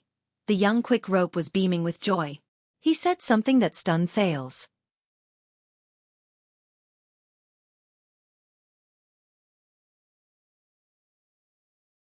Chapter 373. Selling Swords? Thales' mind was in a mess. He was wrapped in a blanket and had just regained some of his energy, but he felt as if he had just been scooped out of ice water. Selling swords. What's that? He stared at the smug Quick Rope in a daze. At this moment, a loud and powerful female voice came from behind Thales. "Mercenaries. We are mercenaries. As for selling swords, that's what some people call us. It might be intuitive, vivid, and easy to understand, but except for rookies who just enter the profession, we usually don't call ourselves that. It's just like how merchants don't call themselves asking for money, and apprentices don't call themselves scroungers. Women who can't find a man and men who can't find a woman won't call themselves unwanted." The expression of the excited Quick Rope, who just entered the profession, instantly turned gloomy. He made a face at Thales. Thales could not help but notice that even though the other party spoke the lingua franca, his pronunciation was difficult, and his pronunciation was high. Many of his accents and tones were very different from the Northland lingua franca he was familiar with. They also did not match the accent he had in Eternal Star City. He turned his head around. 3 masked warriors who were dressed in light armor appeared in his field of vision as they stepped on the sand beneath their feet. They looked travel-worn. When the others saw them, they made way for them. They walked into the bonfire, and one by one, they took off their masks and headscarves to block the wind and sand. One of them was a young man with slightly darker skin. His entire face was painted with unknown black stripes. He carried 2 crossed scimitars on his back, and the hilts of the scimitars protruded from each of his shoulders. His gaze when he looked at Thales was filled with vigilance. The other was a gray-haired warrior in the prime of his life. He put down a frightening warhammer that had spikes on its head. He stared at the warm bonfire with a contented expression on his bearded face. The last one was the owner of the loud female voice. She was a female warrior with chestnut-colored hair of medium height. Her facial features were regular and plain, but there was a hint of weathering in them. Her back was straight, and her bandaged arm was always pressed against the sword at her waist. The 3 of them walked into the small camp together, and each found a comfortable spot by the bonfire to sit down. The hammer-wielding warrior even happily stroked Quickrope's hair, causing the latter to protest in dissatisfaction. "By the way, I'm Louisa Dante." Louisa, the female warrior who spoke, put down her longbow and untied the saber at her waist. She grinned lightly at the weakened Thales. "I'm glad to see that you're awake, child. You're very lucky. Not every trapped loner can survive in the desert." Her smile was bright and warm, giving people a good impression. Thales was slightly stunned, but he immediately returned her a grateful smile. Mercenaries. He had heard of these people. In fact, he had encountered similar targets before. 6 years ago, when he first arrived at Mindy's Hall, there was a small team of people who were instructed or deceived by the Duke of Iris Flowers to probe the royal estate that was visited by the king in the middle of the night. In the end, all of them perished. But that was all. In the chaotic downtown area of Eternal Star City, there were many people who were willing to sell unusual labor in unusual and often illegal ways for a few silver coins. Debt collectors, prostitutes, pickpockets, killers, swindlers, bounty hunters. As long as it did not affect the protection fees and did not cause trouble, the Blackstreet Brotherhood often turned a blind eye to their own people taking up private work. Even the 6th house, where Thales was, had once taken up the work of making a ruckus on the street for a few copper coins.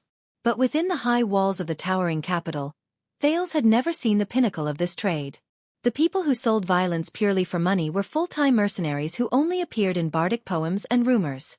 It was said that they would usually only rush about in remote and desolate places far away from the law, in unstable borderlands, or in war-torn countries where the flames of war were raging. They would look for employers, point their blades at those who had no grudges against them, and then take the blood-stained rewards from the hands of those who had power and influence. There were even fewer mercenaries in Dragon Cloud City, where the people were valiant and they worshipped martial arts and heroism. Almost all the men in their prime had served in the military, and killing enemies and fighting were their pride.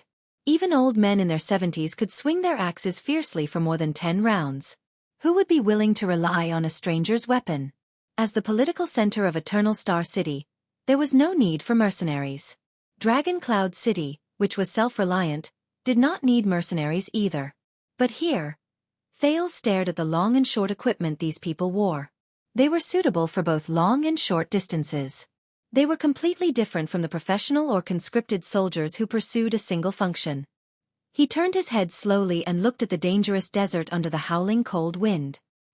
He looked at the few bonfires in the distance, at the unknown darkness beyond his field of vision, and at the camel team who were kneeling and resting in a circle outside the camp. He suddenly understood something.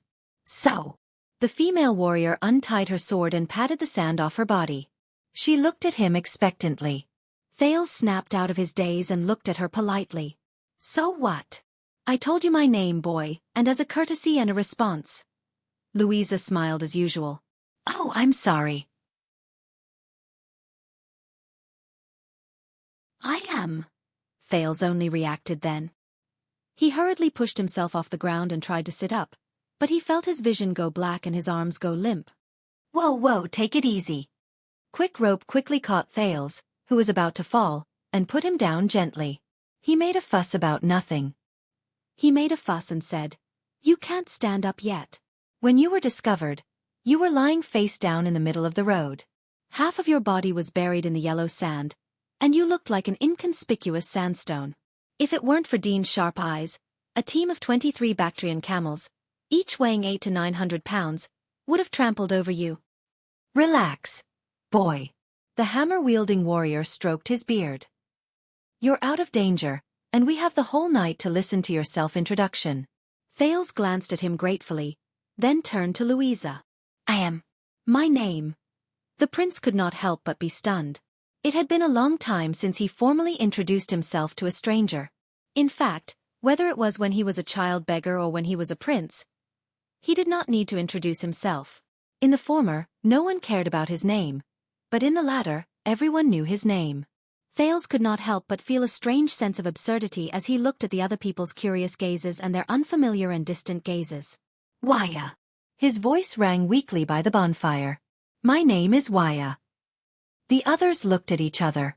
So Wuxia. Louisa stared at him intently. How did you end up in the Great Desert? Thales tried his best to make himself look more believable. I was unlucky. In fact, very unlucky. Thales sighed. My father, when he was still alive, was a man with a bit of power. Unfortunately, he made enemies in the north. When he couldn't protect me anymore, the enemy sent a few bad-tempered thugs after me, the kind with sharp knives. I could only escape to the south. They forced me into the Great Desert all the way. Thales knew that he looked terrible, but he also knew that the other party must have seen his luggage. He had to have a good reason to explain why a 14-year-old boy would carry a crossbow, a satchel of arrows, and a dagger into the Great Desert alone. What's more, they had saved his life. Louisa looked at the hammer-wielding warrior, and they nodded at each other. Quick Rope's eyes lit up. Wow, your enemies must hate you very much to be able to make you run to the Great Desert out of fear. Thales nodded quietly and said dejectedly, I didn't expect life in the Great Desert to be so difficult. I couldn't even last 4 or 5 days. Enemies. Thales raised his head curiously and found that the person who interrupted was the young warrior with a face full of black tattoos. He sat by the fire and stared coldly at the prince while he wiped his blade. So you have enemies chasing after you. Of course, trouble always comes with it, he said softly with an expressionless face. Thales did not know how to answer for a moment. You can put away your fierce face, Mickey. Louisa cast a displeased glance at the black-tattooed man named Mickey. She seemed to have a problem with his attitude. I know what you're worried about. This child is not a desert bandit's undercover or spy. Thales was shocked. The man who was wiping his scimitar paused for a moment. No, you don't know what I'm worried about. Mickey's face became serious. If you knew, we wouldn't have been hired by that profiteer, and we wouldn't have come here. Dean knows, but he doesn't listen to me. Louisa curled her lips. Thales watched their argument curiously. The bearded warrior laughed and raised his hands to smooth things over. Relax, buddy. There's no need to pull a long face all the time. He turned to Mickey and pointed at the weak Thales. But you saw it too, Mickey. He almost died there. No desert bandit group would send a child who was dying of thirst to be a spy. There's nothing to rob in Tormodin's caravan. We'll be safe. In fact, we didn't run into any desert bandits or exiles along the way, and you know why. Thales smiled weakly. Mickey snorted. That's what I'm worried about. Mortals try to use their power to interfere in the desert, but the desert god has never forgiven them. Mickey's gaze became more and more solemn. He glanced at the sky. This means that we're in trouble. Thales had a sudden thought. The strong warrior laughed out loud. Ignore Mickey. He's just like that. Locals are always prejudiced against travelers, and they're also paranoid. The bearded warrior snorted nonchalantly and turned to Thales. Let's talk about other interesting things. Thales was stunned. He glanced at Mickey. Locals? At this moment. So, you're a Northland noble who was forced to flee to the Great Desert? Louisa said faintly. You know, your accent is very much like a Northlander's. I guess so, Thales answered carefully. Yes, he could only say that. His 6 years in Dragoncloud City allowed him to easily imitate a Northland accent without even having to deliberately imitate it. Very good. Northlanders. I like Northlanders the most. Maybe we should let Dion come and talk to his fellow Northlanders. The middle-aged warrior beside them laughed. At this moment, Quick Rope slapped his thigh. Noble. Quick Rope rubbed his hands excitedly. His eyes sparkled. Very good. Now we can talk about the issue of remuneration. He looked at Thales happily and beamed. You know, young Mr. Wuxia, I saved your life from being buried in the sand. Thales was slightly startled. Yes, thank you.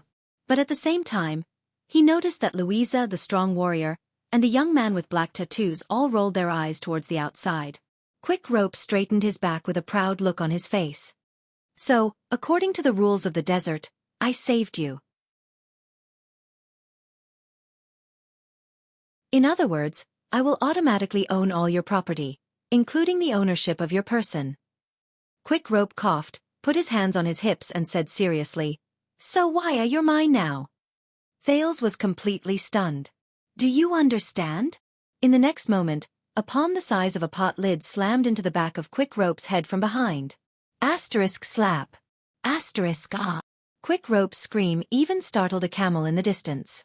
Watching Quick Rope scream, Louisa and the strong warrior laughed. Even the gloomy Mickey curled up the corners of his lips. Thales looked at the person who appeared behind Quick Rope in surprise. If this brat continues to talk nonsense like this, you'll definitely be right to deal with him like this. A familiar and experienced voice joined the conversation. The bald man, whom Thales had met once before, returned to the camp with a cold expression and sat down beside Louisa. Following him was a strong man with a handlebar mustache and a two-handed greatsword on his back. He did not say a word. The others made way for them. It was obvious that they were all in the same team. Quick Rope raised his head with tears in his eyes. Dean. I'm not wrong, the person who saved him has the right. The bald Dean snorted and interrupted him. But this is the desert, not the sea, and the person who saved him is not you. Just ignore him. Louisa sighed and averted her gaze from the pained Quick Rope. She shook her head apologetically at Thales. This rookie used to be a sailor before he joined the profession. That's why we like to call him Quick Rope. He doesn't know anything, but he always likes to bring the rules of the sea here. Quick Rope raised his hand in protest, agitated. But, a sea made of sand is also considered a type of sea, right? Quick Rope looked aggrieved, but the response he got was a piece of bread thrown at his face by the hammer-wielding warrior. Thales watched the group of people fooling around with a dumbfounded expression. The hammer-wielding warrior revealed a mouthful of yellow teeth under his beard and smiled at Thales. Hello, unfamiliar Wuxia. You can call me Old Hammer, because I'm in charge of wielding the hammer in the team. Thales nodded. The one with the stinky face is Mickey. You should see how he wields his twin blades. He's our clairvoyant and guide. Mickey, the man with black tattoos, snorted softly. And I believe you've already met Quick Rope. This Camian sailor is in charge of telling jokes. Hey! Quick Rope struggled to break free from Old Hammer's big hand and protested. Jokes are also very important, okay? Old Hammer did not care. He stuffed the bread into Quick Rope's mouth. You know Dean. The silent one sitting next to Dean is Furnace. He's a strong man from the land of thorns, and he's in charge of killing. Furnace, the man with the two-handed great sword, nodded at him. Thales greeted them in a friendly manner. There are still 5 people on duty outside, and this lively girl in front of us. Poor Quick Rope pulled the bread out of his mouth with all his might. He took over Old Hammer's words and swung his arms at Louisa. He said vividly, Louisa Dante. Our beautiful, adorable, good at fighting, charming captain, but unfortunately a little bad-tempered. Louisa's face turned slightly red. Thales raised his eyebrows. Quick Rope looked at his slightly embarrassed captain, then turned to the bald man. He rolled his eyes. And Big Dean, our beautiful, adorable, charming captain, but unfortunately a little bad-tempered captain, is the one who dreams of marrying him. In the next second... Ah! Louisa's gauntlet hit Quick Rope's forehead. Shut up. Louisa twisted her face fiercely and glared at Quick Rope with gritted teeth. Thales saw that the others lowered their heads and continued with their work as if they did not hear him. Old Hammer began to pick at his beard again. Furnace continued to drink his water. Mickey finished wiping the second blade and went back to wiping the first one. The bald Dean, who was one of the protagonists of the dispute, coughed awkwardly. Did I say something wrong? Quick Rope raised his head in dissatisfaction. You are our leader and captain, the much-loved Louisa. No one can deny that you formed this team and carried Dante's great sword on your back. Dean never objected to this. Louisa's face darkened even more. You know, I'm not talking about this. Then, Which one do you think I'm talking about? Another of Louisa's gauntlets flew from the air in response to Quick Rope. Thales watched their interaction with widened eyes. He suddenly felt that the great desolate desert wasn't that terrifying. Dante's great sword. Thales nodded and mulled over the name of this mercenary team. So, the female warrior is the leader of these mercenaries, named after her surname. But, Dean coughed again in the midst of the noise. His gaze returned to Thales. Eat some. You've just recovered. He handed Thales a piece of bread and a water skin. Water can prolong life, but it can't fill your stomach. Thales took the food with a heavy heart and forced a grateful smile. Thank you. The man looked at Thales and said with a smile, Don't worry, Wuxia, we've kept your things well. They're in our luggage. A certain profiteer really wanted to take your money pouch and crossbow, but we stopped him. Dean gestured at another bonfire with his chin. Next to the fire, a man dressed like a country bumpkin was bargaining fiercely with someone else. Thales hesitated for a moment, then nodded. Thank you. You've saved my life. I'll repay you for that. I swear I will. Quick Rope's face lit up. I knew you were a good friend, Wuxia. I'm a coward. His mouth was stuffed with bread by Old Hammer again. But where are you going? Thales took a bite of the bread and looked at these people's faces. It was difficult for him to let down his guard. Actually, can I hire you? The mercenaries looked at each other. The prince said tentatively, I have a few relatives in Constellation. They're very rich. The mercenaries looked at each other again. This time, Thales saw worry in their eyes. Only Quick Rope's expression changed. He stuttered in the bread in surprise. Without any expression on his face, Mickey reached out and stuffed the bread in his mouth even tighter. Constellation? The man with the black stripes snorted. Louisa twitched her eyebrows and smiled. You know, Wuxia, we've already accepted a business deal. We're going to send this merchant group too. But the bald Dean raised his hand gently, and Louisa immediately stopped talking. Thales noticed this detail. Dean sighed. He looked at Thales with a calm and shrewd gaze. Listen, Wuxia, I can see that you have concerns. He went straight to the point. Don't worry, we won't touch your belongings, and we won't endanger your life. Thales felt a chill in his heart. This is the Great Desert, so I won't ask about your surname and origin, including how you offended your enemies. We're not interested in those things, and they won't be able to chase us here. Saving you is just an obligation in the desert. Dean stroked the stubble on his face. So you don't have to worry. Thales frowned slightly. Dean's words were obviously quite prestigious in the group.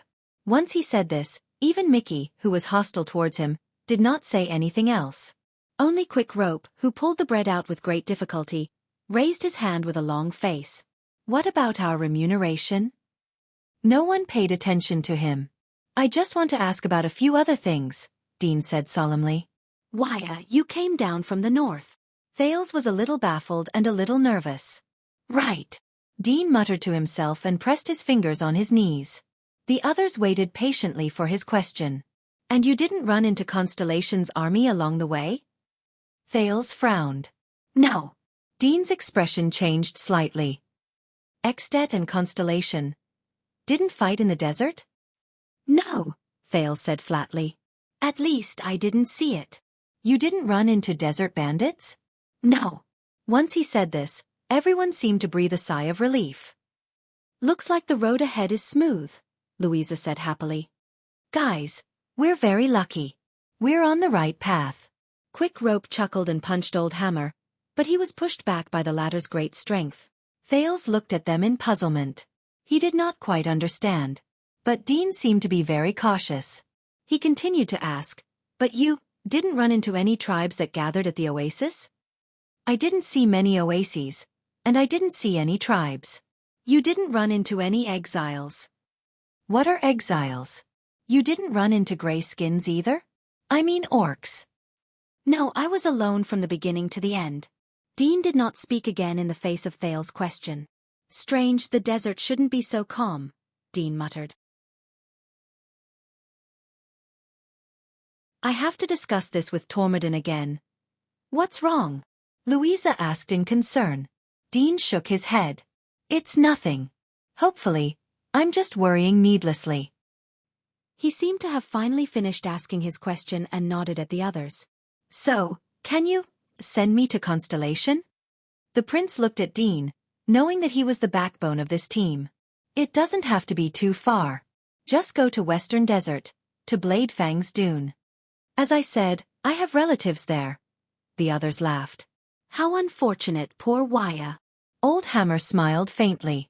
A few days ago, we just came out of Bladefang's Dune, and that place is Constellation's territory. Obviously, we won't go back so soon. Thales's heart sank. Even if I promise you a high reward? The Casso family can. Dean shook his head. This time, Louisa was the one who answered Thales. The female captain sighed and said, You have to talk to Tormodin about this. He's our employer, and this is also his merchant group. I guarantee that he won't agree, no matter how much money he offers, just like us. Why?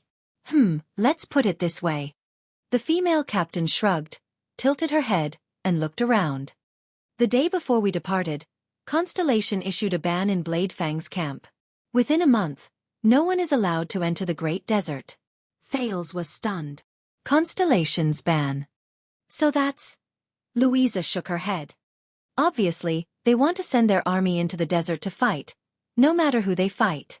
Just like the Desert War 9 years ago, and the occasional purge campaigns after that. Anyone? Thales thought about the word. But all of you still came in? Yes. Louisa coughed. And do you know why? Thales gave her a puzzled look. Business, Wuxia. Business. Quick Rope rushed to answer, beaming with joy. Seth Tormodin, that damned profiteer, wanted to take advantage of the ban to secretly make a fortune in the desert. Blocked trade routes mean higher prices for goods, and more lucrative long-distance business. The silent Mickey raised his head. There's an even greater risk. Thales narrowed his eyes in puzzlement. Dean sighed and explained, I know that you want to meet your family as soon as possible and get rid of the threat, Wuxia, but... The bald man stroked his stubble and sighed. Once we run into Constellation's army, Tormodin will not be able to keep his goods. He will also go to prison. As for us, Dante's greatsword, who he hired, no matter how lucky we are, we will still have to pay a huge fine. If we are unlucky, we will be chased out of Bladefang's camp. From then on, we will no longer have to take on any business there, nor will we have to take on any business related to that place. Thales could not help but frown. So, Dean said faintly, do you think that our employer or our team will be willing to return to Constellation before the ban is lifted, and even deal with Constellation's officials? Thales understood, and he sighed as well. Then, where are you going? Dean and Louisa exchanged glances. A second later, Dean lowered his head and smiled. Now, aside from the increasingly tense alliance of freedom and the city of faraway prayers, there is only one place left. It is a place where merchant groups who venture through the desert from Constellation can earn the most profits.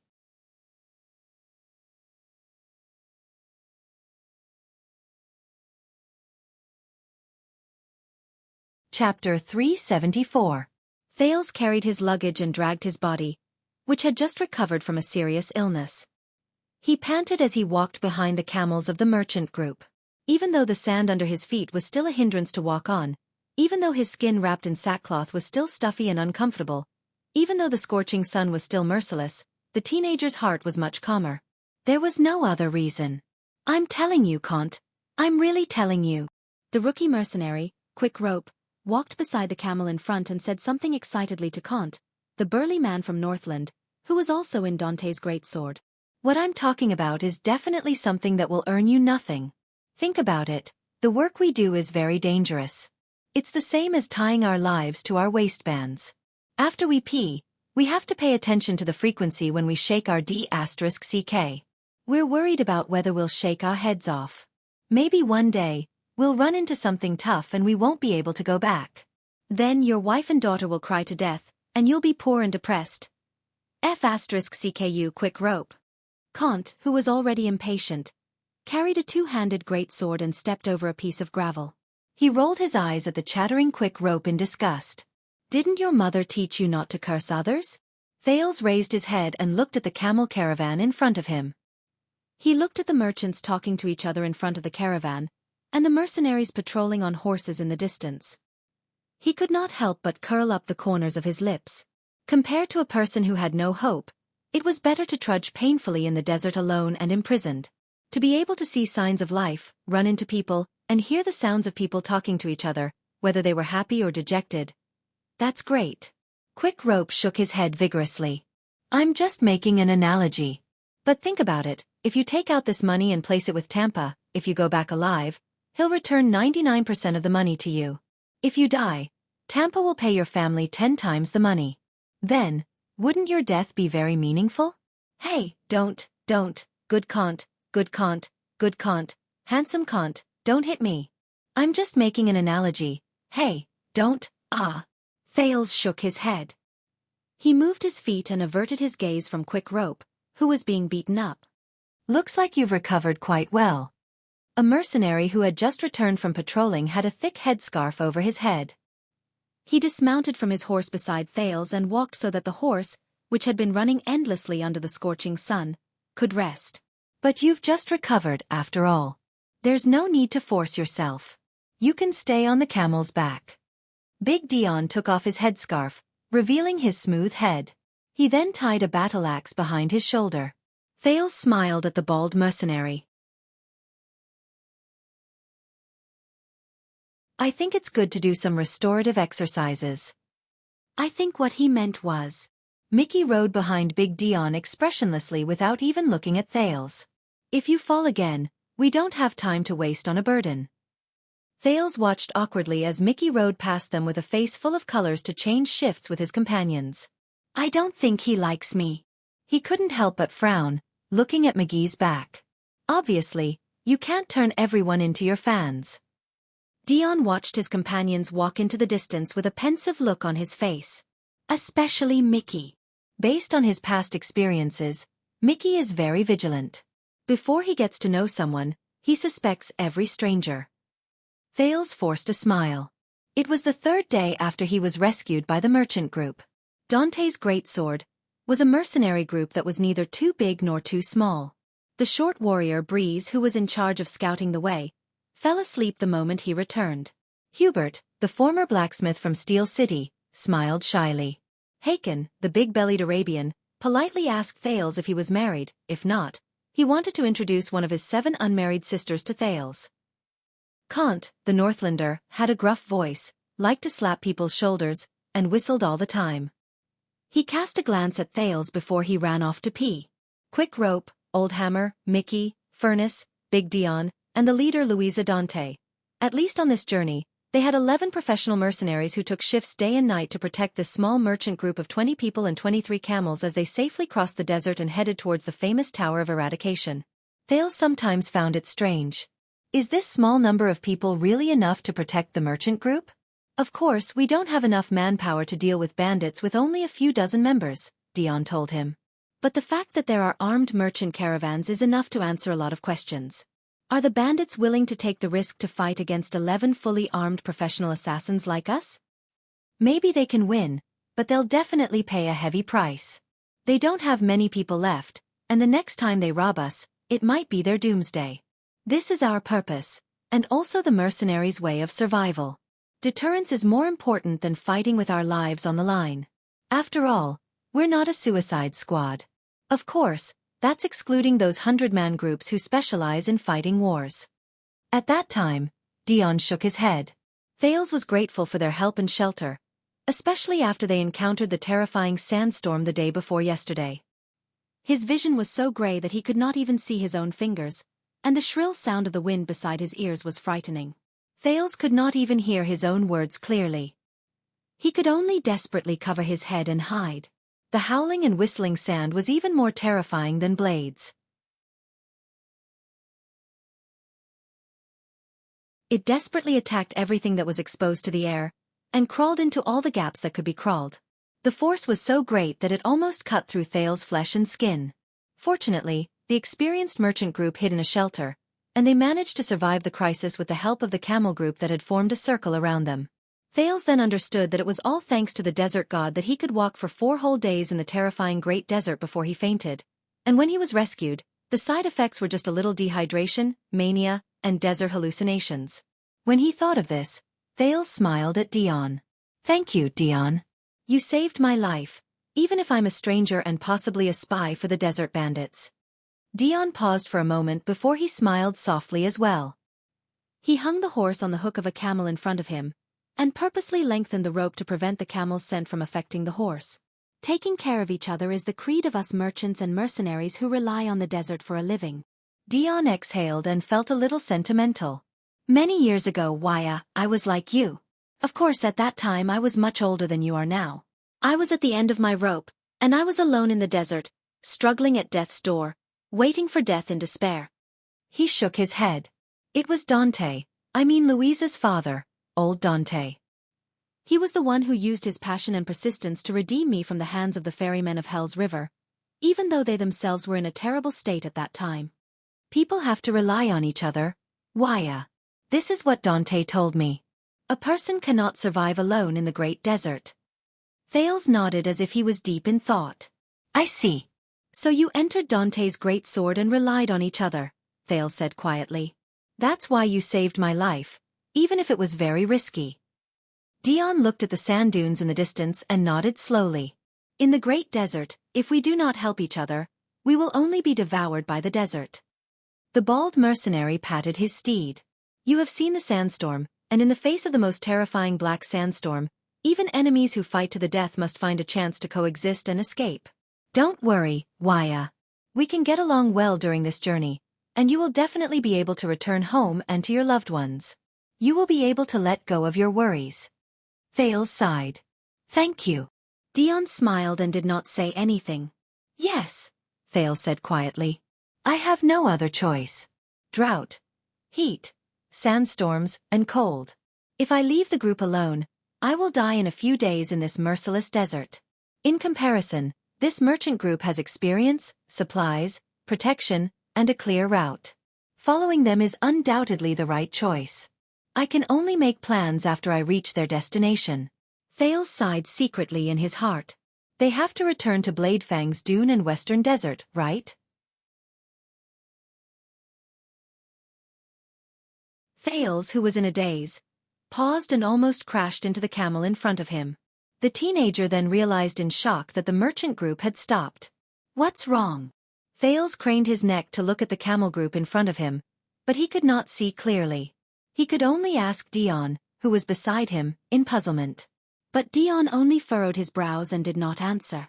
"Dion, you have to come and see this." As the unique muffled sound of horse hooves stomping on the sand rose, the mercenary pathfinder, the short breeze, galloped past many confused merchants and anxiously stopped his horse in front of Dion. He said anxiously, "Louisa found something in front of us." Dion's expression changed. The bald warrior picked up his single-edged battle-axe and got on his warhorse with a solemn expression.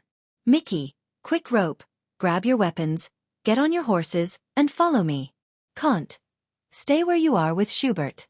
Stay alert, and pay special attention to the back slopes of the sand dunes on both sides." His orders were decisive and swift. The mercenaries obeyed and acted without hesitation. "What's wrong?" Thales clutched the crossbow of time nervously and watched the serious-looking mercenaries ride past the merchant group and head in another direction. He was not the only one who was puzzled. The other people in the merchant group whispered to each other in bewilderment. Thales even saw someone with pale faces unload their goods and get on their camels. They looked like they were ready to run if anything went wrong. Around 10 minutes later, Mickey and Quick Rope returned, but their faces were a little gloomy. The merchant group continued their journey. Dion and Louisa went to look for the leader of the merchant group. "They have to discuss this." Under Thales' indirect questioning, Quick Rope pulled a long face and whispered to the teenager, "We found a small camp not far away. But the people in there are all dead." Thales was horrified. "How did they die?" Quick Rope led his steed forward with the merchant group gloomily. "They were killed." Thales frowned and looked suspiciously at the uneasy Quick Rope. "What? Who did it?" "I don't know. That's why I'm worried." But Quick Rope immediately rolled his eyes and looked at Thales with a smug look in his eyes. "This is your first time in the desert, right, Lucky Wuxia?" Quick Rope sighed and coughed, pretending to be experienced. "Apart from temperature, drought, and of course, sand, there are two well-known threats in the desert. He moved his head closer and said mysteriously, "Orcs and barren bone people." Thales's expression froze. They usually gather in their own tribes, have their own livestock and territories, and migrate throughout the 4 seasons. When they encounter threats, they move out in groups. Thales subconsciously tightened his grip on the crossbow of time under his armpit. "You mean the ones who killed those people were—" "No, no, no." Quick Rope shook his head, looking very experienced. "Even if you're unlucky and fall into the hands of a slightly larger tribe, you might not necessarily die. Based on experience, the barren bone people will estimate your value, and the orcs will weigh you before they decide whether they want to F***ck you or sell you, or if they want to F***ck you before selling you." Based on experience? Thales stared at Quick Rope with a strange expression on his face. "Sell?" Thales coughed and repeated, "Sell to where?" Quick Rope flashed a happy smile. "Do you know Caligri?" "Caligri?" Thales was slightly stunned. He felt like he had heard of this place before. "Yes."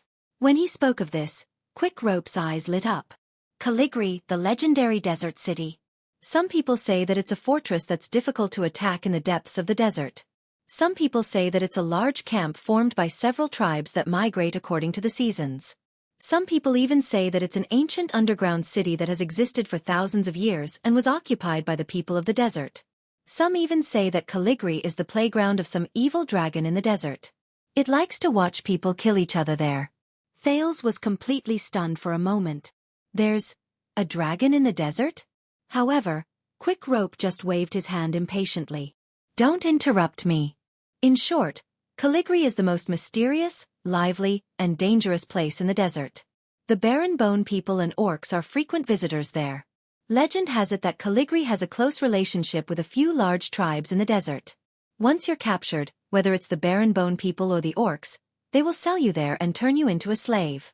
You'll become someone else's property. Before you can move, they will make you fight, prostitute, and do anything that can earn you a profit to please the important people in the desert." But Quick Rope's gaze became stern, and he suddenly changed the topic. "Whether it's the organized orcs or the barren bone people, they're not the biggest worry of the desert merchant groups. At least they have order and their own rules, no matter how inconceivable those rules seem. Sometimes, some tribes even welcome merchant groups to visit." Quick Rope narrowed his eyes and raised his index finger. "But what if you run into desert bandits? Outlaws who have fled into the desert from the outside world, scum and lunatics who are already at the end of their rope and have nothing to lose." Quick Rope's expression became very scary. "Then pray to the desert god or sunset and bright moon. They don't know what it means to be soft-hearted, to be captured, and to be merciful." Thales looked at him anxiously. But Quick Rope was not done yet. "Or worse, if you run into exiles." "Exiles?" Quick Rope narrowed his eyes and nodded.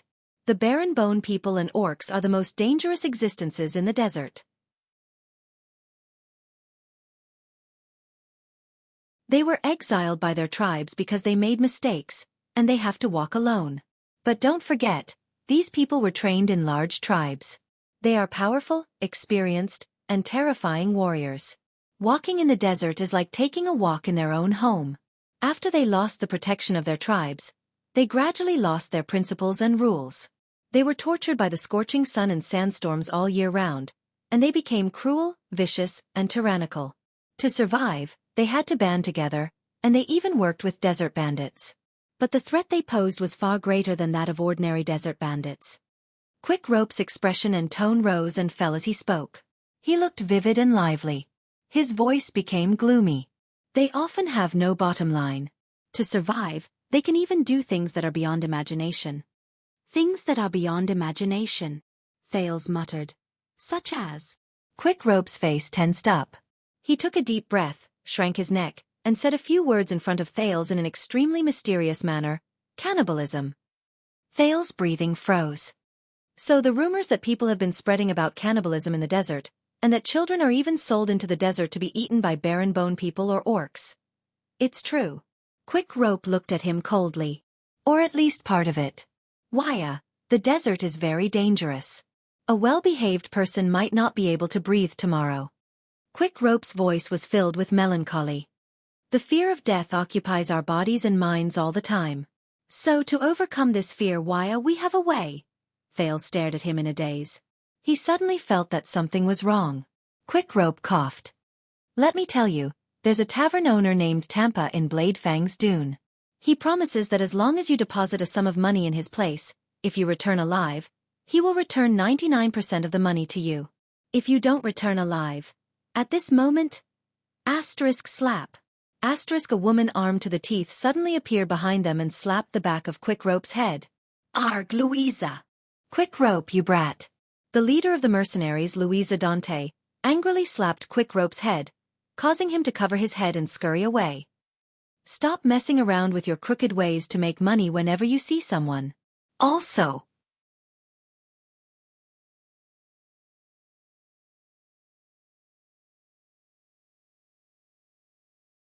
Chapter 375.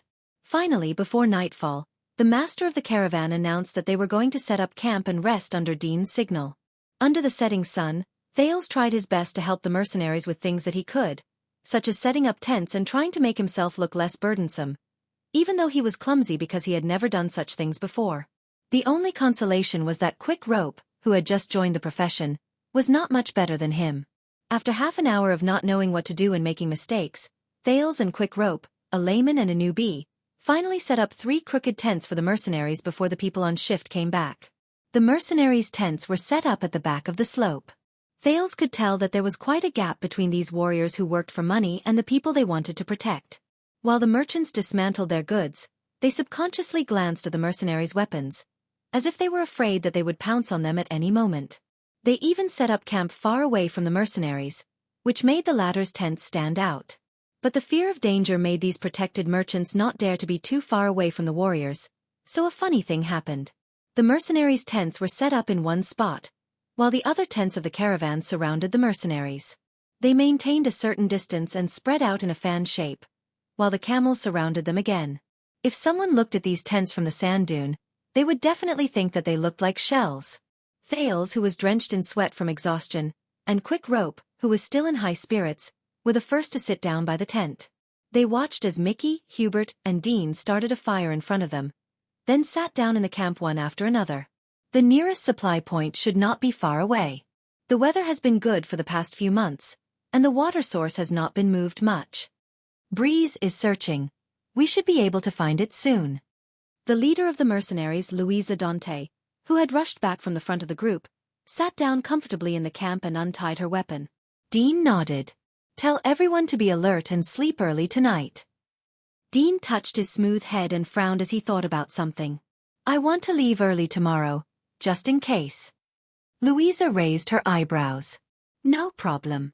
She turned to the other mercenaries. Did you hear that? Hubert and Mickey nodded, but did not speak. Of course, understood, Quick Rope responded quickly, beaming with joy. Does Madame Dean have any other orders? The only reply he got was a kick of sand from the cold-faced Louisa. A woo, Captain. I'm talking about Dean's madam. That's the new nickname I gave him. Not you. Quick Rope held his head pitifully, until a furious Louisa gave him a second kick of sand.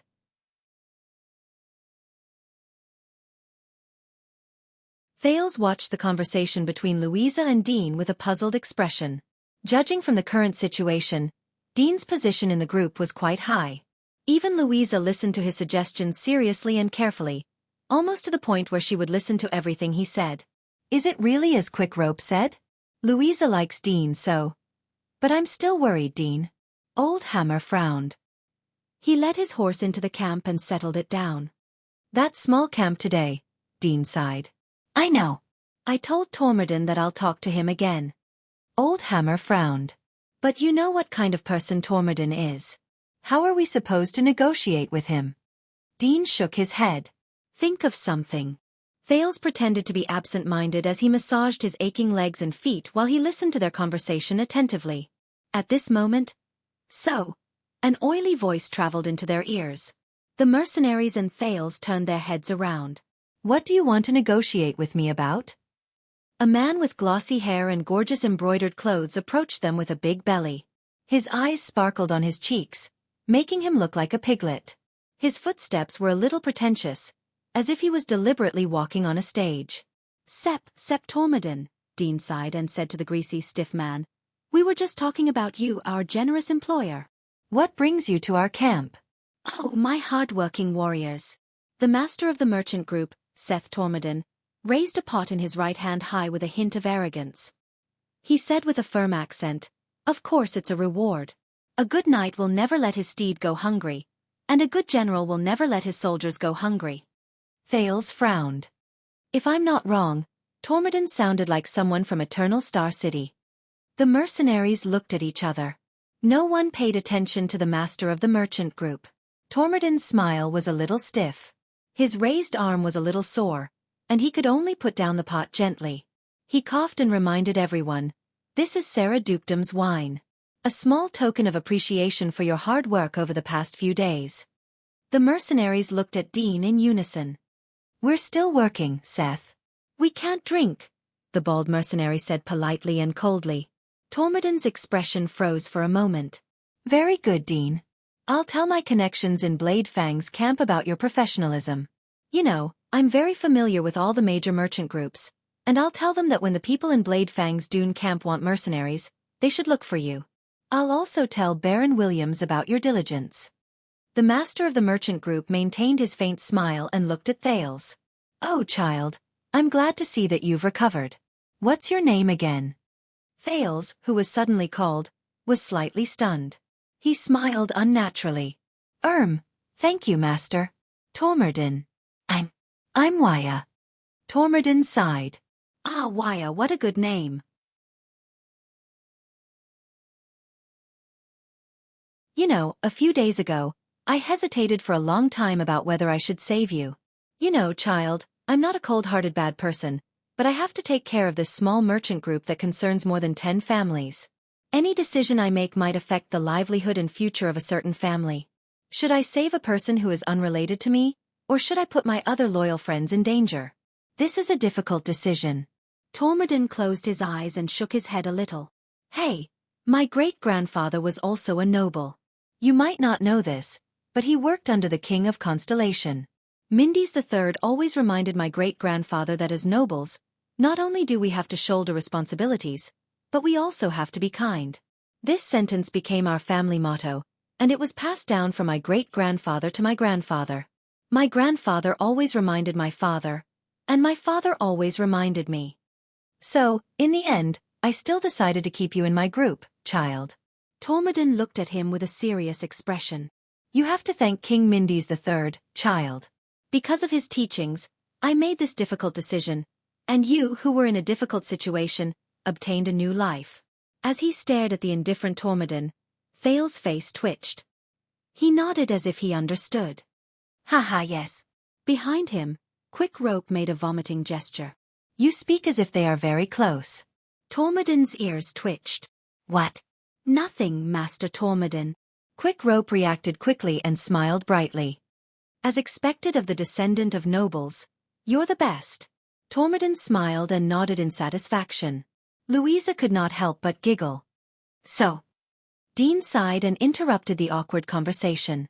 "Seth, you don't need to bribe us with wine. Why don't you just say, 'What brings you here?'" Tormodin furrowed his eyebrows a little, as if he was not satisfied with Dean calling him by his name. The greasy merchant Tormodin clasped his hands together and raised his chin higher than his ears. "I'm thinking about what you said yesterday, Dean. What's going on? What do you mean by go back?" The mercenaries furrowed their eyebrows. They were surprised and bewildered. Thales' curiosity was also piqued. "Go back? What's going on?" "It's exactly what it means, Seth." Dean shrugged, as if he was not bothered by what Tormodin said. "You saw the camp in the morning and those corpses. We should give up on going to the Tower of Eradication to avoid potential danger, or at least take a detour." Tormodin's lips twitched a little. "Give up?" He sucked in a deep breath. "From what I know, Dean, and from what you've seen, it's just a small camp where a few desert bandits are hiding." Tormodin remained stern and arrogant, and he listened humbly. "Is there a need for that?" "This will seriously affect your reputation, And you also know that for us, some goods have a time limit. You saw those camps, we all saw it, Dean interrupted him rudely. The bald mercenary glanced at his companions and furrowed his eyebrows. The people inside, regardless of whether they are desert bandits or not, are all dead. They died not far away from us, and their bodies are covered in wounds caused by various weapons. The mercenary's expressions became terrible. Quick Rope even widened his eyes. This is not an isolated case. Along the way, from the land of Fiststone to Lizard Mouth, there have been no less than 5 places like this. There are not only desert bandits, but also small groups of unidentified people.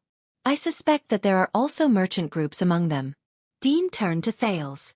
And you've met Wuxia. According to him, there was no one on the road from the north. It was as if the desert bandits and exiles who had spread across the desert had all disappeared overnight. Thales nodded. Thales thought of something.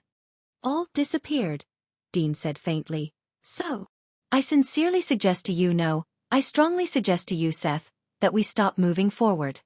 Tormodin took a deep breath, as if he was trying to maintain the last of his poise. In the next second, Tormodin raised his head abruptly and punched his own palm. I don't understand. Desert bandits, exiles.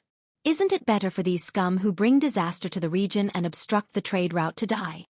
Tormodin gritted his teeth. We have one less thing to worry about, and I have to congratulate all of you, Big Dean. Because of their deaths, your job has become much easier. Eliminating their threat. Isn't that the reason why I hired you, the professional bodyguards? What do you think, honorable warriors? Tormodin turned to the others.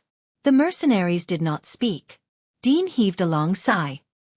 He looked as if he was exasperated that the mercenaries did not live up to his expectations. No, you don't understand what I mean, Seth. The bald mercenary gritted his teeth and said, the desert bandits' corpses in the camp were all found not far away from the camp. This means that they were killed when they were fleeing the camp in a hurry. They ran into an enemy they could not defeat, so they did not even think about fighting back. Once they discovered the enemy, they could only run for their lives. But they did not run away, Dean said solemnly. More than 20 armed, experienced and merciless desert bandits. None of them ran away. Tormodin was slightly stunned. Dean raised his eyebrows and said, listen to me, Seth. Turn back and find another way to ensure our safety. Master Tormodin's expression remained the same, but he kept rubbing his hands on the fabric of his clothes, revealing his emotions. He didn't tell you about the matter of us returning directly, right? He turned to the female warrior. Captain Dante, what do you say? We'll say whatever Dean says, Louisa answered firmly. He represents the entire team. Thales could not help but notice that the other people's expressions were the same, as if they were used to this scene. Tormodin could no longer maintain the indifferent expression on his face. He rubbed his hair in agony. It was only then that Thales noticed that Tormodin's hair was sparse. He was bald. He gritted his teeth and said, Dean, tell me, why should I take the risk of being banished from Bladefang's dune on this trip? Dean shrugged. You want profits. Yes, profits. Tormodin seemed to have found a way to vent. He raised his index finger and said fiercely, damn profits. So many eloquent and calculative merchants have been buried in the desert, but we still come one after another, because this is the only thing that supports us to take the risk to step into the desert. Profits, profits. He widened his eyes, as if he wanted to seek a consensus from everyone in his field of vision. First, At and the Alliance of Freedom are going to war. Second, Constellations want to seal off the desert. Do you know what this means? It means that the entire supply line has been cut off because the Northlanders are going to war or the Constellations are going to go crazy. The road from the Golden Passage to At will be sealed off, and the passage from the desert to Constellation will also be blocked. Tormodin seemed exasperated. Do you know soon, a bag of 200 ounces of marijuana produced in the Long Corridor Archipelago will be sold for 5 tormans in Constellation, and 20 Rikerus in Northland. Even after deducting the consumption of inferior currency and foreign exchange, we can still earn nearly 70 to 80 King Shalon. A bottle of fine wine from Sarah Hill is priced at 45 Kaler in the Southland market. If we walk some distance, we can sell it at the Tower of Eradication for a high price of 80 Shalon silver coins. A fine velvet from Sword Lake is sold for 20 Tabiso in Olumbia, And in the north of the desert, we can sell it for dozens of riceras. A barrel of eternal oil. An everlasting lamp. All the goods you can imagine, as long as you come to the right place you can earn a profit. What's the logic behind this? The supply and demand of the market. I dare to bet on the reputation of the Tormodin family for generations that in the next month, the price of the goods in the south will increase in the north, and the goods in the east will be sold out in the west. Where else can you find such a good opportunity? And now that we've come this far, you're suggesting that we turn around, return to Bladefang's dune, and obediently let the Constellations confiscate our goods? The mercenaries looked at each other. Dean shook his head, unmoved. If necessary, losing our goods is better than losing our heads. Like a deflated balloon, Tormodin slumped down.